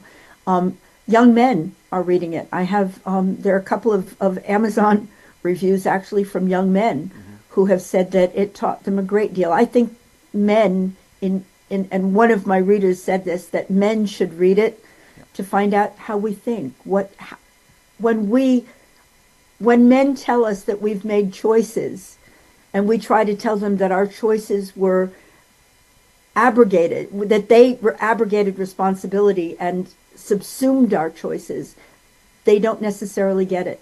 But this book kind of explains all of that through stories. Yeah, there's a lot of happening in the world now that some of us don't understand, and I feel like this book could really help us understand some things that we don't get. So, I agree. There are so many things that are resonant today that were prominent when I was a kid, and by having gone through them and learned to sort of understand them, I can share that insight. Well, I will say this. I'll do a little commercial for Carla. Go order this book wherever you like to order your books, but don't click once and order one. Order 5 of them or 10 of them. What a great book to share with other people. And, thank you, Mike. You're the best interviewer. I'm so grateful for this opportunity. Thank you. I every week or so, I'm invited to a dinner party somewhere, and I always take a gift. I used to take a bottle of wine. Now I take a book. So here is this book, and thank you, Carla, for taking the time to share with us. And I'm very moved by your reading. I couldn't talk afterwards. Thank you. For our viewers, don't go anywhere because we're going to have another author coming up right after this, and we'll be right back. Thanks.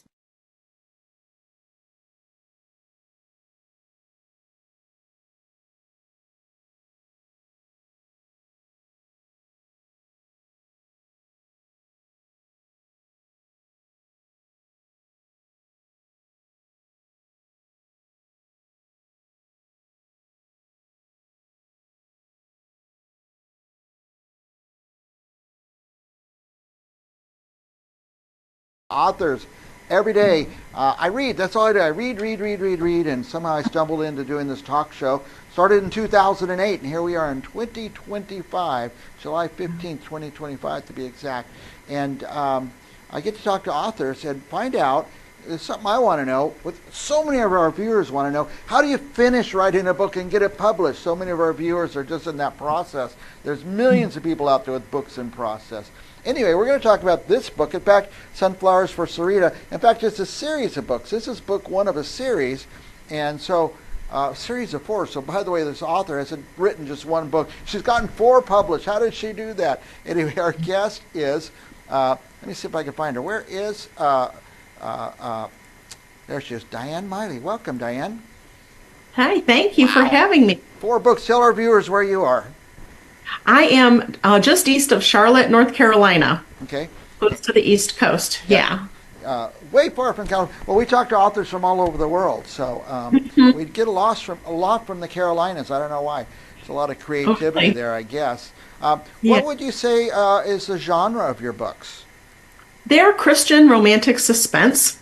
So they do have, they're clean. They have, they don't have any graphic violence or anything like that, bad language, but they do have some suspense. They have one of the stories has a murder, another has a pretty violent stalker, and they have a kidnapper also. It's real life stuff.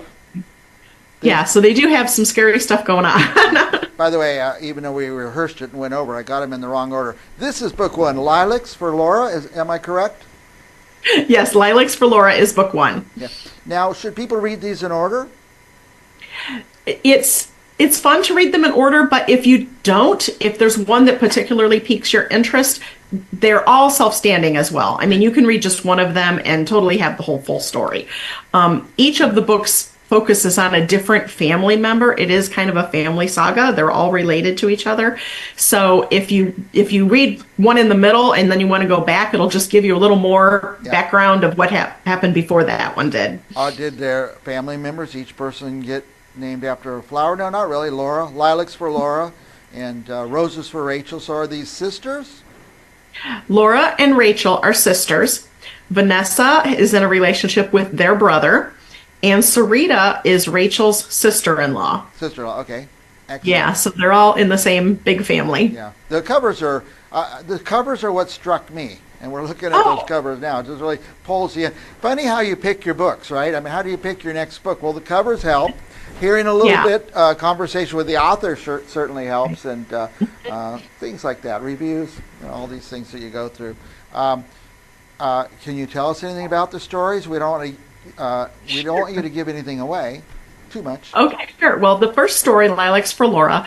Laura is a florist. She lives in this little small town. It's a fictional small town in Ohio, which is where I grew up.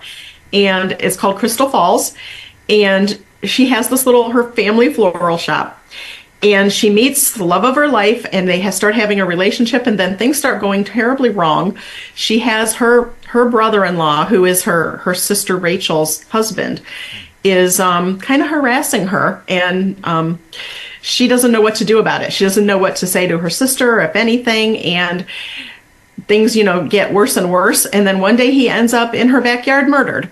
Oh my God. So she is the prime suspect, obviously. And so then her boyfriend, Brett, actually finds him in her backyard, and so that creates all kinds of tension in the romance and tension with her sister and the whole family. And so that's kind of how that story begins. And I won't ruin the story for you, but that's kind of what happens in that story. The second story is Roses for Rachel, and that is Rachel, the sister's story. So at the beginning of the story, she's a widow. She has 2 little girls that she's raising, and all the things that happen that she goes through, and she has a stalker. So that's kind of what she has to deal with. Are they concurrent? Or are they or different? They're consecutive. They're consecutive. So the first story happens first. The second story happens afterwards. But like I said, you can read them out of order, because I was very careful not to give away what happens in the first story, in the later story, so that you can still be surprised. Here's Violets for Vanessa. You want to say something about that one? Well, Vanessa is kind of the girl from the wrong side of the creek. They don't have tracks, they have a creek. And she's just a poor girl. Her father's very abusive and an alcoholic. She's trying to get away from him.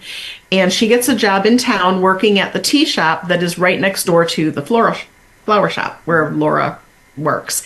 And she ends up meeting their brother Chad and starts a relationship with Chad.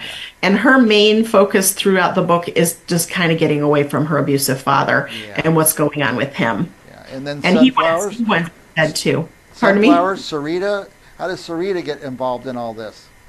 Okay, Sarita is the sister of the guy in the first story who ended up dead.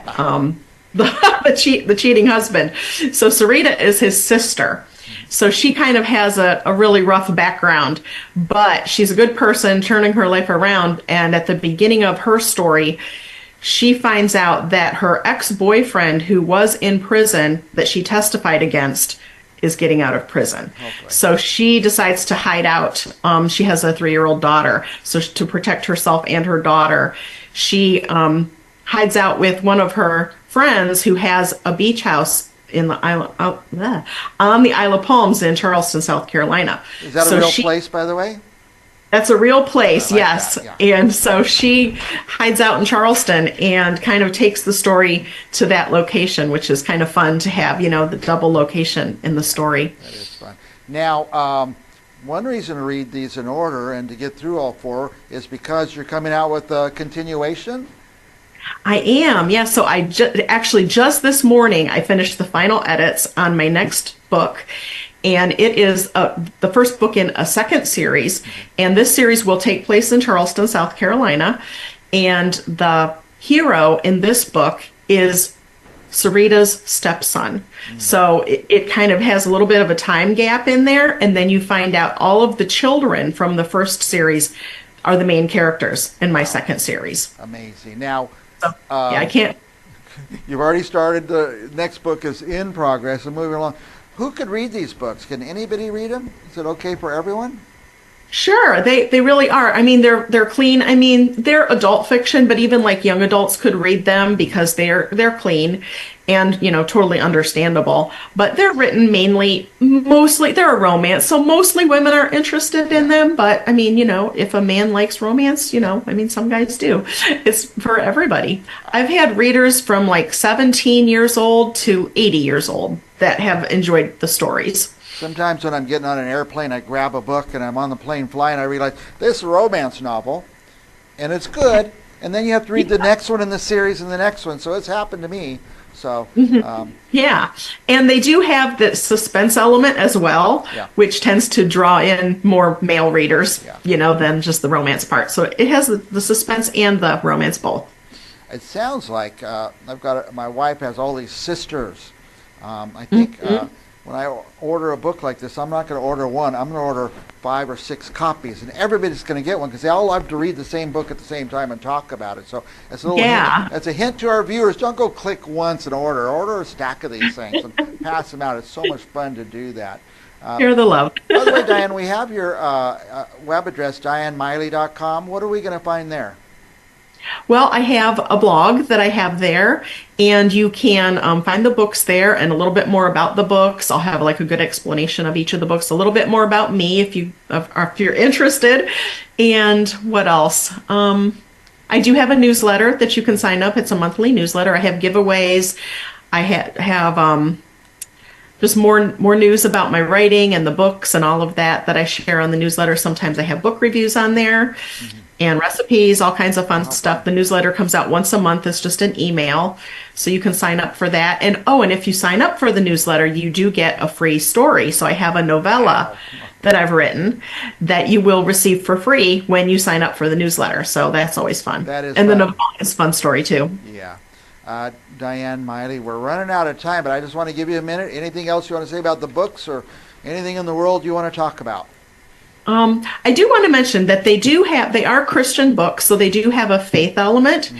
And one of the things that I encourage in the stories and through my writing is that, bad things happen in life, and that the main characters, learn through the stories to trust in God and grow in their faith. And I want to encourage the readers also to, when bad things happen, trust in God, pray, and, turn to your faith, and that helps you get through. And God has a way of turning all of those ashes into beauty in the end. Nice. So I always have a happy ending, and things always end up better than they were. I mentioned that early in the interview, is that the things that happen in your book happen in real life, stalkers and murders and stuff like that. Yeah, they do, yeah. Thank you, Diane. I'm inspired by you now. So many books and more coming out. I hope you'll come back on the show again and again. I would love to. Thank you so much. I appreciate you having me, and I appreciate your support of books and authors. Thank you so much. I love books, and I love to talk to authors. So for our viewers, don't go anywhere. We're going to be back with another author right after this. Thank you.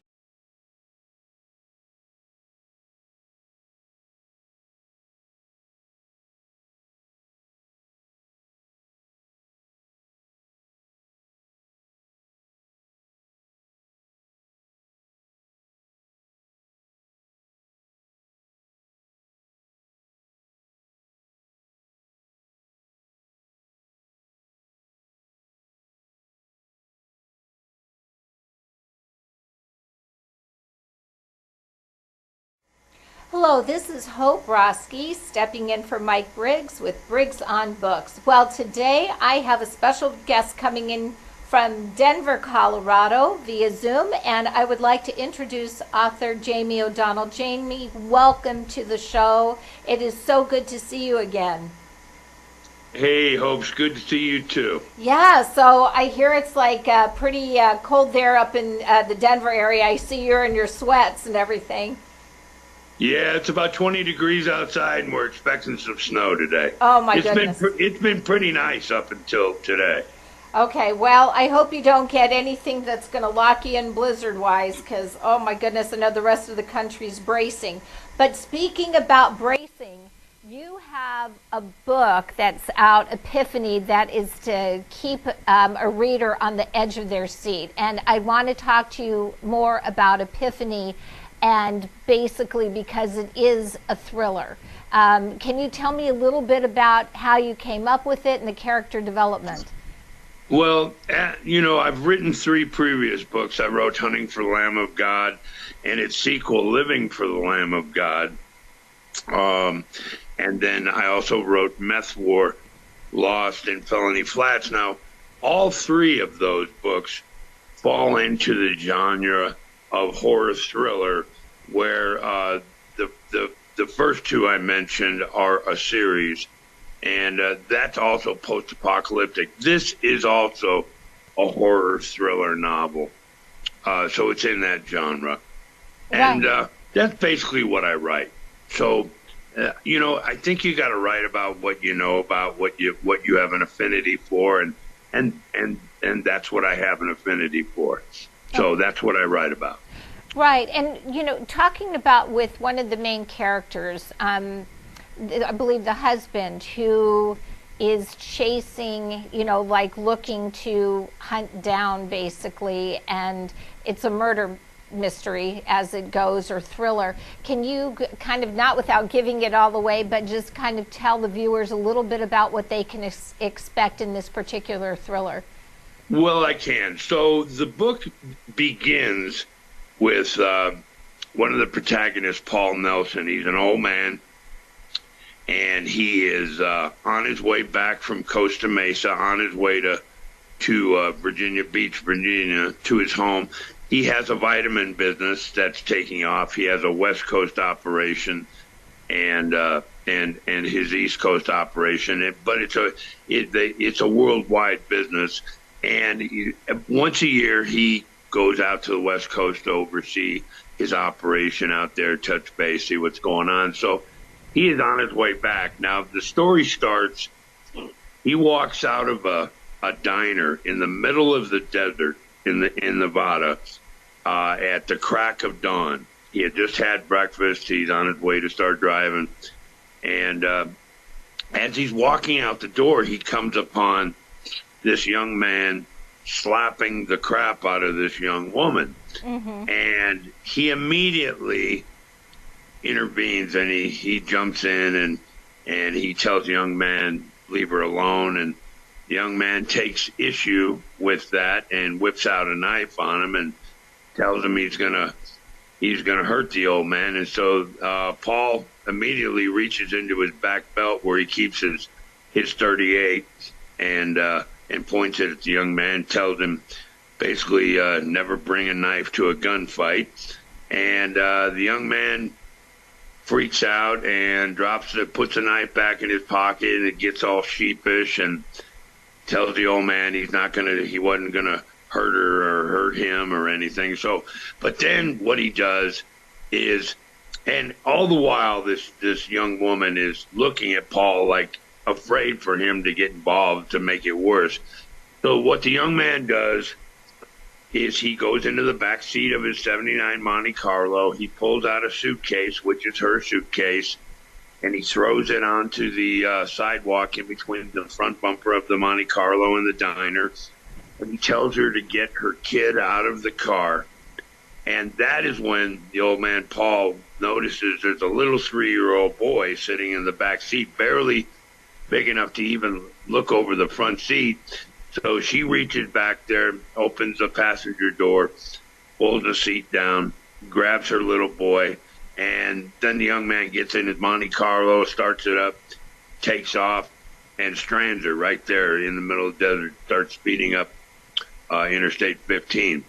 So Paul feels very guilty, and she's crying, and now they're stuck there, and it's literally in the middle of nowhere. The diner is just in the middle of nowhere. So Paul offers her a ride to the nearest women's shelter, which would be in Denver. And so he takes her and the little boy, and on the way he takes a liking to the little boy and takes a liking to her, and he wants to help them. So he offers her a job caretaking his home in Virginia in exchange for room and board and a small stipend, and she accepts. What none of them know, and what Paul didn't even know, that she was running. She's actually running away from her husband. This guy that was slapping her up was not her husband, but he's chasing her. He's tracking her across the country. So now he's tracking them both across the country, and he wants to kill her and her son, which is also his son. Right. So now it's like you have this good guy, the protagonist, Paul, who's trying to help out this abused woman and child and bring them to safety. Then you have the antagonist, which is her husband, the abuser, who is now tracking them to where they're going. So basically, he's going to be tracking them across country. In through the chapters, and as they're moving towards heading back east to where they're going, or to the destination, what are some of the other stops along the way? Is that addressed in the book, and what are some of the things that may kind of happen in pivotal moments? Well, one of the things that the husband, his name is Lance Jorgensen, he's killing people along the way that have information. Yeah, so he's leaving a trail of dead bodies in his wake. And so the book primarily tracks all those instances that he is having with people, and her Lizzie, the girl, and Paul and her son. He's kind of tracking both of them on their trips until they culminate when they both arrive in Virginia Beach. Okay. And that is when the real story starts. So that hits more of the climax of the book once they all get back to the Virginia Beach area. But what's interesting is that he is, her husband is doing serial killings along the way. Is at any point law enforcement involved in this, or is it just strictly just kind of the journey, or are there other people looking for him as well? No, once they arrive in Virginia Beach, they're alerted by law enforcement that her husband is searching for, and most likely on his way to Virginia Beach, if he's not already there, to do her harm. Right. So, we can't, of course, give away the ending of the book, but it sounds like, and usually to read a book like this is not typically my genre, but you have definitely piqued my interest, because the aspect of this chase that's happening, and it's kind of like a beat the clock, if you will, and will this woman and her child, will they be able to be safe? Will Paul be able to be the hero? These are all things that the reader has to wait to find out. Exactly. There are two epiphanies in the book, and I just told you one of them. Yes. The first epiphany is Paul's wanting to help this woman and help her son. That's the epiphany he arrives at after he offers that ride to Denver. The second epiphany is really you won't expect it when it happens, but it's at the end of the book, and we certainly can't give that away. We cannot give that away. So I think now that some of these viewers have had an opportunity to hear about this wonderful, wonderful book that you have written, how are they able to order it? Can you give a website for them to order? Well, they can go to my website, which is www.jamieodonnell, that's JamieOdonnell.com. There is a purchase page on there that's got links where they can go, or they can just go to the usual suspects. They can go to Amazon.com, right, or they can go to Barnes & Noble. It's going to eventually be available on 62 different platforms, but the two best platforms, I would think, are Amazon and Barnes & Noble. And this book, unlike my previous three, also has a hardcover. Fantastic. So you can get this book in ebook, paperback, or hardcover. Excellent, excellent.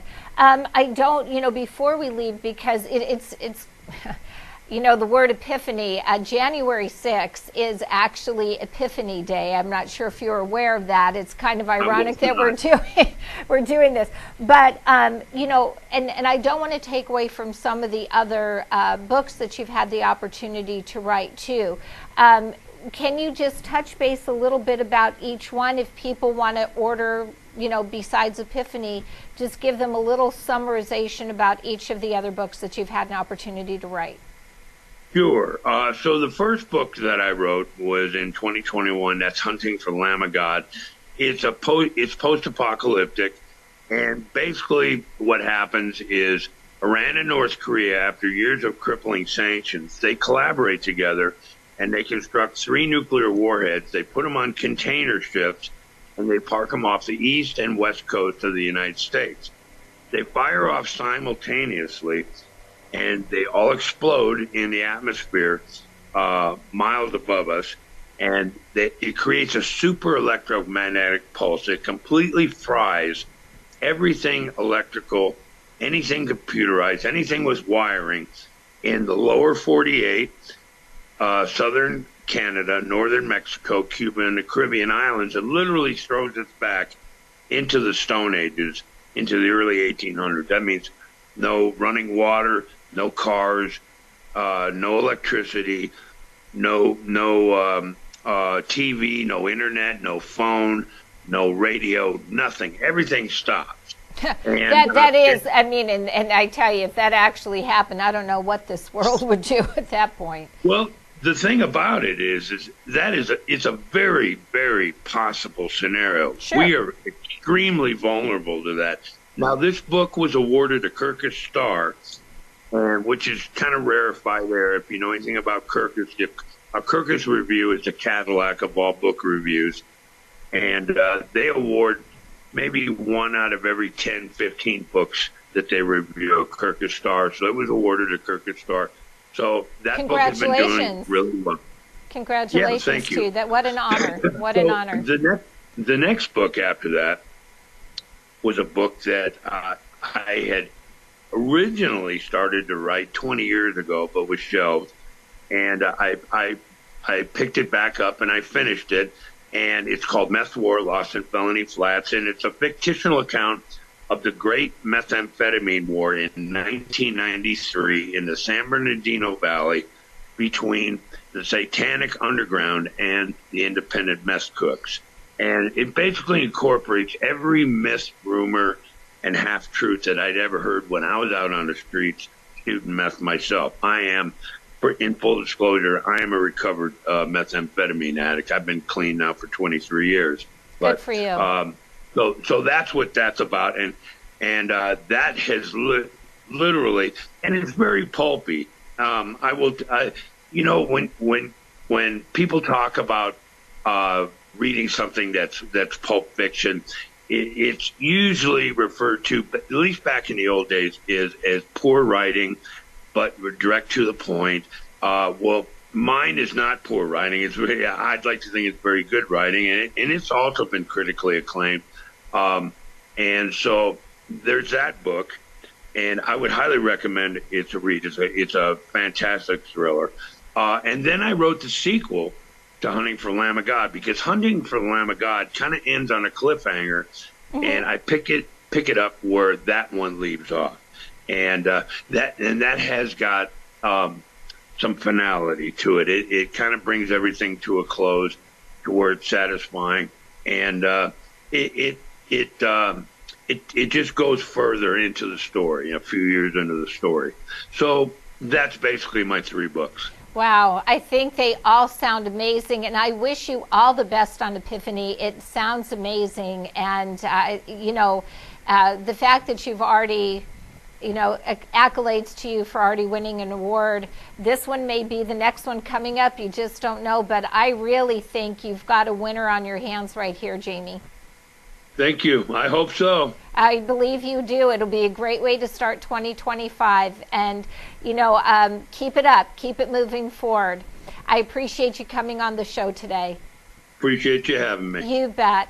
This is Hope Roski with Briggs on Books.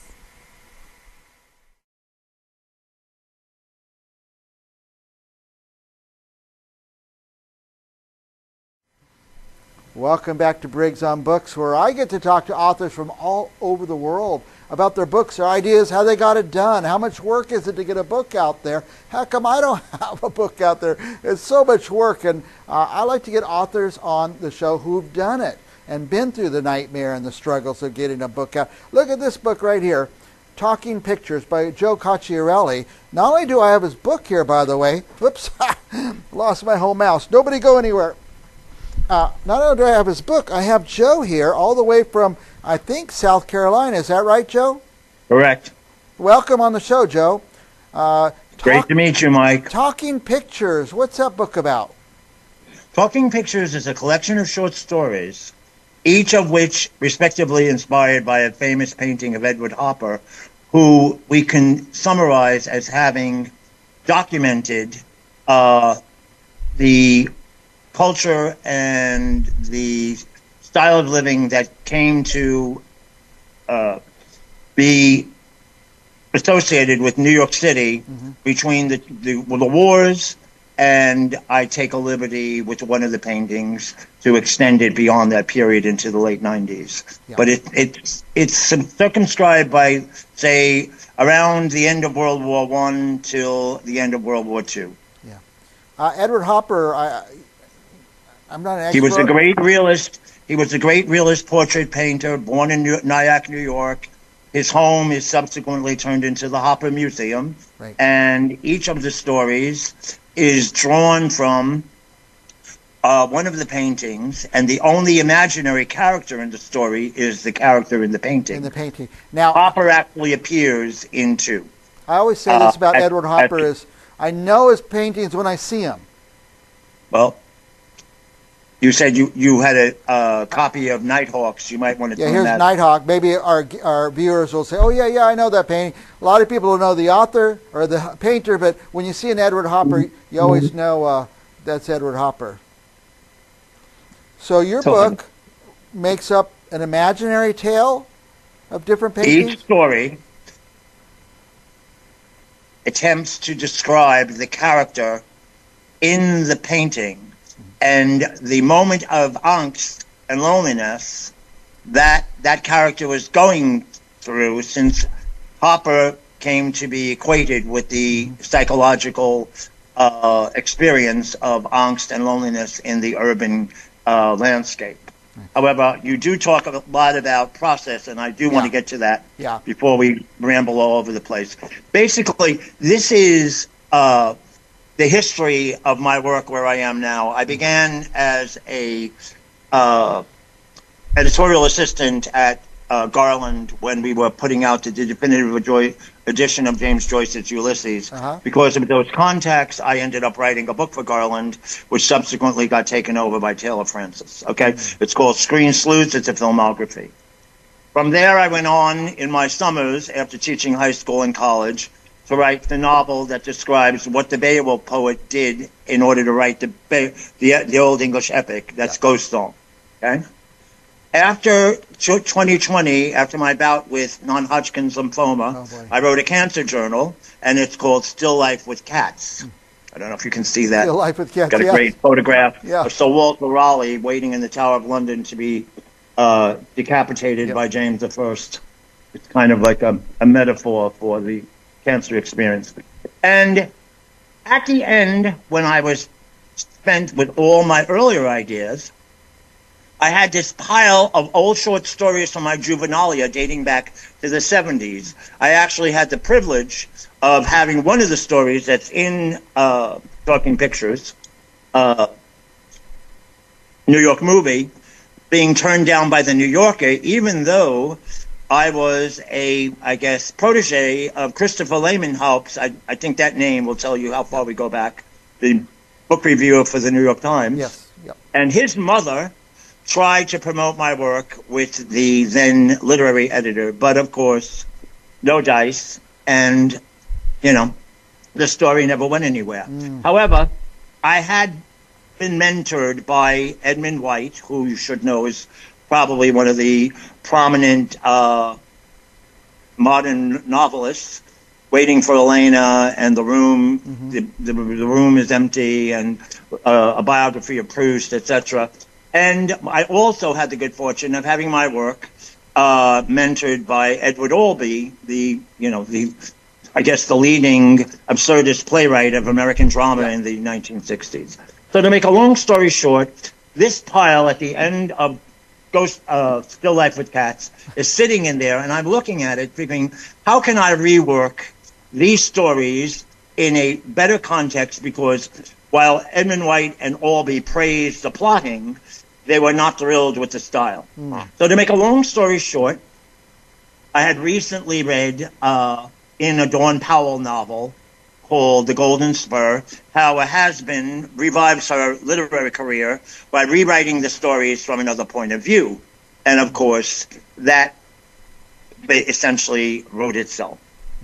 Talking Pictures, however, has also the arcane accident of being considered by a small publisher, John Colby, who said, are any of the paintings in public domain? And that's what made bells go off. And so I found that Nighthawks was doable, none of the rest. But one painting that I didn't consider, Girl at a Sewing Machine, did end up in the collection, and it becomes the first story in the collection, and it occurs before Hopper became equated with angst and loneliness. But I think that the heroine there, she personifies the kind of person that would attract Hopper in the first place before he even became obsessed with just the psychological dimensions. And little by little, that sewing machine pose becomes the story of her unhappy, jilted love affair with someone who turns out to be a priest. While she's imaginary, the priest was my grandmother's half-brother, a great uncle, one of the most brilliant seminarians at the University of Louvain in Belgium. He began his parish work working with a doctorate in sacred theology, even though he was an extraordinary builder of public works for his parish community. And he's real Raphael Chaffee. The Triangle Shirt Factory, in which the heroine's cousin is burned to death, is real. Hopper is clearly real, and his obsession with this new lady that he met. And essentially, the story unfolds as Hopper is trying to get her to pose without emotion, and eventually they come to the realization, I won't tell you the end, that she no longer needs to work on a wedding dress for a marriage that's never going to happen, and he might be able to use it for his intended bride. But that's the most I want to tell you about. Don't give away any more than that. Yes. The rest, so obviously it's too bad Mr. Colby did not decide to publish the book, because he inspired the first story. I wrote it in. Oh, and my son, who is an on and off addict of Henry James, decided that we should also pay homage to Charles Dickens in it. So there is an extraordinary reference to the wedding gown to Miss Havisham's final accident in Great Expectations. Wow. There are lots of literary allusions throughout the stories. This is an amazing approach to a book, Joe. It's refreshing. Well, out of accidents come sometimes great results. Not always, but in this case, I think that if you read Girl at a Sewing Machine, you'll agree. I agree, yes. I can't wait. I'm kind of a nerd about stuff like this. So, I'll read it, and I'll be into it. I'll be studying. God bless you. I'll be studying backstories and things like that, references. Right. Did it take you a lot of research? Did this just flow out of your head, or did you do a lot of research? Every painting, every story corresponds to the historical period in which the paintings were executed by Hopper. Yeah. Therefore, Girl at a Sewing Machine, the aftermath of World War One. Okay. And as with Sundays, the painting that depicts a very odd man, actually he's mentally disturbed, seated on the curb of 7th Avenue. And little by little, we realize that Hopper is spying on him from across the street, another tenement, as he paints this dejected person. And the story tells how he got to that point of catatonic emotional nervous breakdown. Wow. Okay, so that's Sundays. And of course, because of his actual involvement with people who were either killed or came back damaged from the trenches, he has, and it's great for civil rights at the time, an encounter with a black vet who becomes the source of what he thinks is going to be a solution to his problem that he can't get over his dead lover. Yeah. The black vet jokingly discloses to him that there's a madman in the neighborhood who's running a brothel, and he keeps an Edison spirit phone. Do you know what the Edison... This is all real. Yeah. Edison invented a phone through which he believed people could contact the dead. So poor Joe Sunday goes to this man Renfrew's establishment, pays the money to sit in the room where he's basically just doped with incense and funny lighting, but he believes that he's actually contacted his dead girlfriend, and at the time when he's called back to present time, the young man, also a prostitute in the brothel, comes to tell him his time is over, and he finds that the young man has an uncanny resemblance to his dead brother who died from the Spanish flu. Wow. Wait, it gets better. At that point, Joe decides that he's lost the woman of his dreams, but he's going to save this young man who reminds him of his brother. Right. Trust me, whenever we start to play God, you always can be sure it never ends well. So that's so much for Sundays. Is there anything you want to ask me about that story? Because the painting is probably the quintessential Hopper example of angst and loneliness that exists. In fact, many of the people that read the story couldn't understand what was going on until I explained to them, you're delving into the psychology of somebody who's had a complete catatonic breakdown. Yeah. Now, I know some of the Edward Hopper paintings are in public domain. Is your book illustrated? No, there aren't. Nighthawks and Girl at a Sewing Machine and his self-photo, which appears on my cover, that's in public domain. For some reason, wherever the museum is in Chicago in the Midwest, they forgot to renew our Nighthawks, and lucky me, I alighted for the kill. Yeah. Joe, I can't even stop you from talking. You're so fascinating. I want to go on and on. You have time for No. Yeah, I want to talk to you about the stories because I think that as we progress, we'll find out, in a way, the stories recount. Everybody wants to know, how did New York become? You say to me, your children have relocated from sunny California to not very pleasant New York City. And you can see throughout the course of the history the crime spread because of the awful situation with creeps like Hoover and the rest of the Central Intelligence, the machinations of the various financiers. I think there's one name that should come to mind. He currently owns China. And of course, the Bushes are always there when big crimes are ready to be committed. Yeah. And from there, we get to a story about a very mixed couple. She's Ukrainian Jewish, he's Ukrainian Orthodox Catholic, and they're struggling to get out of Stalin's Russia. Now, here the real characters come. My colleague throughout my teaching career, in fact, she got me my first job at the school where I retired, from which I retired, Brooklyn Technical High School. Her father was a great humanitarian and Zionist, and he did things like this to help people escape from the Iron Curtain. So the couple in the painting, the girl, her husband is not in the painting, and their children become the subject of the story and their difficult romance and how they're adjusting to living on Delancey Street in a view from Williamsburg Bridge. It's chock full. I mean, if you have this penchant for kosher cooking, Katz's Deli and the dairy restaurant Ratner's is depicted in full.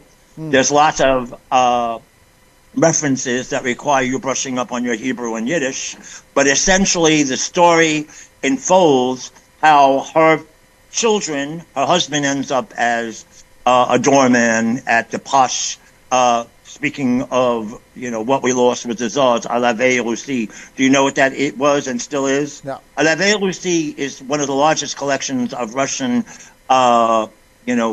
artifacts and Fabergé eggs and other, treasures. And it's still there on Fifth Avenue and 59th Street under the Sherry Netherlands. But the story does and doesn't end happily. They managed to get out of the cramped apartment on Delancey Street to one of the newer projects that were being constructed under Roosevelt's efforts. Let's say one thing he did good, the Mitchell-Lama projects. This is all real. I lived in the East Village. I knew these. In fact, I had a friend who lived in one of the apartments 60 years after the fact. And while she doesn't end well, her children's story is given in fast forward a la Gogol in The Overcoat, and you can juggle between Russian styles. Also, the husband is a nephew of Anna Akhmatova, the new style of writing poetry under Stalin, and she and her lover were basically hounded by Stalin until his death, and then she died in old age after the purges were concluded. But Anna Akhmatova is quoted extensively because her nephew thinks that he's going to be a great author too. It's quite a pipe dream. They all are in cahoots with the effort to promote The Great Gatsby. I don't know if you're aware, when Gatsby was published, it was a disaster. It was only later academics that revived it. But they feel like they're on Fitzgerald's level at some time, and they're not. They're somewhere stuck between the old time Yiddish theater and other writers who most people don't even read because of the language barrier. Well, Joe, if people want to know more, they're going to have to get the book and read the book because we've gone way over time. I enjoyed very much talking to you, by the way. Where can people get the book? You can order it on Amazon currently. It's on there with all my other books. And they have to have the correct spelling, obviously. It's just Joe Cocciarelli, Talking Pictures. No, we don't have time for New York Movie, The Office at Night, The Mafia. New York Movie, the FBI takes over. The Office at Night, The Mafia is making a hit on a woman who thinks she's dealing with her husband who was presumed dead.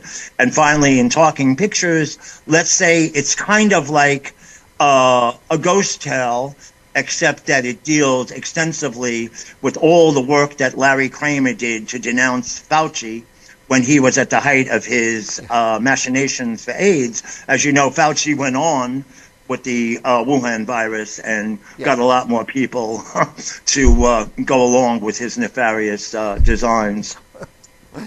Joe, you're delightful. That's Nighthawk. That would be Nighthawk. Nighthawk, yeah, you're delightful to talk to. The best guests, I get to just sit back and let them go, and you did that, and you entertained us for the entire time. I appreciate it. I'm glad you're entertained, but the important thing is to take the short story form and create a new approach, whereas only character the character in the title is imaginary, and everybody else there is based on either historical people I knew, or in the case I didn't know Edison with his hoax of the spirit phone.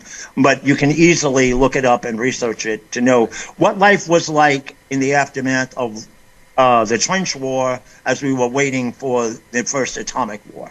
Yes. Joe, thank you. Things were not moving. They were not moving in a positive trajectory for mankind.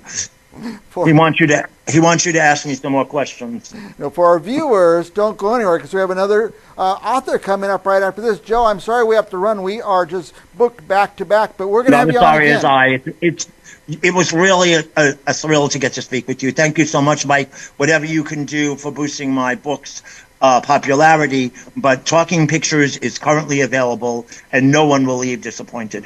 All righty. We'll be back with more authors right after this.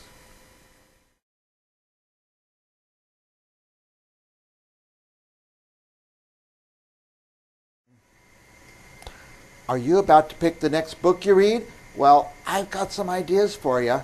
Also, it's coming up to holiday season. I know what you're going to give as gifts this holiday. You're going to give books, aren't you? Before you make any purchases, check out this series.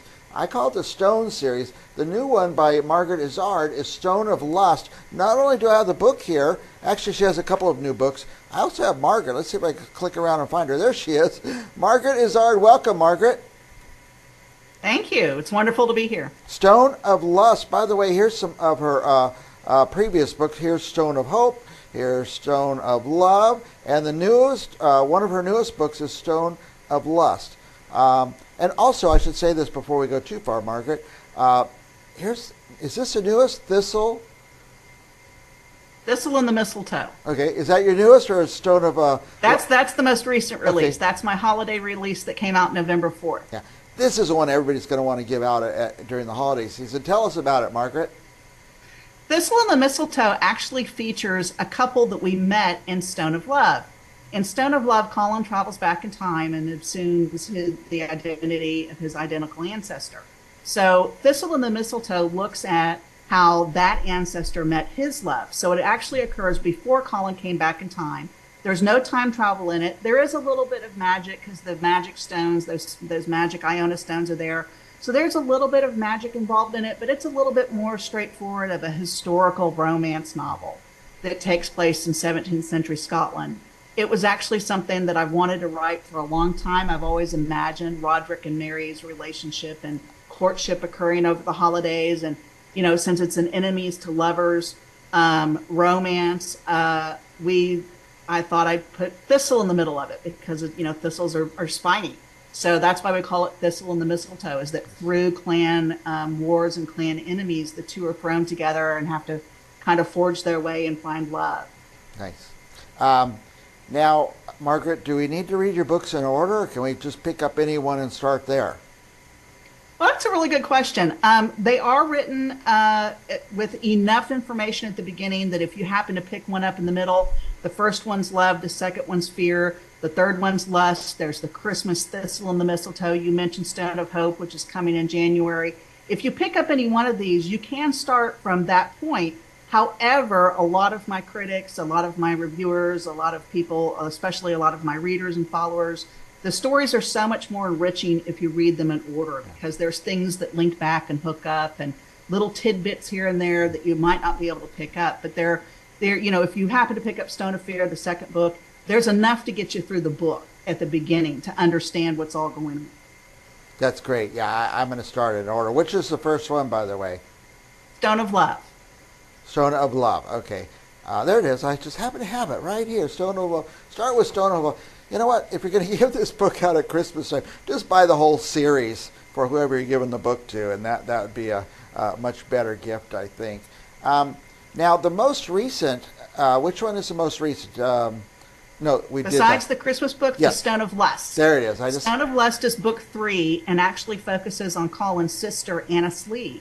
And Anna Slee tries to help save Brielle, which is Colin's love, from the first book. She tries to save her from being kidnapped, and they actually get pulled through a portal in time and back into the Viking Age. So Stone of Lust focuses on the McDougal's ancestry of the Lord of Lorne and the Vikings, and Annesley is sort of this warrior woman, a modern woman in the Viking times who is an expert at Viking warfare. That is a hobby of hers, and so she's thrust in her most favorite time with it she's living, and so things kind of unfold from there. I don't want to give it all away, but it's a wonderful little time travel story.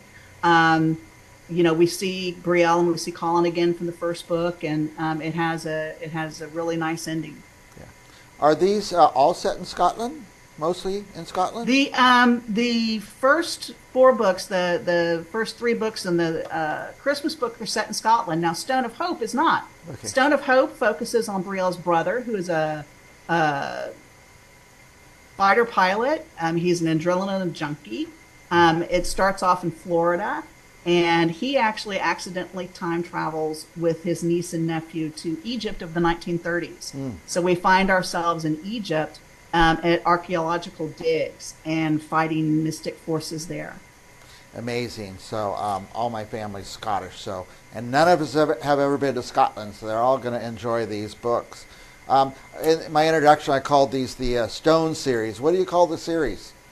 Stones of Iona. Oh, Stones of Iona. What does Iona mean?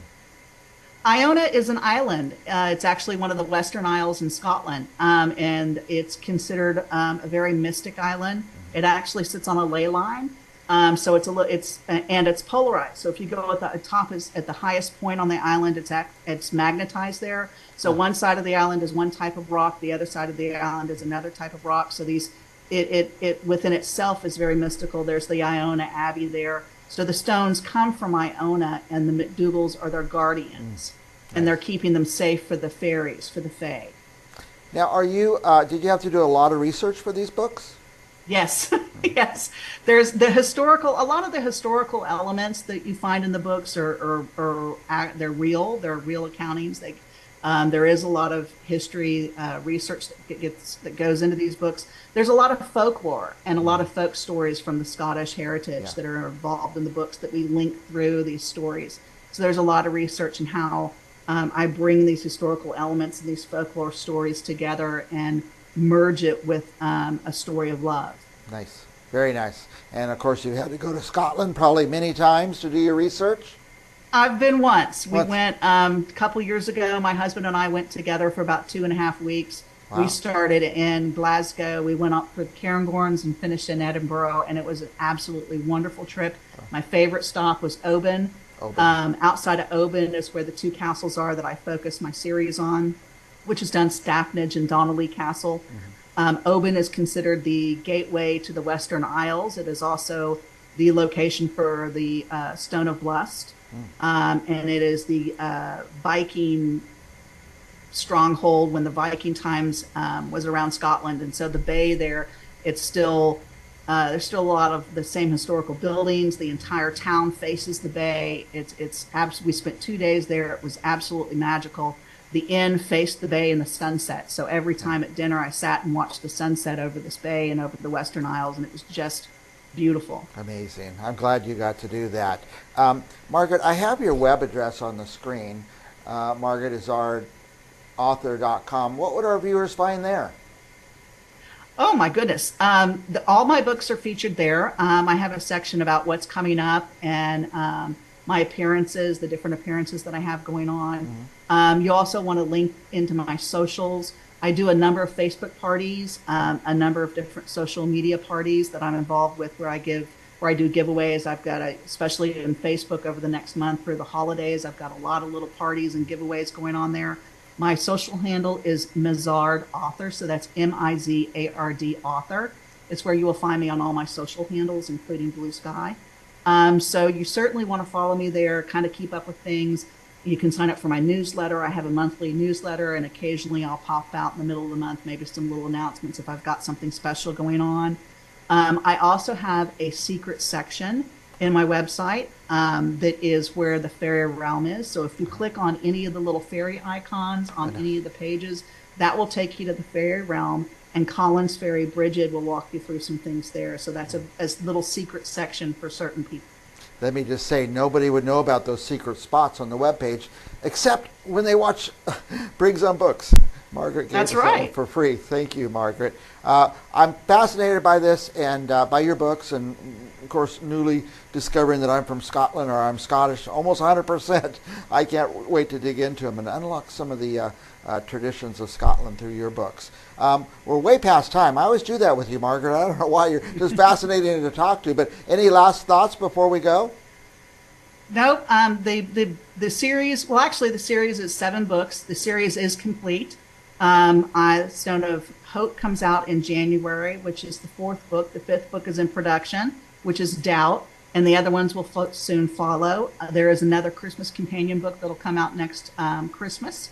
And after that, we actually go straight into another series that links to this one, that is the Dragons of Tantalon, which are my dragon shapeshifters that you meet in the first book in Stone of Love. So nice. I've got a lot coming.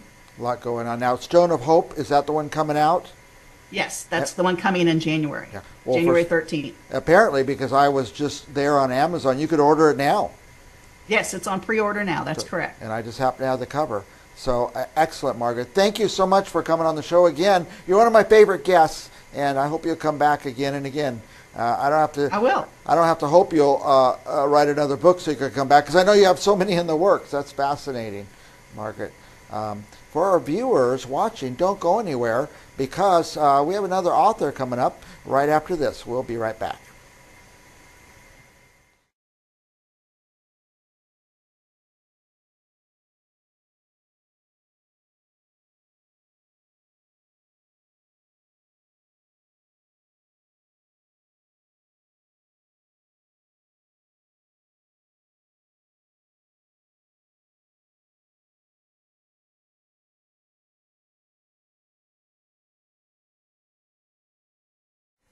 Welcome back to Briggs on Books, our international talk show. I talk to authors all over the world. I have the best job in the world. I love to read. I love to talk to authors, and I get to do that every day. Here's an interesting new book, Karma and Kismet. It's about a spiritual journey across continents. And not only do I have the book here, check this out. I have the author, Michael Chandler. Welcome, Michael. Nice to be here. Thank you. Can you tell our viewers about where you're located?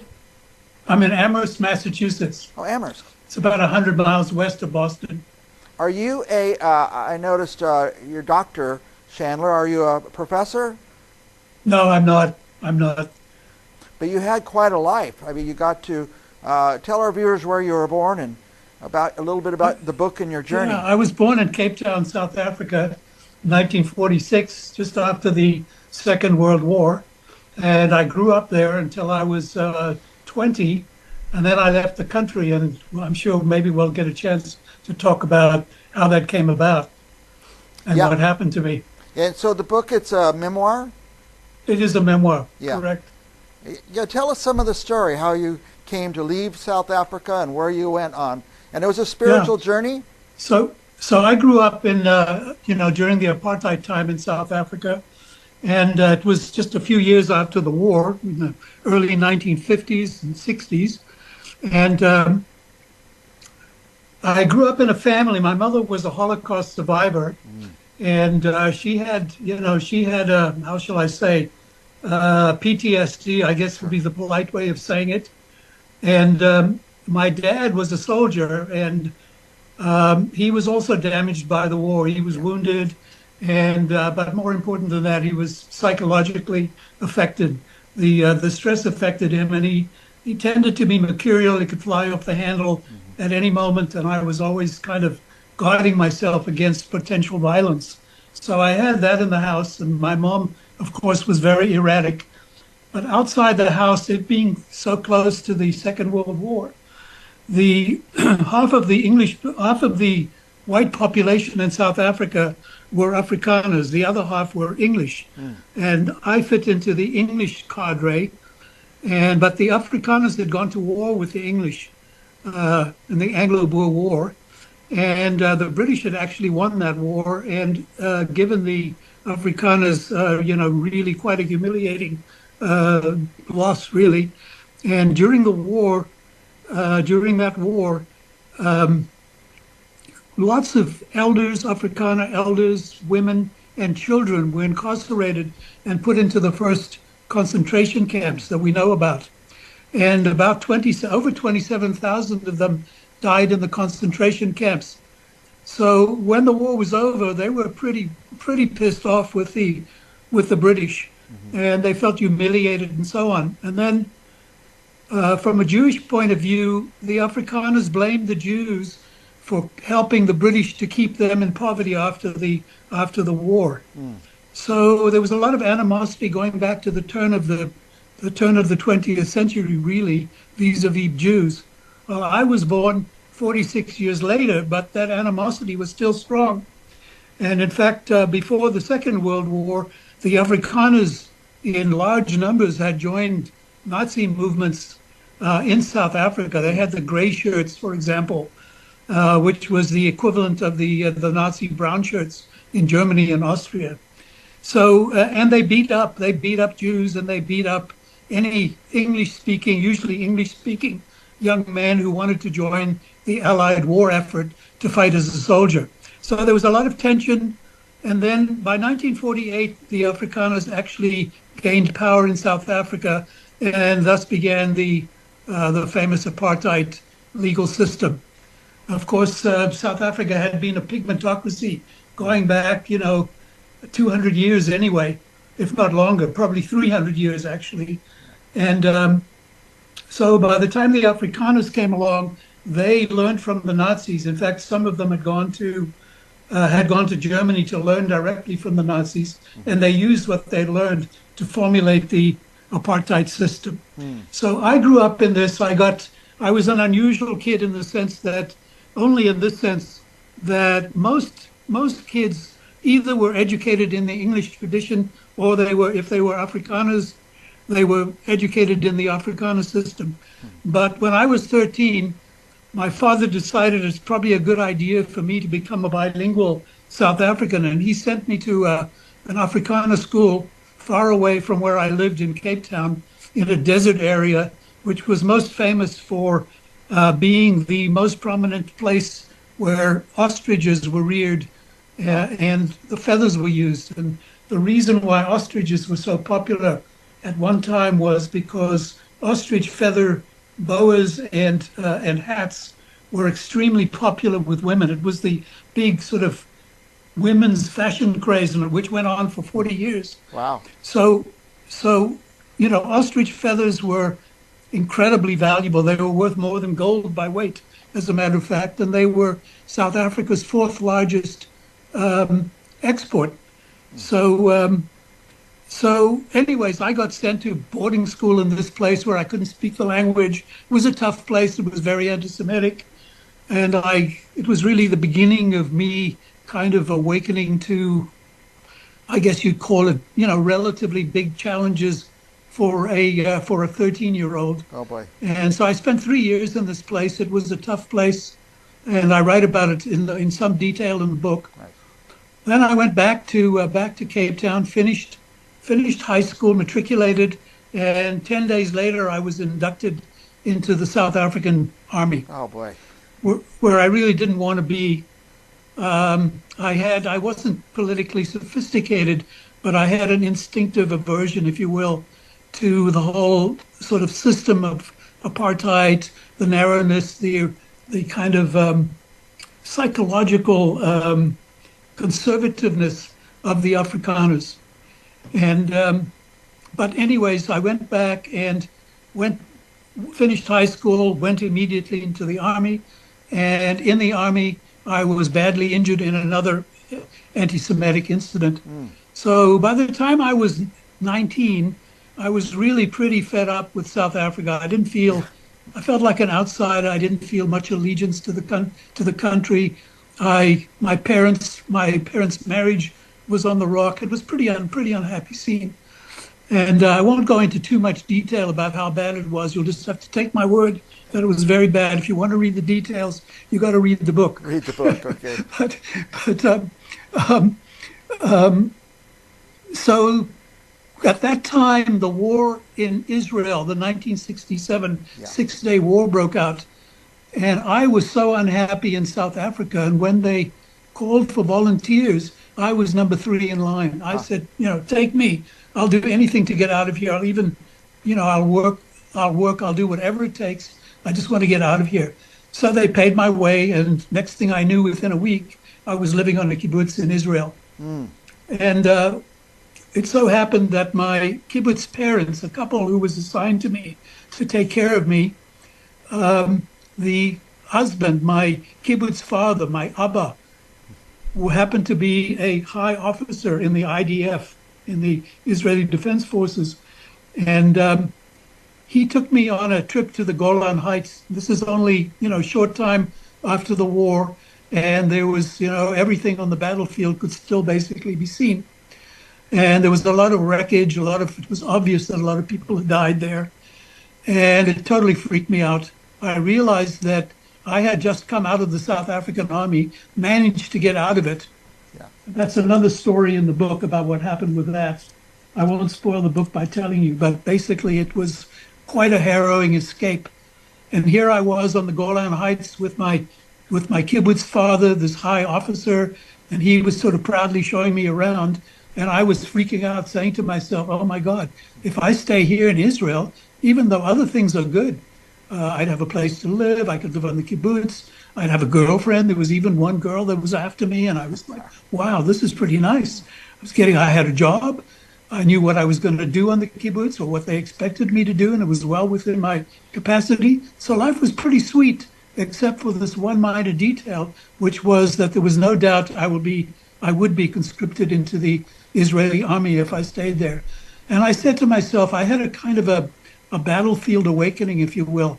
And I said to myself, am I ready to die for this? Yeah. And I looked around and the answer came back, no, I'm not that committed. Even though my family, including my mother, had been rescued by Zionist partisans who had brought her from basically escaping by the skin of her teeth from Hitler, had brought her to Palestine. So I felt a kind of a familial duty to be loyal. But the question was, is that loyalty, is it stronger than really my life? Yeah. And the answer was, as I said, the answer was no. So the question was, I didn't feel I could go back to South Africa. Everything about South Africa was depressing. I did not want to go back. The question was, I didn't want to stay in Israel now either, because it suddenly seemed pretty dangerous for a 21-year-old, guy. And I remembered then that my mother had 2 brothers who, like her, had been dispersed around the world, and they had wound up in Vancouver, Canada. So it was January 1968. I wrote them a letter. After about a month, I got a torn piece of paper back with $100 bill pinned to it and one line. It said, "We hope this helps you to get here. If you come, you'll be welcome." So I had my marching orders, and off I went to Vancouver. And it turned out that my 2 uncles, Ernst and Walter, were really quite difficult characters in the sense of that they were themselves. They had been child survivors, and they were pretty PTSD themselves. So it was kind of tough. I began to live with one of them, and it was kind of tough. He was an insomniac who talked nonstop all night, and so on. So it was difficult. It was very difficult. But about 6 months after I had arrived, I decided I wanted to go to college. And so I applied and I got into college and started going to college. And pretty soon, other kids and even one of my professors said, "Hey, have you ever turned on?" I said, "Well, what are you talking about?" They said, "Well, have you ever taken a psychedelic trip?" Well, I was, very, very straight young guy from South Africa. That was about the farthest thing from my mind. But I said, well, what the heck, I'm 21 years old. I'll try it.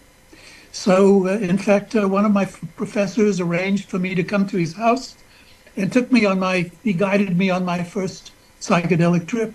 And it was an amazing, amazing event in my life. It woke, I'll just be straight about it. It woke me up. I realized that how much armor I had on me from my South African sojourn, and that I wanted nothing more than to shed that armor and open up and experience life in a more, I guess, whole way, if you will, and that I wanted to be happy. And I realized that I was carrying a lot of weight around with me, and I wanted to find a way to kind of offload that. So I went through a few years of experimentation, and eventually I heard about a guy by the name of Ram Dass, who was a former professor at Harvard, and he was partners with Timothy Leary, the famous Timothy Leary. And I wrote him a letter, and I told him, I said, you know, I've taken LSD and mescaline and magic mushrooms, and I feel like something spiritual has been awoken in me. Can you basically give me some guidance here? And so he wrote me a letter, and he said, at the time I was living in Montreal, he said, set up a talk for me and we'll meet, and during that time we'll have an opportunity to talk.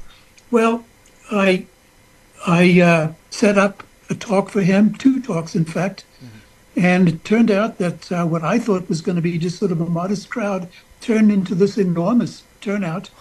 And he said to me, he said, wow, he said, you're really good at setting up these talks. Would you like to be my road manager? Wow. So who am I to blow against the wind, so to speak? And so I became Ram Dass's road manager for a while. And he introduced me to his yogi teacher, who was a silent Himalayan monk. And I tried to get to India, but because of my South African passport, I was not able to. They wouldn't give me a visa. But I found out that this silent yogi was coming to California. So I wrote to him, and he invited me down to California. And I met him at Sea Ranch, in fact. You might know Sea Ranch. And he was staying with the professor from University of California at Davis. And so began a relationship that went on for the next 10 years. Wow. And he introduced me to my wife, and we got married. We had first one kid, then another. We co-founded, my wife and I co-founded this yoga community in Vancouver called Dharmasara that began to flourish. But after about 5 years of doing that, things kind of went sour. And we went to visit my wife's parents in Massachusetts. And basically, we decided not to go back to Vancouver. And we were publishing some books at the time. We had published, I think, 4 or 5 books at that particular juncture. We were still young. It was kind of amazing that we'd gotten these books published, but we did. And not that we were making a lot of money, not by any means, not at all. But we had managed to get these books published. So we were sort of living as poor authors, if you will. And someone told us about Amherst. He said, you should go to Amherst. Amherst is a good place. They've got a good school system there for your child. And check out Amherst. So we did. And it turned out, it was a good school system. And we settled in Amherst. And one day I was walking, shortly after we had arrived there, I was walking in a cemetery. And an old guy, he must have been well into his 70s, late 70s, I think, with glasses and looked kind of like a little owl, actually. He came up to me in the cemetery and he said, you're new here, aren't you? And I said, yeah, we just moved in a few weeks ago. And he said, yes, I've seen you. He says, my name's Roy. He says, I'm your next door neighbor. He says, what do you do? So I told him that we were, basically starving artists, starving authors, and we had a kid and so on. And he said, oh, I'd be very interested in looking at your books. So I went home. It was not far away, just a few hundred yards from the cemetery. And I got the book that I was most proud of, the Marriage and Family book.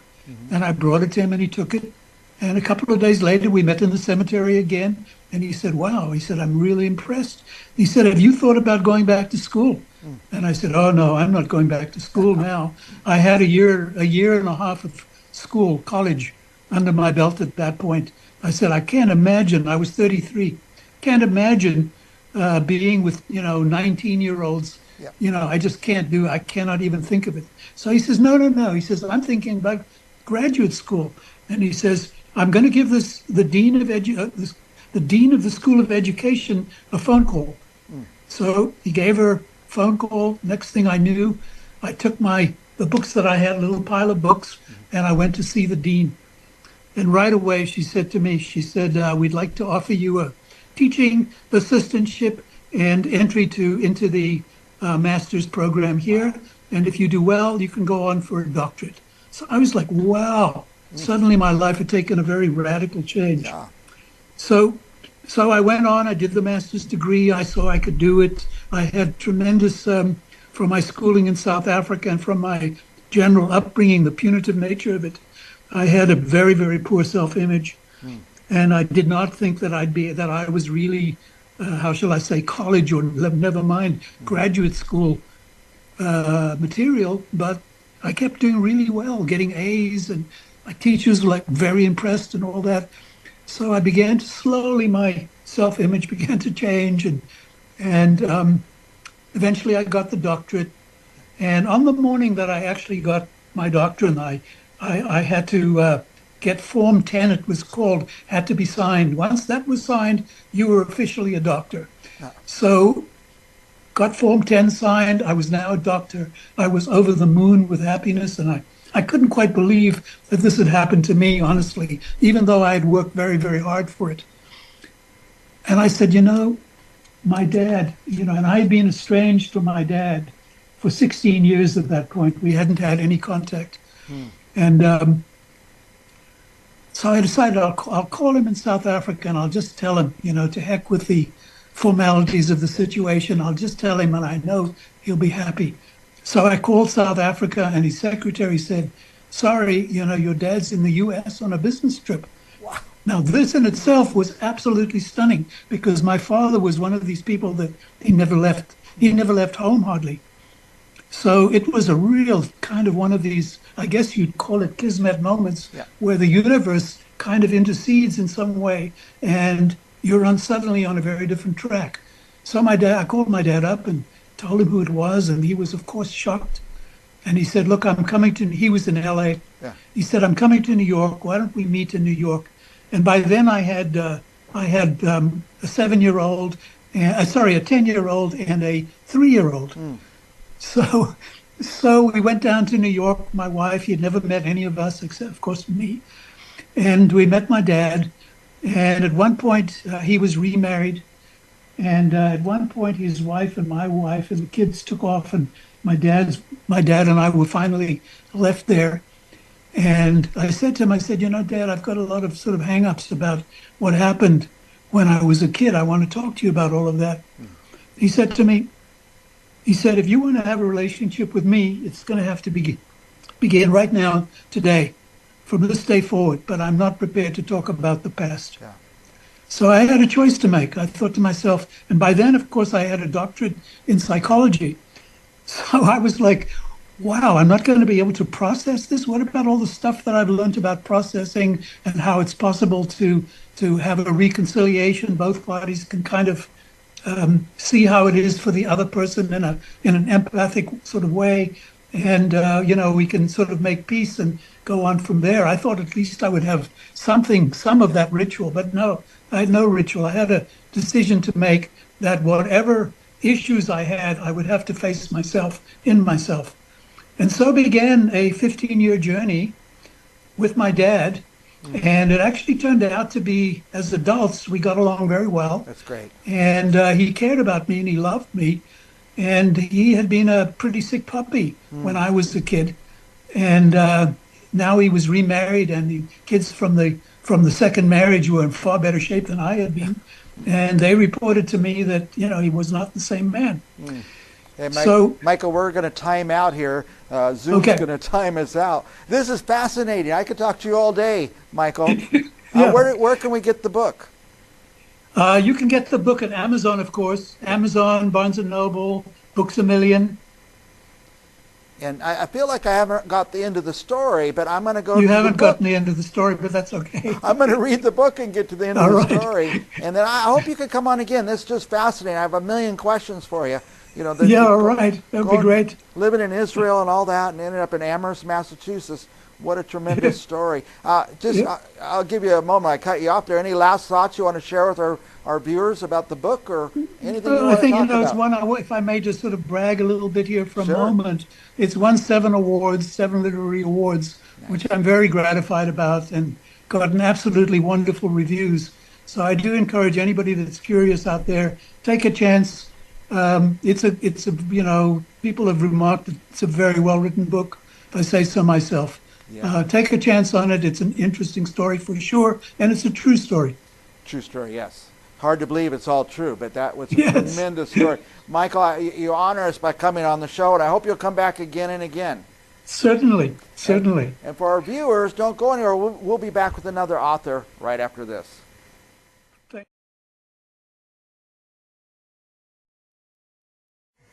Welcome back to Briggs on Books, our international talk show where we talk to authors from all over the world about their books, about their lives, about their ideas, etc. Our next guest has been here before, Peter Riva. Welcome, Peter.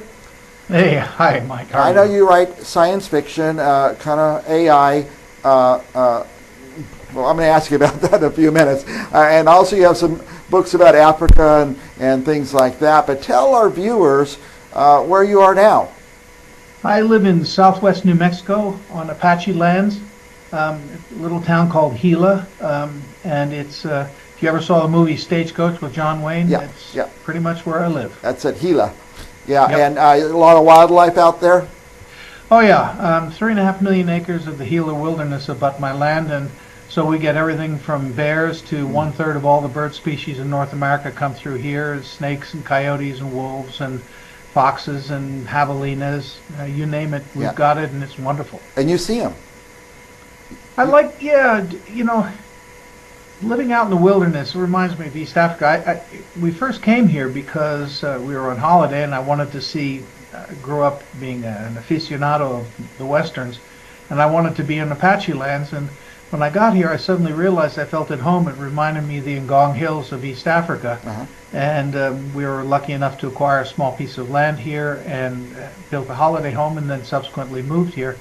When you're out with nature and with wildlife, it's not nearly as threatening as people think. Just keep your wits about you. And it reattaches you to what being alive is all about. And I think one of the things I enjoyed writing so much about Mbuno, who's really the hero of all my books, along with Pero Baltazar, who's the television producer, sort of quasi-mimicked after my own experiences making 78 one-hour television shows in the wild around the world.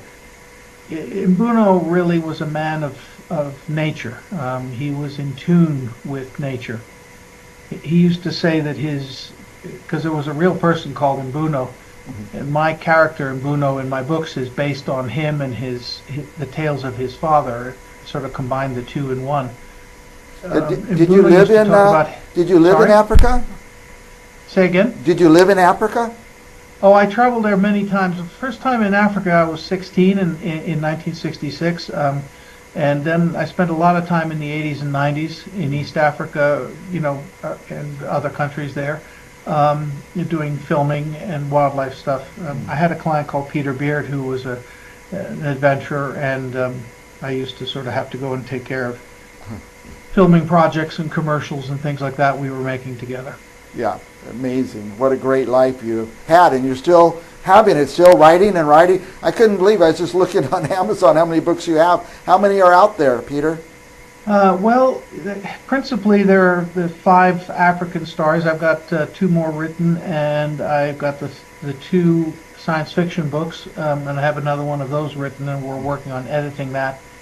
On top of that, my grandmother's Marlene Dietrich, so I handle all that business as well, including books on her and taking care of film and documentary projects. Now, I think this is your most recent book. Is it Elephant Safari? It is. It takes place, our heroes, Mbuno and Pharaoh, had some rather testing experiences, thwarting a terrorist situation with kidnapped schoolgirls down in Tanzania. And so we find them, as the story opens, having a restful holiday up north in Kenya on the shakes of Lake Turkana, or it used to be called Lake Rudolph. And they decide to do a walking safari with Nancy Brightman, the camera woman that they used before, and just the 3 of them wanted to reconnect with nature and film while they're going along, following a herd of elephants. Elephants migrate fairly extensively in East Africa.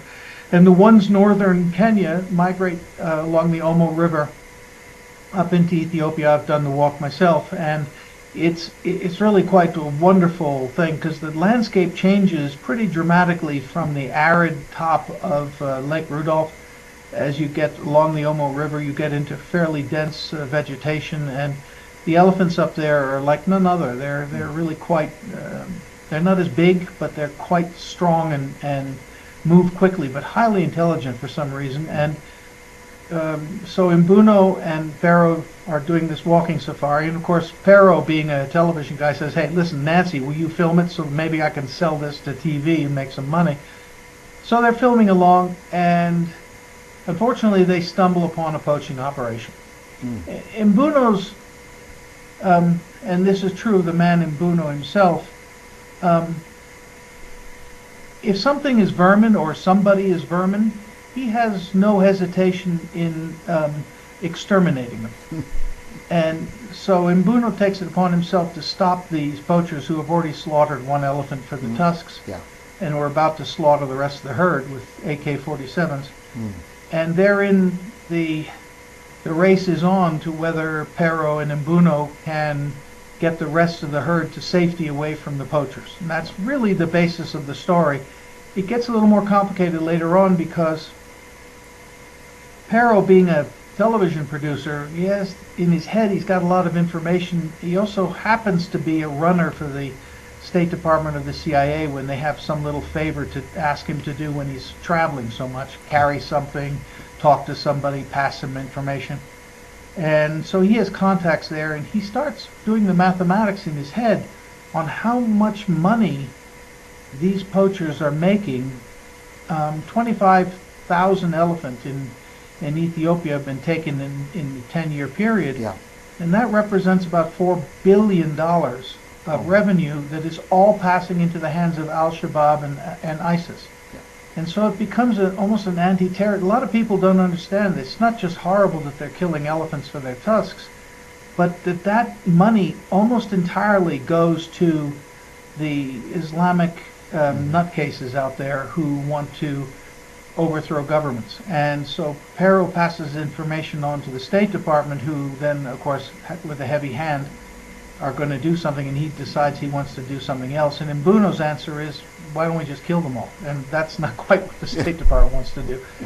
So it's a thriller in the end. It's a geopolitical thriller. It involves the Chinese, unfortunately, and the Iranians and the Iranian Supreme Guard. And that all takes place in the aft end of the book to bring it to a happy conclusion. Nice.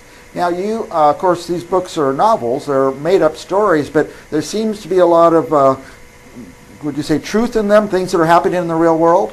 Yeah, I'm afraid I'm a news junkie. I sleep at night with an earpiece in, very much like this one. And I listen to radio stations around the world. I listen to Radio Suisse Romande, I listen to East African radio, I listen to Deutsche Welle, the French radio, TF1, BBC, of course, China News. And I pick up bits and pieces of information. Also, you have to understand that when you are producing things on the field in foreign countries, you tend to see a different perspective of reality and what's really going on. The elephant poaching has been presented to the world as a terrible thing because the elephants are really wonderful creatures and they should be saved and so on. But there's another real story there that nobody wants to talk about because I guess it's not sexy to say, hey, they kill the elephants, sell the tusks to people who hang them up in their living room in Arabia somewhere, and that money goes straight to Al-Shabaab or Al-Qaeda. And that, to me, always seemed to be a part of the story that was missing, so that's what I concentrated on in this story as a motive for the desire by Mbuno and Pharaoh to break up this trafficking ring of slaughtering elephants. As you're talking, I've been putting up some of your other book covers, also Africa stories. So I know you're picking up these tidbits from the news. And do you do a lot of it you see on the ground, I'm afraid. Do you also do a lot of research? Yes, I do. I know a lot of the people involved in the governments in East Africa and some of the people, international policing things, because as a literary agent, I'm in touch with a lot of people in different disciplines. In my first book, Murder on Safari, a lot of that was centered on the movement of terrorists into East Africa and the trials that take place dealing with well, to give you an example, on one of our shoots, we were doing scouting and we were down along Lake Victoria, and the UN team down there asked if we could give them a half day or a couple of days of labor if we were down there before filming started, and I agreed. I thought they just wanted us to do some logistics for them. And actually what they wanted us to do is to go down to the shore and help them pull dead bodies and body parts out of Lake Victoria that the Hutu and other people had been slaughtering in Rwanda. And so, when you're that close to some of the destruction of humans on humans, you learn from it, you learn where the real pressures are and what's really going on. A perfect example of that is in Ethiopia. You may remember the world sang a song, "We Are the World, We Are the People," and all that, and raised money for the famine in Ethiopia, which was a good idea. The problem is they shipped all this rice to the docks in Addis, and that was fine. But the government in Ethiopia was so broke they didn't have any diesel for a truck. So all this rice was sitting on the docks and it was all going to rot. So the government took it upon themselves to sell some of the rice. And immediately the world said they're all corrupt, they're selling the rice. Well, they were selling the rice to buy diesel fuel to put in the truck to be able to take the rice, what rice was left, to the people who were starving to death. Amazing. The real picture of what goes on, sometimes you can only find out if you're in the place, seeing it firsthand. And so that's what I like to do in my book. I put a lot of information in there of real people, and the refugee camp that's in northern Kenya is one of the most depressing places you could possibly imagine on this planet. And it's just, it's poorly controlled and bad and sorely corrupt. But what else are they going to do with these refugees who have nowhere else to go? And so I put that in the book as, yes, it's a plot device in my book, but the reality is there. We always go way over time, but you're just fascinating, Peter. Before we're totally out of time, I put up some of your other book covers. Some books I don't have here, the covers are your science fiction. I just want you to add a note on those. What are those about?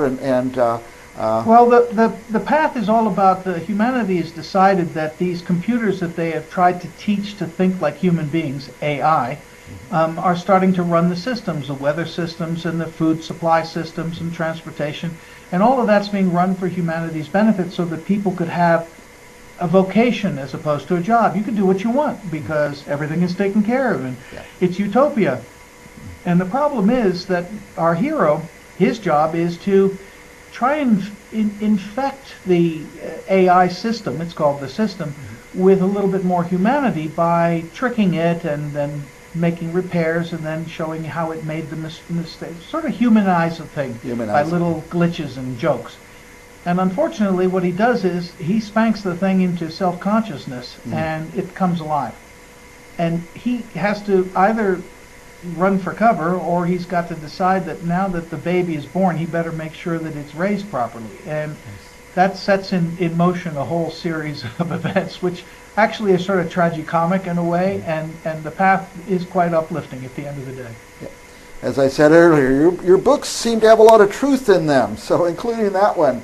So it's you just grab bits and pieces, I don't want to go into detail, but the path has a lot of good science in it and real behavior. For instance, the Army was developing a robot and they wanted to make sure the robot would behave more like a human being, so they had a human being encode it with his own thoughts and his own parameters, and the first thing that robot did was want to kill the human being.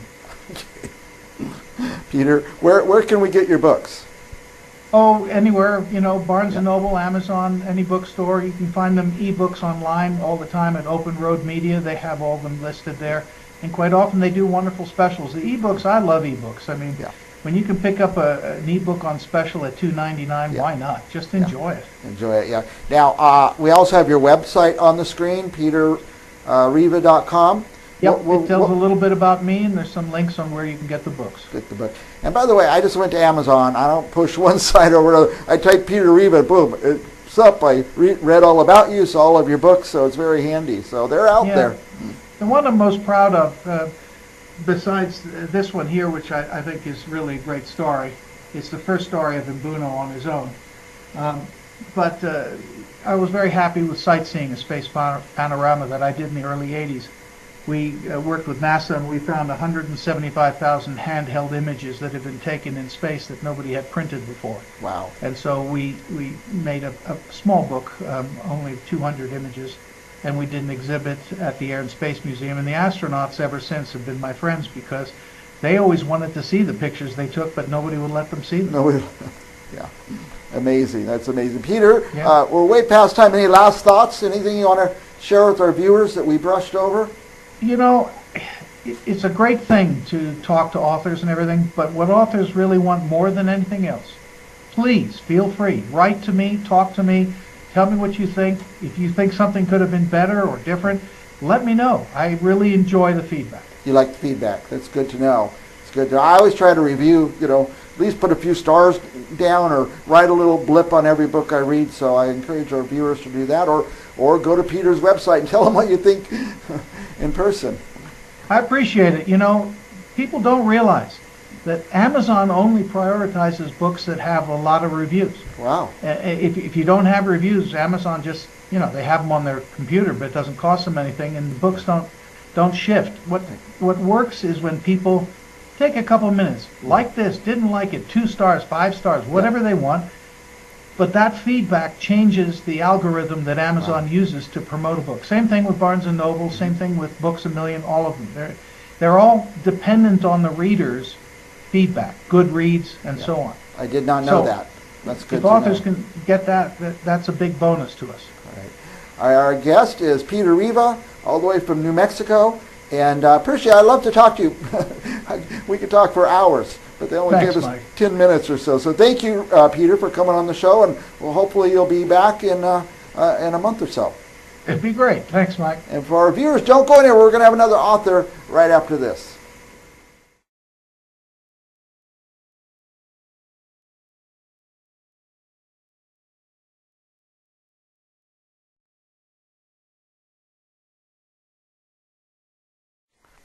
Welcome back to Briggs on Books, our international talk show where I get to talk to authors from all over the world.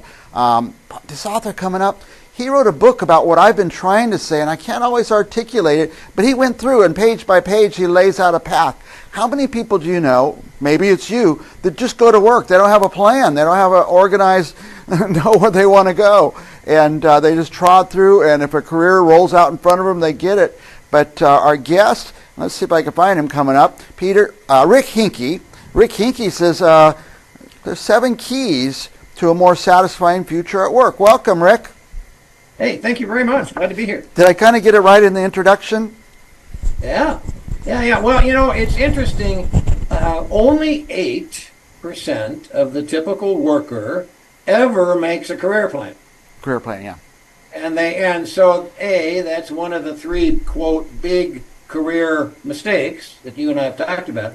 Not having a plan. So then what? Well, you kind of hope that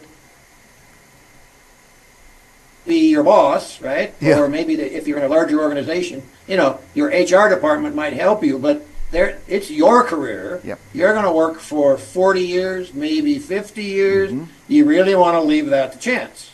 Yeah. And tell us some of the keys. You'd say there's 7 keys? Yeah, this whole thing started kind of innocently, to be honest with you. I was around a lot of highly successful people, and we were working together on some projects, and U.S. government, D.C., wherever, energy industry, local volunteers. Here where I live, one of them is a retired Apple vice president. Another one is the senior vice president for Victoria's Secret. Another one was the chief administrative officer in charge of all the employees of the Mayo Clinic worldwide. Yeah. And she started as a nurse's aide. Wow. So the question I got was, well, what did you do, right? I mean, how did you get? And I understand that your viewers and listeners, they're probably not. I mean, not everybody wants to be CEO, right? I get that, right? But the whole thing here is pay it forward, because if you're going to work that long, then why not thrive at it, right? That's not just show up and kind of go through the motions and whatever. So when I chatted with these people, that was the question: how in the world did you get? Another fellow was shoveling coal, literally shoveling coal at a power plant. And when I interviewed Bill, he was in charge of a 12-state utility. Wow. From Wisconsin all the way to Texas. So, it's like, okay, so, and then I looked at my own career and I thought, wow, some of it was luck. Mm-hmm. Some of it was planned to a certain extent. But anyway, so that's where we are. So to the issue of the keys, I'm going to tease everybody with this, but I'll say it's hard to make a splash in the promotion pool if nobody knows who you are. So for one of the very first keys is, if you do want to grow in your organization, then, your boss knows who you are, your coworkers know who you are. But if the other people in other divisions don't know who you are, then you're probably not going anywhere. Because when I say pool, the thing that's happened in the business world is most larger organizations take all of their employees and put them into a pool, literally a pool, not water, but you know what I'm saying. And so nobody gets a big job unless a bunch of people in other divisions know who you are. Great. So that's one of the things. And in the book, there's 10 very specific things that anybody can do based on these interviews. Okay? So that's the spirit of that. And I tried it at the end of every chapter. There's actually a few workbook questions. So it's not a preachy thing. It's you can apply it. That was my spirit. Okay. I asked this question of everybody, every guest. Who needs this book? What's the value of this book to people? Well, I'll say that the reviews that I'm getting, people are saying, oh my gosh, I wish I'd have had this book earlier in my career. Or, you know what? I want one for my son. I want one for my cousin, that kind of stuff. Yeah. So, I mean, it's just kind of fun. I mean, all the people I talked to, they would spend hours with me and then review what I wrote, from that interview. Because all the interviews were published separately first, and then, but it's all, I mean, I would say it's probably not a book for a person just graduating from college. Okay. It's not a job about how to get a job. It's how to make the most of your job when you got one. And at any stage. I mean, even if you're trying to be a VP or something, it'll help. The whole idea about letting people know who you are. You got to get on the map, on the chart, and otherwise you're not going anywhere. I'm going to give this book to some people who, I would like to give it to a bunch of people. I say this sometimes for our viewers. Don't go and press the order button once. Press it 5 times or 10 times, because you'll always find somebody who could use this book and who would need this book. So people. Well, and Amazon's got it. $1.95 if you want the Kindle version. I think it's $13.95. If you want the printed version. But you can also go to the website, which is your7keys.com, and there, if you want one that's autographed, nice, or if you want one that's dedicated, to a nephew or something or whatever, you can do that. Yeah. By the way, how's the book been received? Are people liking it or saying this makes a lot of sense? You said some people have already commented to you about it. Yeah, no, exactly. And I'm trying one of the coaches said this is the most practical and targeted book on how to enhance your career. Excellent. Usable advice for any stage of your career. Valuable read to help take charge of your career. One of the best business books I've ever read, and so forth. So, I'm very kind folks, I just think it resonates with folks. I mean, we went through the whole COVID mess, right? Yeah. And and now people are being forced back to work whether they want to, whatever. So I think it just helps people. And there's one more element here. There's also a section in there about how you doing at work. In other words, how are you doing with your friend, with colleagues, and do you like what you're doing, and do you feel like you're well received? So there's kind of two parts to that. One of it is, why not do a health checkup? You do it for your heart and your whatever. Why not do it for your career? So there are freebie elements on the website you can download to help you with it. Yeah, I was thinking at work there's always people that nobody likes, and you got to check and make sure you're not one of those people. Well, true. And if for some reason, I'm on the board of a bunch of not-for-profits, senior center, stuff like that. And right now, I'm dealing with an issue just like that.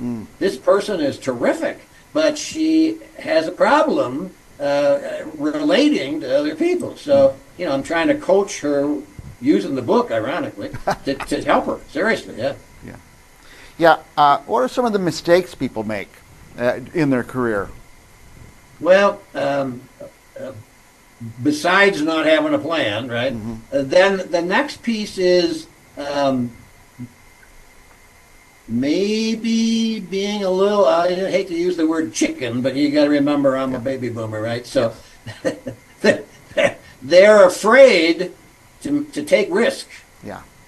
And so, there are times, at one point I moved my family, teenagers, and my wife, from Minnesota all the way to D.C., right? No small thing. And then back again, believe it or not, a couple of years later. And, it took a lot of chutzpah to do that and a lot of love and understanding on the part of the family. There are times young people typically will not take a lateral transfer. Okay. Well, if you think about the typical organization, right, the higher you go, you look down on a wider version of the team.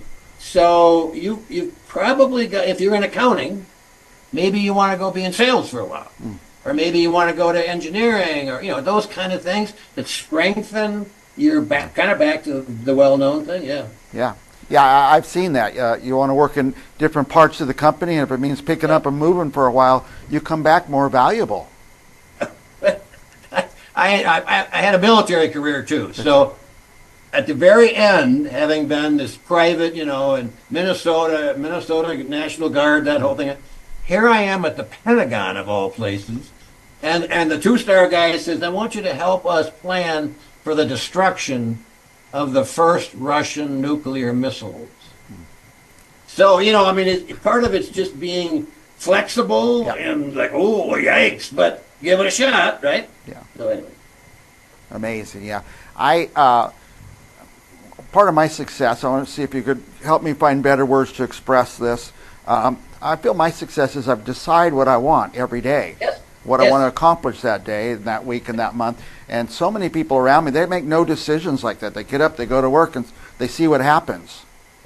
Well, you're absolutely right. And one of the things so after we did the 60 people, right, then I did 25 webinars with people using the book to reevaluate their career and make a career plan, right? Yeah. So that's when you start to say, wow, and what you find out is, and I love them, and I got grandkids in these young, generations, but some young people were helicopter parented. Yeah. And what that means is they were kept from ever taking risk, making mistakes, and so forth at a young age, right? Yeah. So now they're at work. Well, gee, I can't quit and go over here, or so they miss opportunities. If, again, in my fortune, my dad worked for one company for 41 years. Wow. Yeah, I'm good company, but that was that. And then in my case, five different organizations. Wow. I shouldn't mention this in front of all of your beloved listeners. We'll keep it between us. Yeah, okay, yeah, between us. So in 1968, I get a job offer from this new company. They have two facilities. And I said, you know, I don't think your concept is going to work. That was Target stores. Oh boy. Yeah. So I don't want to parade around to everybody that's listening that I am the guru of gurus, right? We've all made mistakes along the way, but I am trying to share as much as I can. Oh, and by the way, this is not about me and this is not about money. Any receipts we make goes to scholarships to help high school kids go to community colleges because in a lot of states, the high schools are not funded very well and the kids cannot get advanced placement courses. So our spirit is this is all going away. It ain't about, let's put it in my pocket. Rick, we're going to run out of time here. I just want to give you a few moments to anything we glossed over, anything you want to point out about the book, about you, about life. No, I just think really want to encourage people to take control. Play around with the downloads on the website and, in one of them, be the CEO, right? And another one, be just have some fun with it and think through, and don't keep working for an organization that's not bringing you joy and happiness. Oh, right? wow. Not worth it. Great advice. Great advice, Rick. So we have the web address on the screen, your7keys.com. And where, I know they can get the book on Amazon. Is it elsewhere? Yeah, Ingram's got it too, so bookstores and whatever can all get it, yeah. And it's, again, as I said, it's available, Kindle, and it's available, in the printed version. I think you've got a picture of it somewhere. Yeah. It's been popping up on the screen here and there. So, yeah. And yeah, I believe it or not, had a newspaper. I wrote it, set the type, and ran the printing press when I was 9. 9 years old. That's amazing. That's amazing. Why, I don't know, but anyway. Let me just, I know we're over time, and they're giving me signals to cut it and everything, but just tell us a little bit about, these are people who've done it. I mean, this is a way we can learn from somebody who's already done it. Talk about that. Well, yeah, for example, Harvey McKay was a coach of mine, as were others, and just, I was, whatever. Just along the way, you want to be open, you want to hear, what worked, what didn't work. Yes. In some cases, I was embarrassed because they called me aside and said, Rick, whatever. So the idea here is just why not listen to these folks who took the time, right? Yes. The Victoria's Secret person, she was almost an orphan. She had hand-me-down clothes from the woman across the street, right, who was 60. And so you can do it. Just have confidence in yourself. It's not about ego. It's not, it's just keep at it. Right. Just keep at it. By the way, I do want to say, I meant to say earlier, I never stop reading books like this. I'm always looking for another book that'll just present it to me in another way and another way to think about it. And I love these books, these types of books. They're very important. I attribute my entire success to books like these. So, well, I appreciate that. Yeah, me too. And I just finished my 42nd novel for the year, according to Goodreads. So, I love to read too, but you need inspiration once in a while. Yeah. Right. Amen. Most important thing I learned is I don't know everything. I don't know very much at all. Why not learn from people who've gone before me?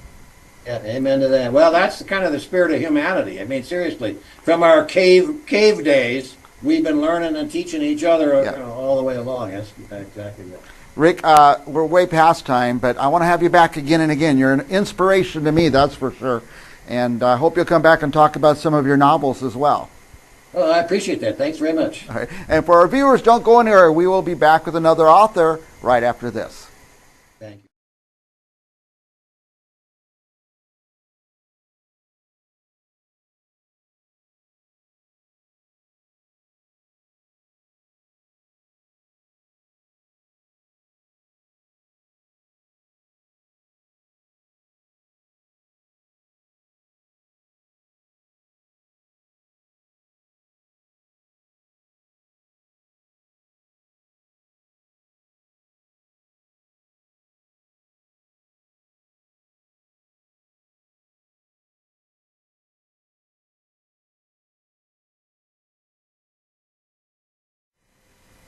Welcome back to Briggs on Books, our international talk show where I talk to authors from all over the world, countries from all over the world. We've been talking to France and Spain and Canada, of all places, and it's the best job in the world. It helps me pick books, and I hope that by you watching the show, it helps you pick your next book. By the way, check out this book. I pointed the wrong way. The Reaper by Bob Young. And I think we have Bob here, by the way. Bob comes on our show from time to time. Here he is. Rob, do I say it right? Jung? Is that right, Rob? Young. Pronounce the J like a Y. Yeah, I'm making it more difficult than it is. Bob Young. And Bob's latest book, which we just had on the screen here, it is The Reaper, has come out in an audiobook. And our guest with Rob is Steve Hendrickson, who did the audio. Do I have all the facts straight so far? Sounding good. Rob, tell us first a little bit about the book. Well, the book is actually, it's unique in that it's two novellas under one cover, or now under one audio. But it starts out, the first half of the book is set in 1937 at the Paris World Exposition, and it's really centers around a painting that went missing at the end of the World Exposition, a painting by an artist named Joan Moreau called The Reaper in English. That's all the true historical basis of the book. So the first part of The Reaper is the story of all the competing interests who wanted to get their hands on that painting in 1937. That painting actually disappeared and has never been found. That also is historically true. And then the second half of the book, we fast forward to 2009, and the story becomes how that same missing painting now becomes a focal point of an ongoing struggle between a young artist and his estranged mother. And so the story, that's where the story carries forward. And The Reaper is, in fact, the first of a trilogy. Okay. Now, Rob, I ask this of every author because I just can't see that well. I just have almost stopped reading books because my eyesight gets so bad, and it's very difficult. I always say, when is it going to come out in an audiobook? So I don't know if you did this because of me or if it was your plan. You had an audiobook made. Tell us about the process to get that done. Well, that's a better question for Steve than for me. He's the genius behind the audiobook. I just happened to have a book around that he liked well enough to do. And so I'll leave the answer to that question to Steve. Steve? Sure. Rob and I met. There's a organization in the Twin Cities called Sisters in Crime, which is an authors support group. And they meet monthly, I believe, and they sort of talk about what they're writing. There's usually someone who reads something, and they talk and critique it, and they have guest speakers. And I reached out to them and said, I kind of do audiobooks, and mysteries are always a popular thing. So last summer, I went and spoke to them and met Rob there, and he passed along this book, The Reaper, and I read it and really liked it. So we formed a partnership, and The Reaper just went on sale about 3 weeks ago. Nice. And it's slowly appearing on all the major distribution platforms, which each one of them is different, and they take their time, but it's getting out there. Now tell me about your preparation to do the audiobook. Did you rehearse it? Did you read it over and over, or do you just open it up and read it? I generally read it twice. I read it the first time to just get a general sense of the book. In Rob's case, I kind of read it 3 times because I read it the first time and thought, oh, this is going to be this could be cool. Then I read it a second time, and that's where I'm doing a number of things. I'm formatting it into the format I prefer to read from, and marking important ideas, descriptions of characters, and also flagging for any grammatical errors or other nits that kind of that can sometimes slip past an editor. There's no better way to discover all the structural faults of your book than to have somebody read it out loud. Read it out loud, yeah. I make a list of those and pass them on to Rob and say, should we do this? Should we do that? And then I generally read it a third time to kind of really get a sense of what's going on, who are the major characters, where are the conflicts, and then I just start, and I tend to I've just turned 70, so I'm my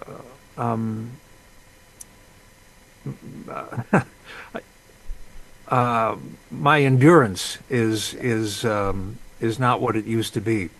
I used to be able to narrate about 6 hours a day, and now I find that I can really only maybe do 2-3 hours. Yeah. And then I just get tired, and my circulation starts to complain. So I just I do about so it comes down to maybe like a chapter a day. Although Rob writes very short chapters, nice. So a couple of chapters each day, and there's a service I subscribe to, an artificial intelligence service that listens to my audio and compares it to the text and flags nice mistakes that I make. I paraphrase something, or I omit a word, or I drop something, and so that gives me a list of mistakes that are called pickups. Pickups. And then I do the pickups. I go back and I sort of add in the right word or phrase or the right pronunciation, and then it's mastered, and then it goes to the publisher. And by the way, you are the first, I guess you'd say, voiceover artist, or I don't know what you call the craft, but you're our first. So I got a billion questions. They don't give us that much time. But Billy, yeah, do you go to a studio for this, or you have? I'm sitting in my home studio. Home studio, right? When I decided I wanted to, I've been a professional actor in the Twin Cities for over 30 years, and my wife retired from teaching, and I decided, I think I'm kind of mostly done with acting on stage.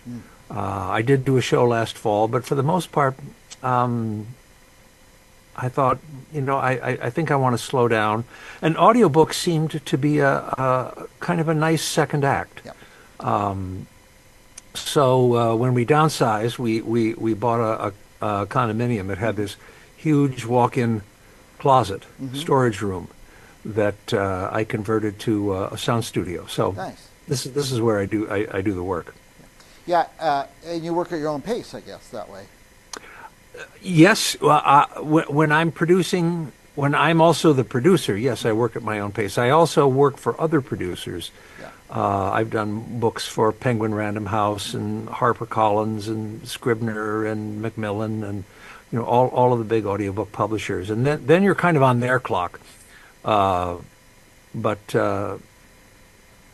yes, this was a self-produced project. Now, on your end, are there a lot of choices? I mean, character voices, or one I've listened to many audiobooks where the reader really brings to life different characters and different voices. Is that something you do?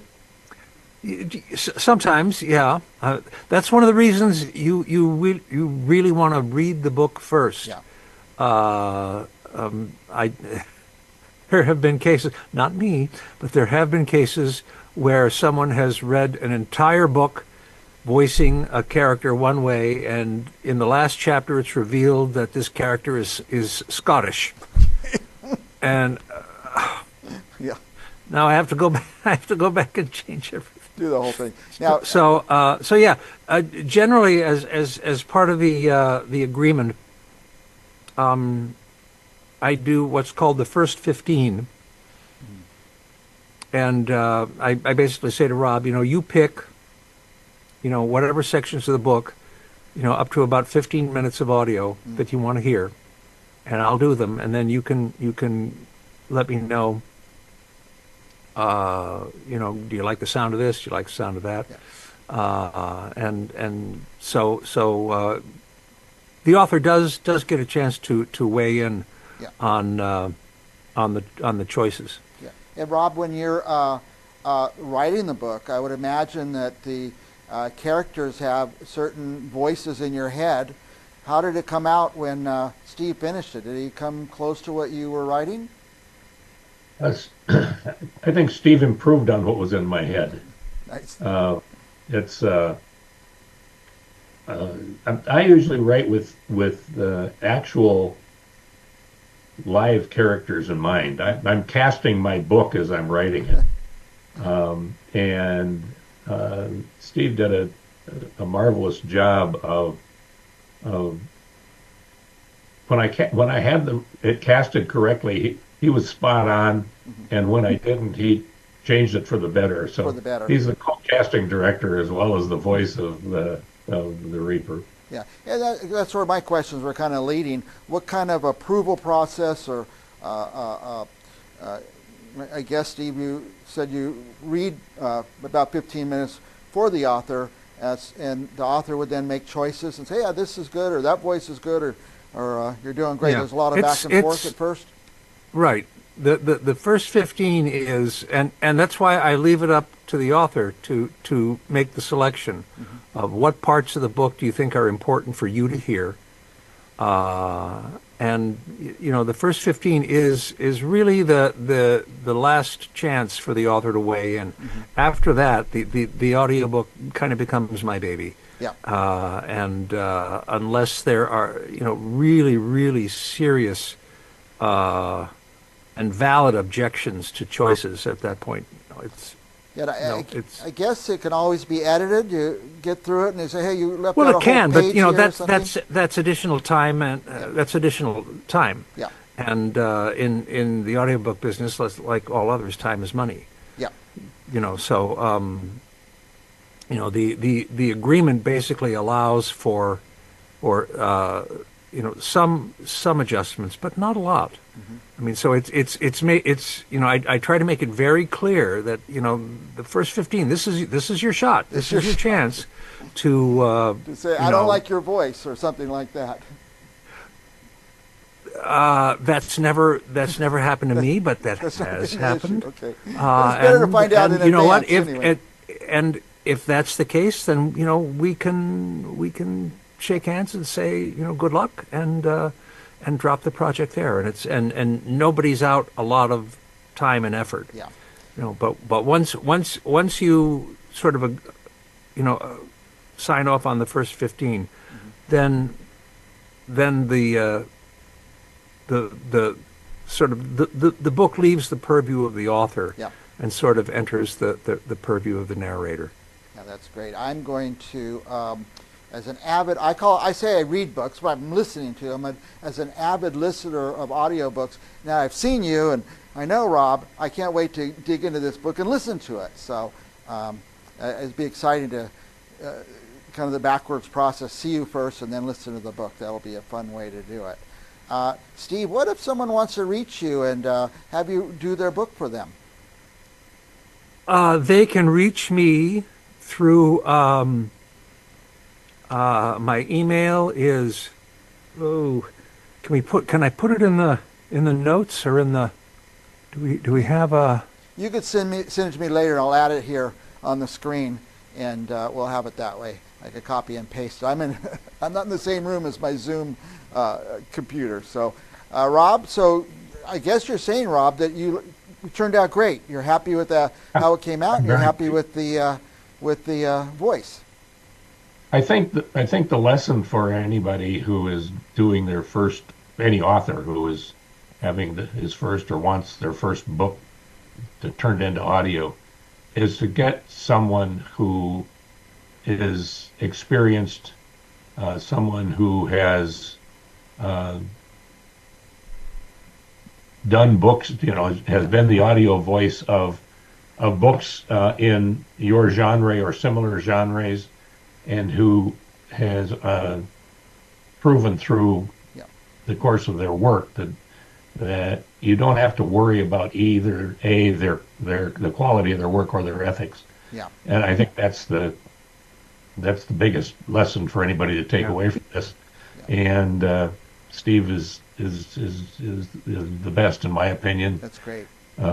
So that's if you can contact him. He's a great man to work with, and he's a great voice. I just put my email in the chat. Okay, perfect. So now I like something you just said, Rob, about making sure in advance. I talked to, of course, thousands and thousands of authors over the years on this show, and so many of them had made mistakes and taken a wrong path and had to figure out the hard way. So hopefully people will listen to you, Robin, because this could be a big one. If you get an audiobook done and you just don't like the voice, or you found out the person had a lisp or something like that, you find out in advance. So go with the professional like Steve Hendrickson.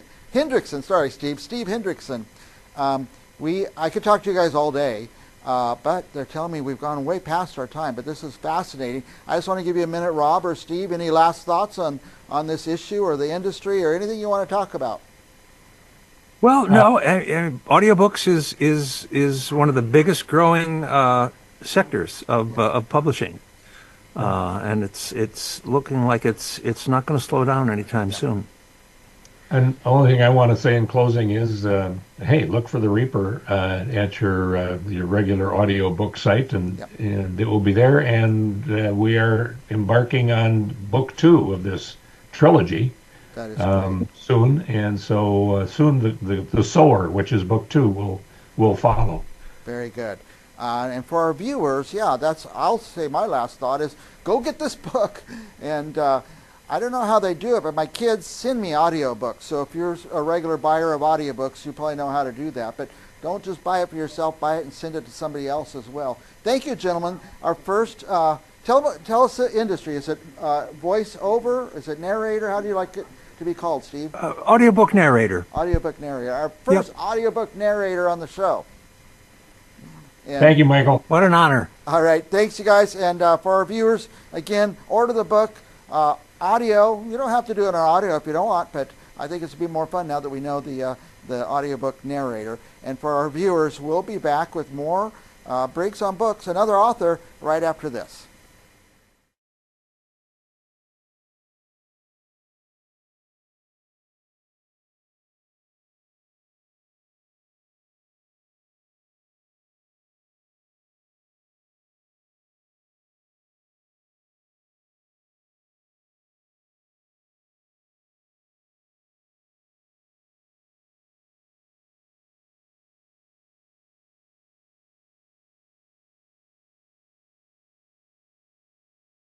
Welcome back to Briggs on Books, our international talk show where we talk to authors from all over the world. And we've talked to authors today from England, Istanbul, Canada, all over the world so far. And if you're getting ready to pick your next book, or if you're ready to help your kids pick the next book, check this one out. Joey Kelly and the Astonishing Discovery of Veiled Lake. It's going to be an exciting book. By the way, not only do I have the book here, but I have the author here. Let me see if I can find him. There he is. Robert Ravigna. Welcome, Robert. Hey, I'm glad to be here and glad to be able to talk a little bit about the book. Yeah. Now, we were talking before the show started. It's written for 9 to 12 or whatever, but older kids like it. Even adults are liking the book. Yeah, if I have the feeling that if they decided to do a extended Indiana Jones series and want to start off on a reboot, then this might have been the book that they start with, because it starts out with 4 teen archaeologists. The youngest is 15 and a half, and the oldest is 16 and a half. And they do pretty much everything that Indiana Jones does, except maybe a little bit better, and certainly more relatable to young children. So they go on incredible adventures. They save individuals during the book. They come back alive. And I've already started on the sequel when they return to this fantastic hidden lake that they discovered. And the good thing about the book is, if you have a son or a daughter that like archaeology, and this would be a book that gives them a little bit more information about archaeology. It teaches them some of the things you have to do to be a good archaeologist. It describes how you do a dig site, but all in a fun way. It's just like the mythology part. One of the things I tried to do was make it educational and funny. I mean, that was my goal. Basically, I have 9 grandchildren. I started to write this book when my first granddaughter was about 7 years old. She's 18 years old now. And so I started to write it, and some of the names of the characters are the same as my grandkids. The personalities are certainly not the same. They're kind of mixed up, but there are personalities of the grandkids in there. And it wound up being a fun book, but I wound up ending it on a chapter about Cyclops. Well, then a couple more grandkids, I had to write a little bit more, and then a couple more grandkids, I had to write a little bit more. And then in having people read the book or reading it to the kids, people were saying, this is really good, this is really good. And I say, well, you know what? Maybe I'll try and expand it. I'll expand it to a book for young readers. So from the chapter which ended with the Cyclops, I had to figure out how to add another 27,000 words to the book, and I think it came out really, really well. And actually, it clears up a lot of things that have been totally wrong through the history of movies. I'm sure most viewers, and the Titan movies, Clash of the Titans, and you always have Zeus walking down to the water. He puts his staff up above his head, and he says, "Release the Kraken." Well, right in the middle of the book, there's a little funny section, because there's a Greek movie being made, and there's a no-name actor coming down dressed as Zeus, and he is supposed to come to the water's edge, raise up his arms, and say, "Release the Kraken." Well, at the moment he does that, there's an underwater earthquake, and that earthquake releases a hideous sea monster. And so Joey Kelly and the others have been to Veiled Lake once. They see the action because they're filming a movie. So when this creature comes up out of the water, the cameras are rolling, the sound booms are out, and everybody's like, "Oh my God, the Kraken, the Kraken." So there's a little funny thing where they're talking about it and says, "Well, can't believe that CNN News, the Greeks, and even the U.S. Navy who engaged this creature, and it escapes from the Navy." Actually, it kind of beats the Navy. But it's like, I can't believe they got it all wrong. And they're like, "Well, what do you mean got it all wrong?" And it's like, well, would Zeus ever go down to the water's edge and say, "Release the Kraken"? No, because the Kraken was a Nordic sea monster that was first mentioned like around 1280 AD, and Cetus was the Greek sea monster. So what Zeus should say is, "Release the Cetus." So, I mean, it's funny because it's a dialogue, but it has all the characters that kids love, and all the monsters that kids love. And other than the Kraken, aka Cetus, none of the monsters die. If you read the cover of the book, you read a little bit out, it has Medusa in it. Well, Medusa winds up being the snake monster, but by the end of the book, she is now the young princess that she used to be, and she's ready to be a living encyclopedia, and she goes on to Kids with Other Adventures. So I just tried to make it, I certainly tried to make it fun. And I was getting a little tired of all the superheroes that they have now, which have nothing in common with children.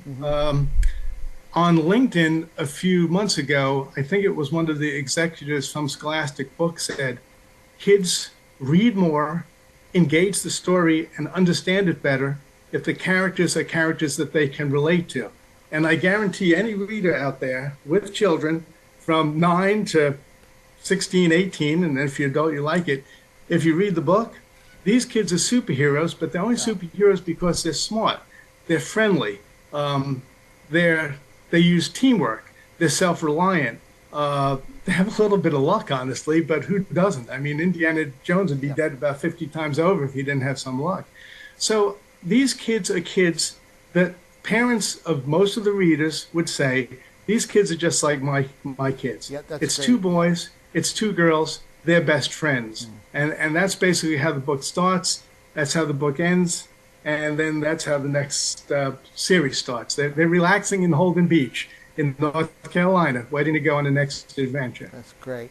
You think it might inspire some kids to be archaeologists?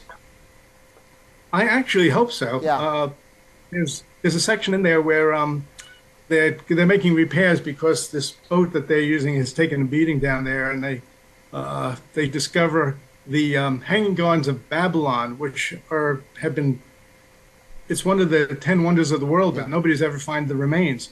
Well, the remains wind up being down at this veiled lake that the kids are exploring. And I go into datums, which is one of the points where you have a center point in digging and sifting for archaeological debris, dating by the bricks and how the bricks are done.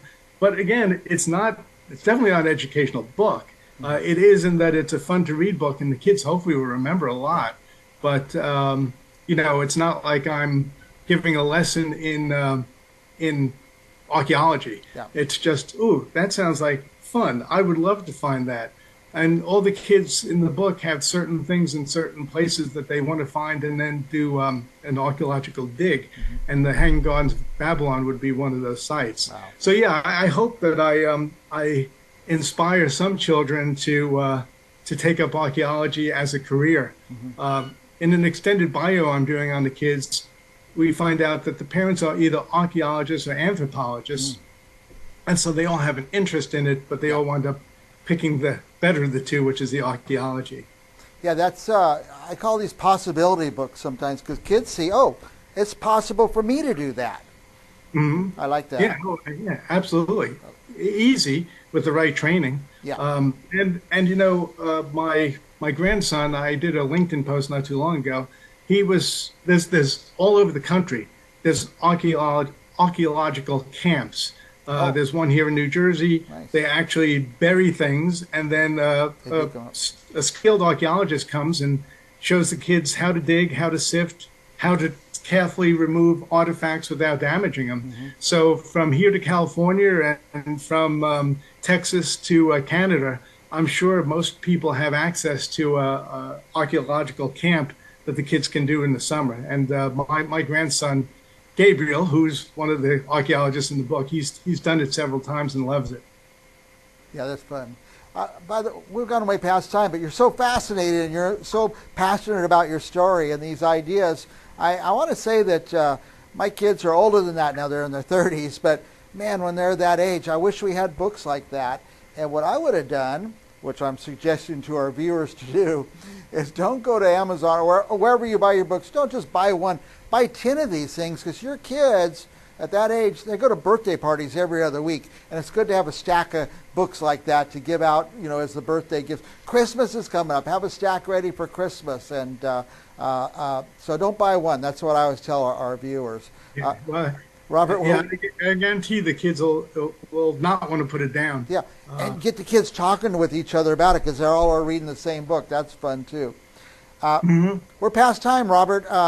Robert Ravegno, any last thoughts for our viewers about the books or about anything in the world you want to talk about? Yeah, no, basically, I have freebies on the website. Okay. So anybody out there that's interested, if you're not going to read the book right now, maybe your son or daughter is a little bit young, but it's something that you'd like to see, or you have an older child, on my website. I know I sent some pictures. My daughter has done the artwork. She's a art teacher. She did the Kraken, she did the Cetus, she did the Hydra. She did a fantastic scene where Blackbeard is being attacked by Medusa. So she supplied the artwork, and there's downloadable posters on the website. Yeah. There's fantastic walkthroughs of worldwide museums. The one Greek museum isn't a museum that would make Indiana Jones jealous if he could get into that museum. So like I said, there's plenty of free things for the kids to do. And hopefully if they get in there and like the site, they would buy a book. But I just tried to make it as entertaining as possible, both the book and the website. Very good. And we do have the web address on the screen, Robert Rovegno, author.com. It's not that hard. I was worried about the name, Rovegno, robertrovegno.com. And you got it. Thank you, Robert. By the way, this is the first book of how many, do you think? Oh, what was that? How many books do you think will be in the series? I started on the second one, and I actually have 5 early readers, which I'm working on publishing now. Mini action adventure books, Frankie the Frog, and 2 motivational books, and 3 fairy tale books. So those will be coming out soon, and then I'll be contacting you again to be on your show. Nice. Well, the Joe Kelly series sounds like it's a lot of fun to write. Mm-hmm. It was definitely a lot of fun to write. With 7 grandkids live in the house with us, so writing is fits and starts. Whenever I have a free moment, I'm writing. When we go to the beach, I go with my wife for 48 years. We go to the beach. Then I write like crazy, and I try and get as much done before I come up here, because then things slow down a bit. Yeah, I bet. Thank you, Robert. I'm inspired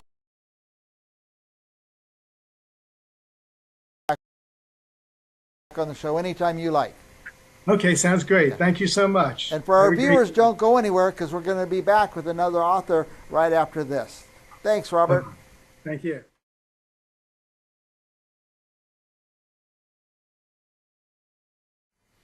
Welcome back to Briggs on Books, our international talk show where we talk to authors from all over the world about their book and get an idea of what their books are all about.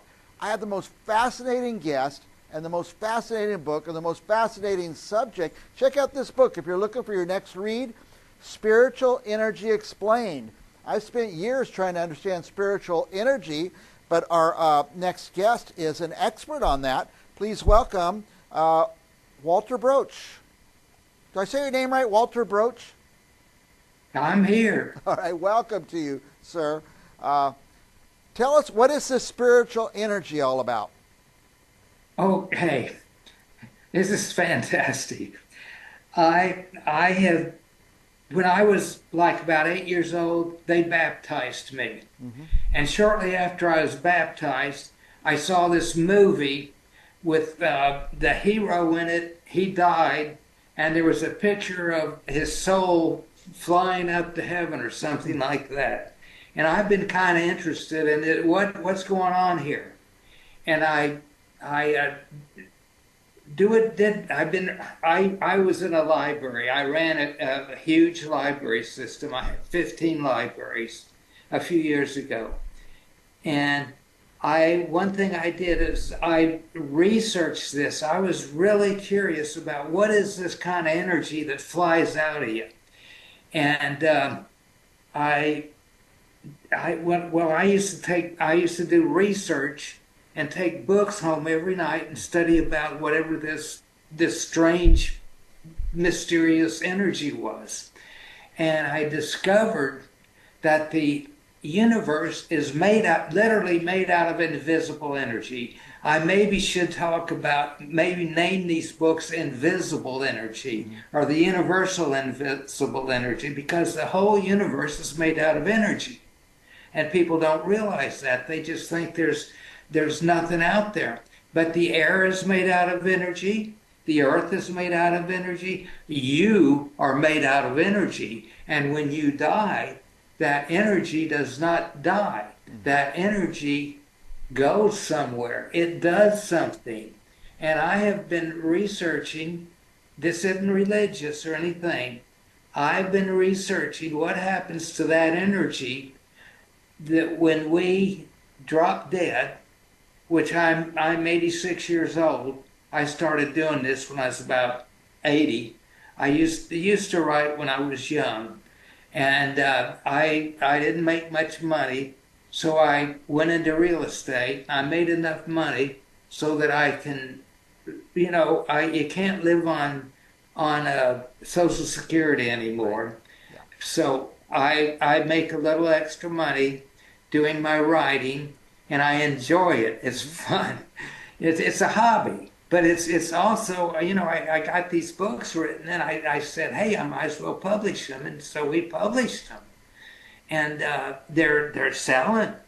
That surprised me, but it's fun. And it's nice. I meet a lot of people. They email me, and I always try to respond. Sometimes I don't, but 99% of the time I respond. I like hearing from them, and I like telling them, you know, just talking to them. It's fun. Yeah. And so I started writing, and I got a nice, when I started publishing them, I got a nice response that made me feel good. And so I kept writing, and I have several books out now, and I hope to do about 2 or 3 more. But the whole thing, and I'll tell you, this is good, because when we before we get here, we're energy. And we might be donkeys, we might be trees. I'm about to hit on the final answer to what we do and what we are. That's the big question. And it appears that before we're born, we could be animals, we could be trees, we could exist in other universes or other places of this, whatever it is, heaven, hell, whatever, the fun place. But our energy is there. Energy also has thought. Now, even rocks have, it isn't thought like we have, but they're publishing, they're putting out something. You notice when you see, you look in a forest and you see tree roots, they grow together. They're communicating with each other. Now everything in your body is communicating. Your brain, information comes into your brain. It could be somebody speaking. It could be just air passing through, coming through it's just, you know, whistling by ears, and you're hearing something, or you're experiencing something. That's communication. There was a song once, I don't know, your elbow connects to your knee bone or something like that. I don't remember what it was, but all that your bones and your veins and your body, one part, your fingers communicate with your hand. Your hand communicates with your wrist. It just goes on down, on and on and on. And your brain is just a piece. It's a piece of meat. It doesn't really. The information comes into your brain, and your brain redirects it to where it's supposed to go. The brain isn't really a smart thing. Well, some people are smart and some people aren't so smart, but their brain has an ability to transfer this energy, this universal energy. Now, I call it spiritual energy, but you can call it invisible energy. They really have no name for it except spiritual. So I call the book spiritual energy. But they could be invisible energy, or they could be universal energy. It is this wonderful energy that's throughout the universe, that we pick up our little bit and we forget. When you're first born, you come in and you scream and you yell and you do other things. And I'm getting old. I'm getting to the age where we're close to turning back into like we're children again. We pee, and pardon the expression, and scream and yell and holler. And it's just when we pass on, we're going to go somewhere. Now, that is the question, and I'm about to hit on it. But it appears to me that we can go back to being a tree, and people don't understand this. They understand we turn into our souls, and we may reincarnate, and we really can. I have read lots of stories about people who reincarnate. I have never experienced my reincarnation, so I don't know if I reincarnated or not. If I experience, I have had dreams and feelings of past lives. I have had, but I cannot prove it. I can't go back there and say, "Hey, I was there." I have feelings and a lot of children up until about the age of 6 remember past lives. Right. They get to 6 or 7 and they begin to forget these past lives, or they get ridiculed about it. You aren't smart. What are you doing those past lives for? Ha ha, that's stupid. And things like that. And so we forget them. I'm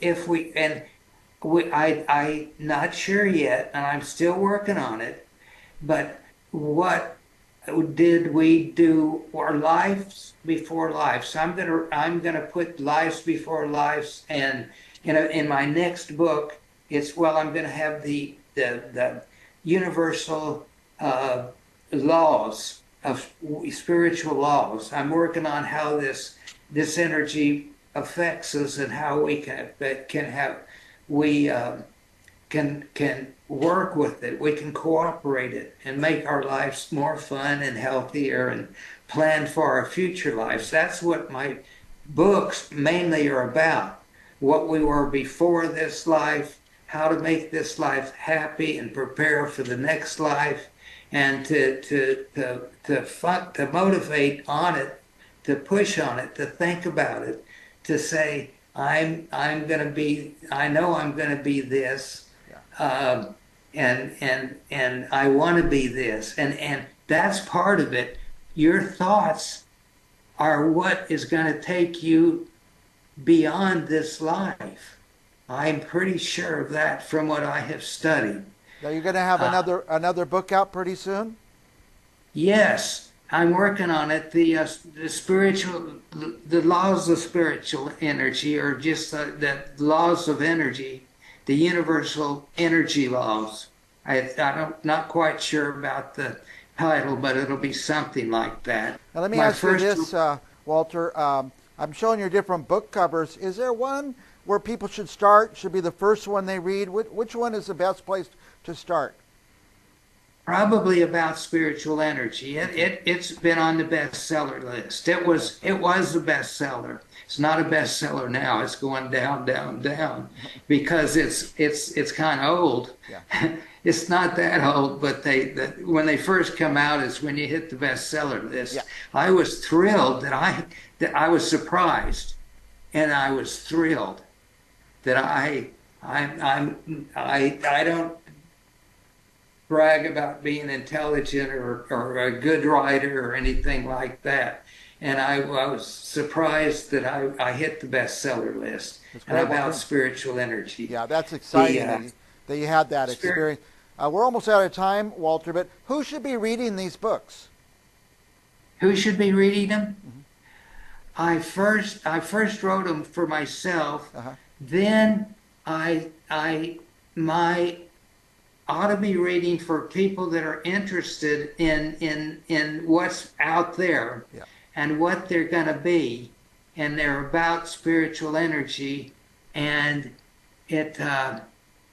what you're going to do when you die, what's going to happen, and what were you before. It's kind of life before life and life after life, and what this energy is. I do all three. I would say it's for older people, maybe 35, 40 years old or older, because they're more interested in this type of thing. And I think people that are interested in spirituality, want to, and people that go to church. It isn't about church, right. But I like people that go to, my daughter is a born-again Christian. I'm not a Christian. I don't write about Christianity or anything like that. And it's not about churches. It's not religious. It's about what's out there. And if you want to be religious, that's fine. If you want to plan for your own afterlife, that's fine. If you don't, if you like to read, I think it's a fun book. I'm learning how. I used to write when I was younger. Then I went to work and made enough money so I could retire and live without my Social Security. And so I'm really learning how to write. I'm getting better. Yep. So my book, probably Spiritual Energy Explained, or the next one, Spiritual Energy and You, and about spiritual energy, or spiritual energy laws of spiritual. That's going to be the next one. And then the one after that will be the something about spiritual energy. I have named it, but you and your relationship with spiritual energy. And I hope to have to narrow it down better, that people can understand what is out there and what was before. I hit on it a little bit in the first 3 books. But I'm becoming a better writer. I hate to say that. I'm talking about myself. Yeah. But if you write a lot, you get better. You get better, sure. Well, Walter, we have had a few guests on our show on this subject, but nobody has been as passionate as you or as knowledgeable as you. So I just want to encourage our viewers to go to wherever you buy your books and buy these books. Also visit walterbroach.com. And I think, if we want to ask you questions, Walter, can we do that through your website? Yeah, well, it's walterbroach.com, and I'm working on it right now. I can't get into it. I don't know why, but I will get into it today or tomorrow, and you can get it there. You can get it on Amazon. You can get all of them on Amazon, about spiritual energy. And what is this one? Spiritual energy, where is that? Yeah. Hey, look at that. Spiritual Energy Explained. I'm going to change that cover. I don't like it. The publishers published it that way. And, they do that. They're the bosses. Walter, we've gone way over time, but I sure enjoy talking to you. And I'd love to have you back anytime you want to come back, because this is a fascinating subject for me. And you make it fascinating yourself. Yeah. Well, I appreciate you having me on. I enjoyed our talk. I talked too much. All right. And I enjoyed the talk. Right. And it's you ought to have fun. Look, I'm 87 years old. Yeah. I thought I'd be dead at 65. I hit 80, and I said, "What am I doing? I'm still alive here. Yeah. This is crazy." All right. And so then I picked up the hobby of writing again because it's fun. All right. And I'm beginning. Their books are getting better. Good. And the last one is the last one is Spiritual Energy and You. Mm-hmm. There's where I start getting the beat. It's when you write. When you start writing out, you write like other people. Yeah. And now I'm writing like Walter.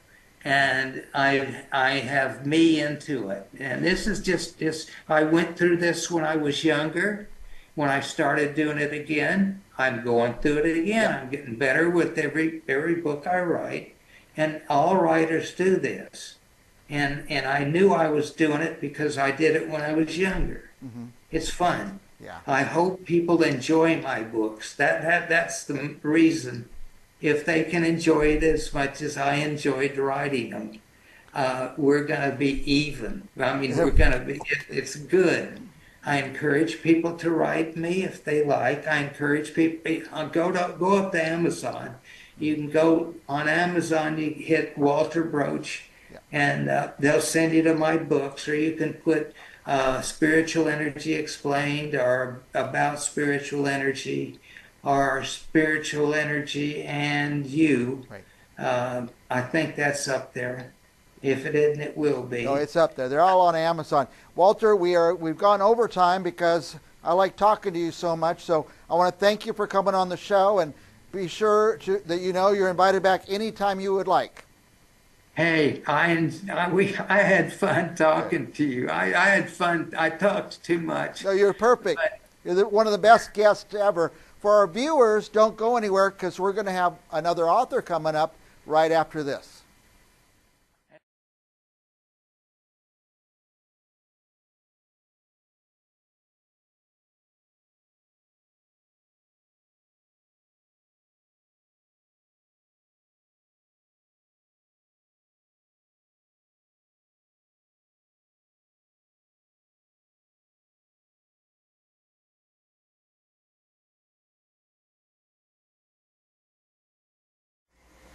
Welcome back to Central Valley Talk, Real Estate and Home Improvement Show, where we talk to realtors, real estate brokers, people who do real estate.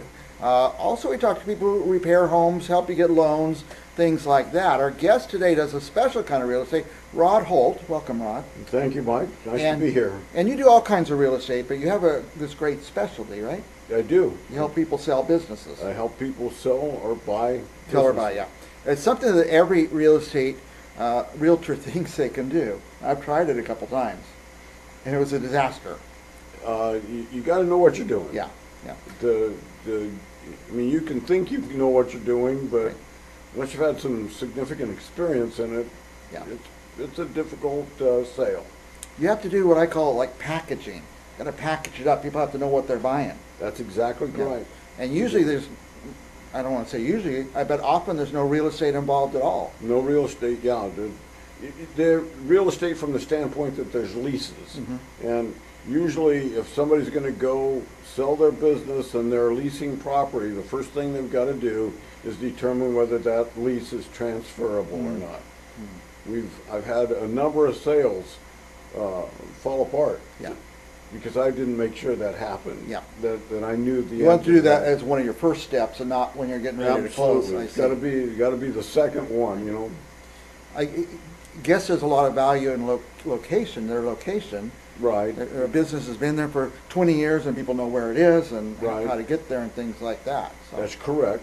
Yeah. So I mean, location is essential, but it isn't, and it's probably more essential for restaurants and retail establishments, but whereas manufacturers and wholesalers and that type of thing, there's a whole lot more flexibility as far as location is concerned. But you certainly don't want to get into it and then find out that, you're not going to have the same building that you had hoped to, or that's right, or that the lease doesn't double or something like that. Precisely. Yeah. I mean, you got to get all that worked out beforehand, because that's a deal killer. When I talk about packaging it up, where's the value in a business? All right. Just like you have your home appraised before you put it on the market, or at least have some comps that you're using to give you some indicator of what you should be selling for.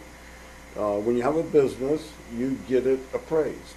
And there's people who do business appraisers. They are licensed to do that. And what typically is included inside the purchase, there's two types of purchases. One is an asset purchase, and the other is a stock purchase.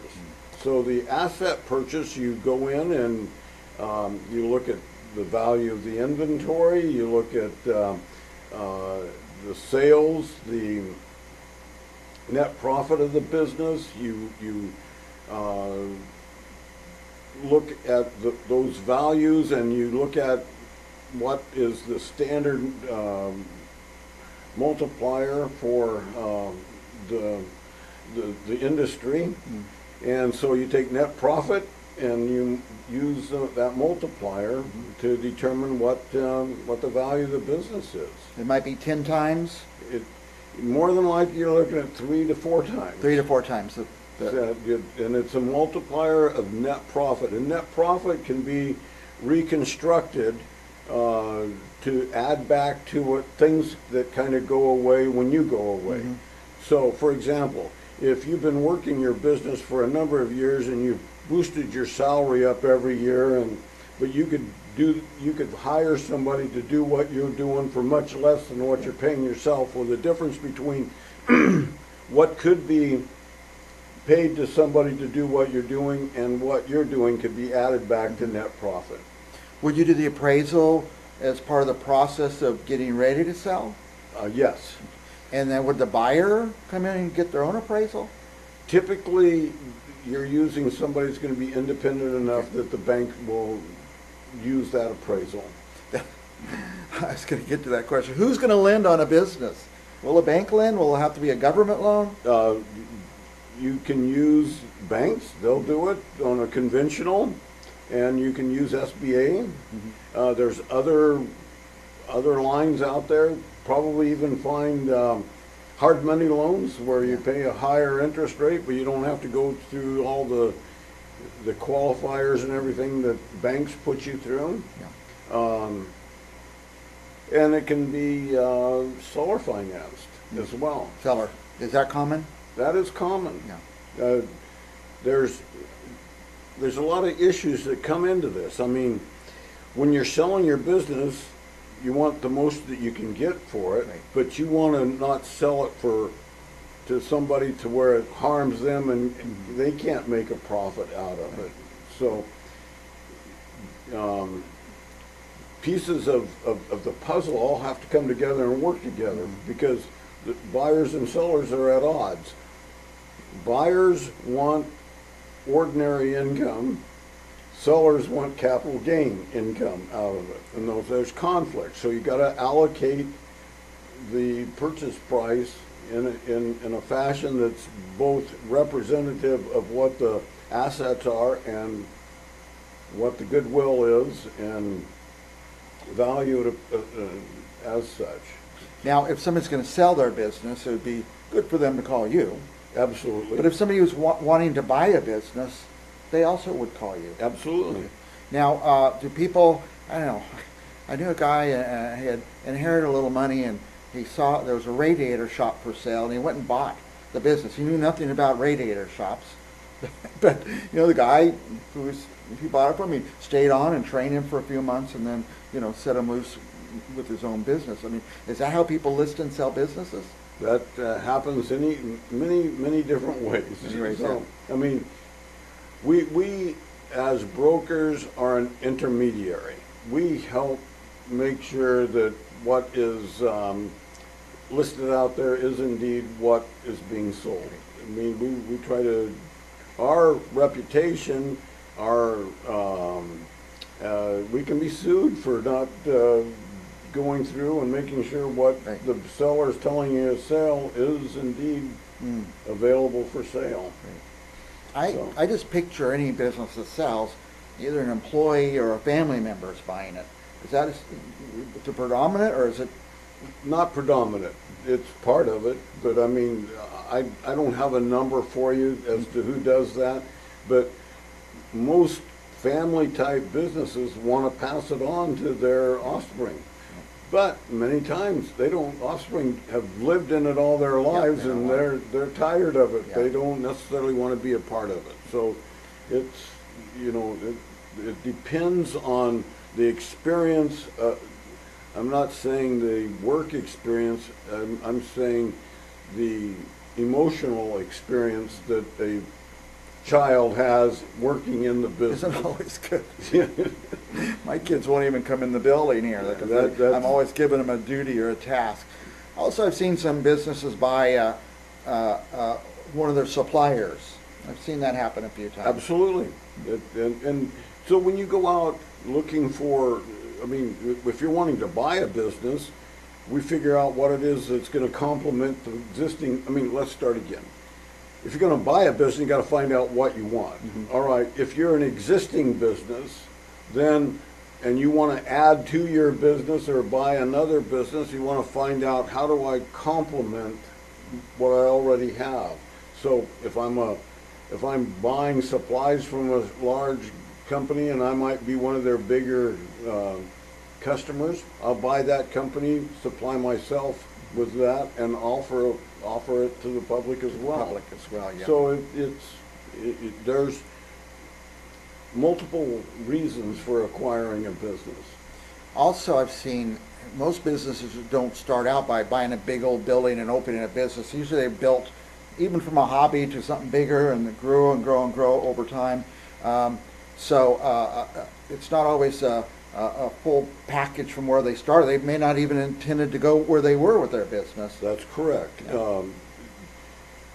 For the most part, you find that somebody who is just stepping into the business for the first time probably doesn't have enough capital to buy the real estate. Yeah. And so there's going to be a lease arrangement that's built up between the owner of the property, which we're hoping is the seller of the business, and so you can set up a lease to purchase business relationship. You can just do a straight lease. You can do right of first refusal on the thing. A number of different types of leases can be put in place. Point I was headed to before I got distracted was I have experience at this. I'm a real estate broker, and I've listed 2 businesses for sale.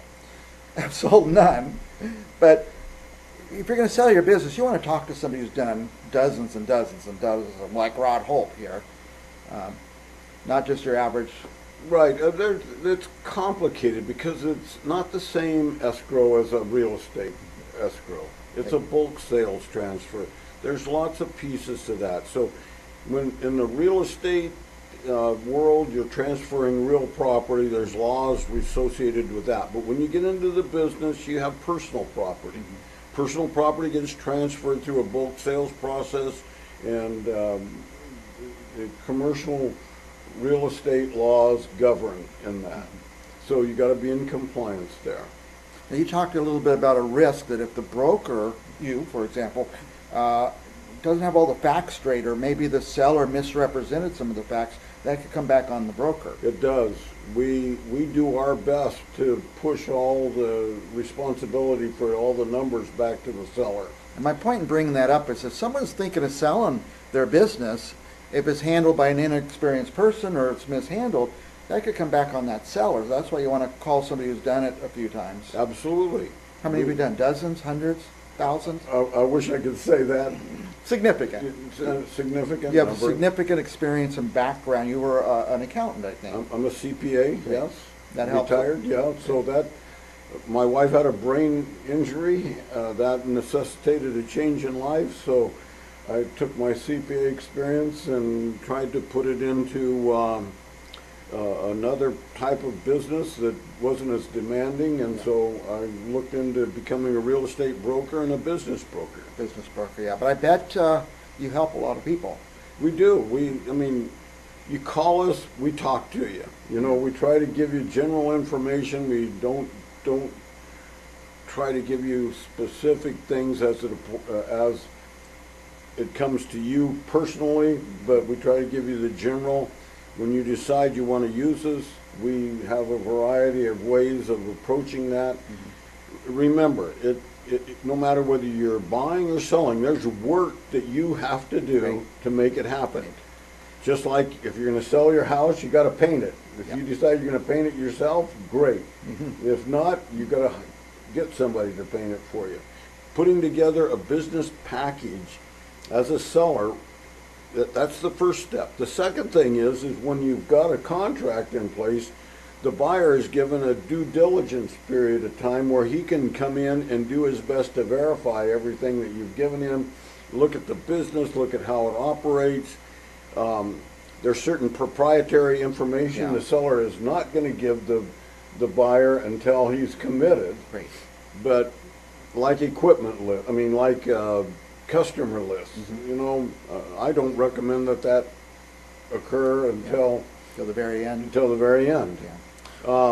Then, as a buyer, you've got responsibility. You need to have a personal financial statement put together. If you need money to buy something, you need to go looking for a loan before you step into the arena.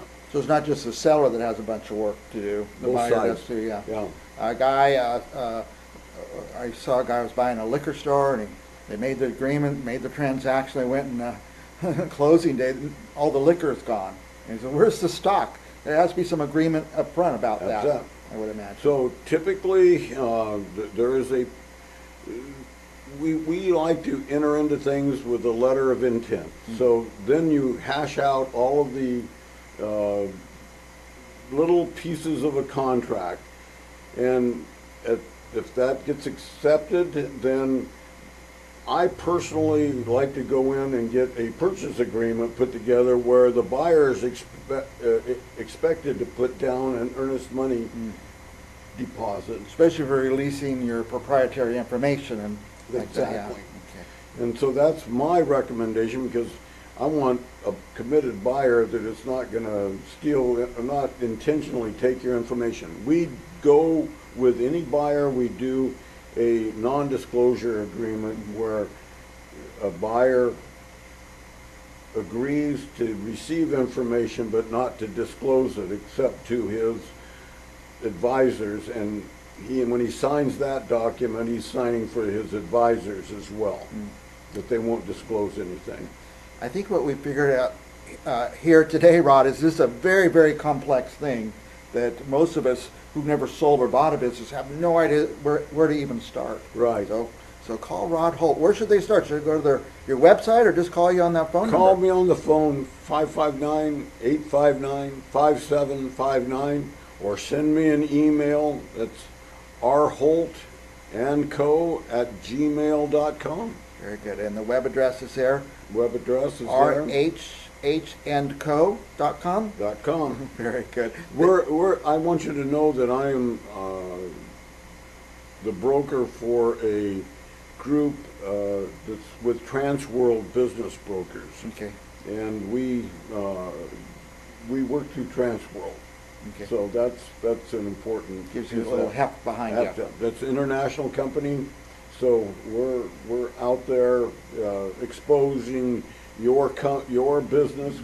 Let me also say this: one of the major issues for a seller is confidentiality. We try our best to accommodate that. If he's not worried about confidentiality, it gives us a little more freedom in what we can do. But very good. Thank you, Rod. You bet. Appreciate this valuable information. If you're going to buy a business, sell a business, don't do it on your own. Call Rod Holt. And we'll be back with more Central Valley Talk right after this.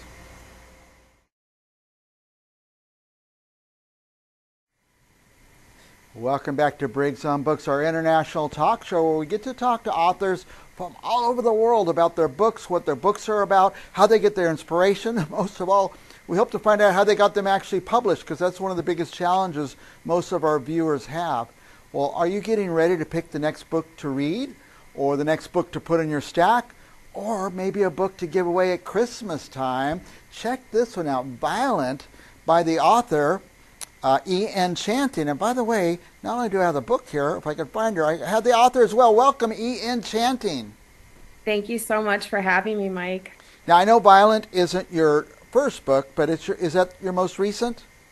It is the most recent, and it was actually released with a novella, and the novella is the first part of the story. It's called Origin of Violet, and then Violent is the novel. Now, am I correct that I saw the novella on Amazon as well? They are both on Amazon, but the novella, Origin of Violet, readers can pick up for free if they visit my website and sign up for my newsletter. Yeah. By the way, we just happen to have your website on the screen, E.N. No, that's Instagram, but I'll continue with that. E.N.Chanting_author. That's the Instagram. And the web address is easy, enchantingauthor.com. Did I get it right? Correct. Yes. enchantingauthor.com. No periods except for the .com. So, okay. Yeah. Start again, because I heard the word free and then I stopped paying attention. But I could go to your website and get the novella, right? That's correct. What do you call it? Precursor or something? Prequel. Prequel, okay. And then the book itself is, here it is, Violent. Tell us about the prequel. Tell us about the book. Origin of Violet is when she is a child, and it explains how she becomes the serial killer that she is later in life. It starts when she's 12 and she kills her stepfather who was abusing her. And then it goes through her life until she has a tragedy. And then Violent picks up after that tragedy, and she sort of decides to take a different path, and she goes on a vigilante justice killing spree, basically. But along the way, she meets some gentlemen who become her friends, and then they fall in love. So that's the romantic part. Is this one of those where I catch myself doing this all the time? You're rooting for the serial killer because they're actually doing good in society? That is absolutely the case. Yeah. She kills all the bad guys. Excellent. Excellent. By the way, we talked about it before we came on the air, but tell our viewers what genre you write in. I write spicy romantic suspense and spicy romantic horror. And I also have a short story that is just horror. Just horror, okay. Spicy, I guess spicy means what I think it means, so. Yes. Means you're writing for men and women now. So, yes. I don't want to go too far without touching base on the force. I don't know how to say the word. Force majeure. Force majeure. Yes, so that's part of my Forces of Nature series. The first book is Force of Corruption, and the second book is Force majeure. Those are an interconnected world, but they are standalone books. Standalone, yeah. And we have them on the screen here. Just happen to have a copy here. Force of Corruption, that was easy. Tell me what majeure means. Force majeure is actually a legal term, and it means something that's out of control or like an act of God. I see, okay. You know, when you have a situation in a lawsuit, that's nobody's fault, really. It's force majeure. Yeah. By the way, I shouldn't be surprised, but I'm often surprised. Somebody writing about just totally made up things. You still have to do a lot of research? I do a little bit of research. It's interesting because I happen to know a few experts in some of the fields that I write about.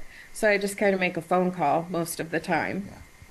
Now, there are people out there watching. In fact, there's millions of people across the world, because we talk to different countries every day, but people who are writing books but just haven't quite got to the finish line yet. But you've done it several times. Congratulations, by the way. Thank you. When you talk about you know experts in some of the fields, do you have people read your books before you put them out, like readers, experts? I do. I do ARC readers, which is advanced reader copy. So I will offer a free copy of the book to people who will post a review prior to release. And with Force Majeure, I actually had what are called beta readers, where they read the raw story that was unedited and advised me on what they thought would work better or wasn't working. Do you get sometimes somebody says, oh, you know, you said this here, but it doesn't line up with this over here? Does that happen? Absolutely. Those are plot holes, and I request that people seek those out and let me know if they find any. Nice. Yeah. I mean, I call it you can't see the forest for the trees. You read your own work so many times that even misspelled words, you don't see them anymore. So exactly. Now, by the way, Violent, I know there's a prequel and then the novel Violent. Will there be another book in that series? There is. It's actually what I'm calling a duet and a half. The half is the novella. I actually just finished writing Vile, which is the second novel in the series and the finish.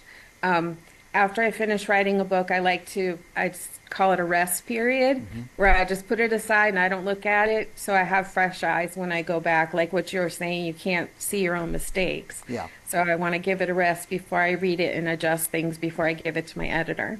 Nice. Oh yeah, before the editor, because the editor always finds something and you think, I should have caught that myself. So. Oh, absolutely. Yeah.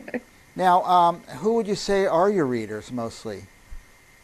I would say women for the most part. Men have enjoyed the romantic suspense stories. I had one or two that liked the horror, but you know, they always say there's not enough horror. So, it's more about the romance too, and they don't care about that part. They just want to see the blood and the guts. So, they don't enjoy it as much. But I would say women probably later 20s and beyond. Yeah, I want to go as far as saying this for men. If you have a woman in your life, she might like this book at Christmas time, or holiday season, I should say. Get her the book and surprise her with the novella, the free novella that she'll get with it as well. Does that come as a PDF or you read it on screen? How does that work? The free PD, it's a download ebook. Okay. Now, I keep asking this. I don't totally understand the question sometimes, but what formats is your book in? Paperback, ebook, audio?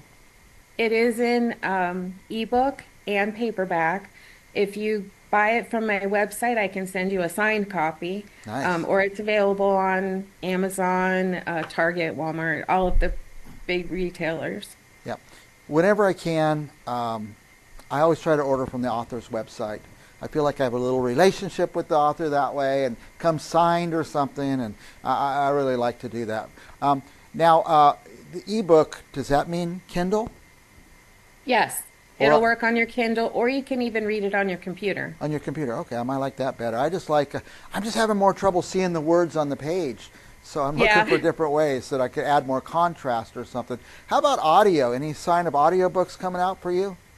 I'm actually working with a voice artist who's brand new, and he and I are just kind of playing around with a few recordings. I actually recently just uploaded the first chapter of Origin of Violet. It's on my website with him reading it.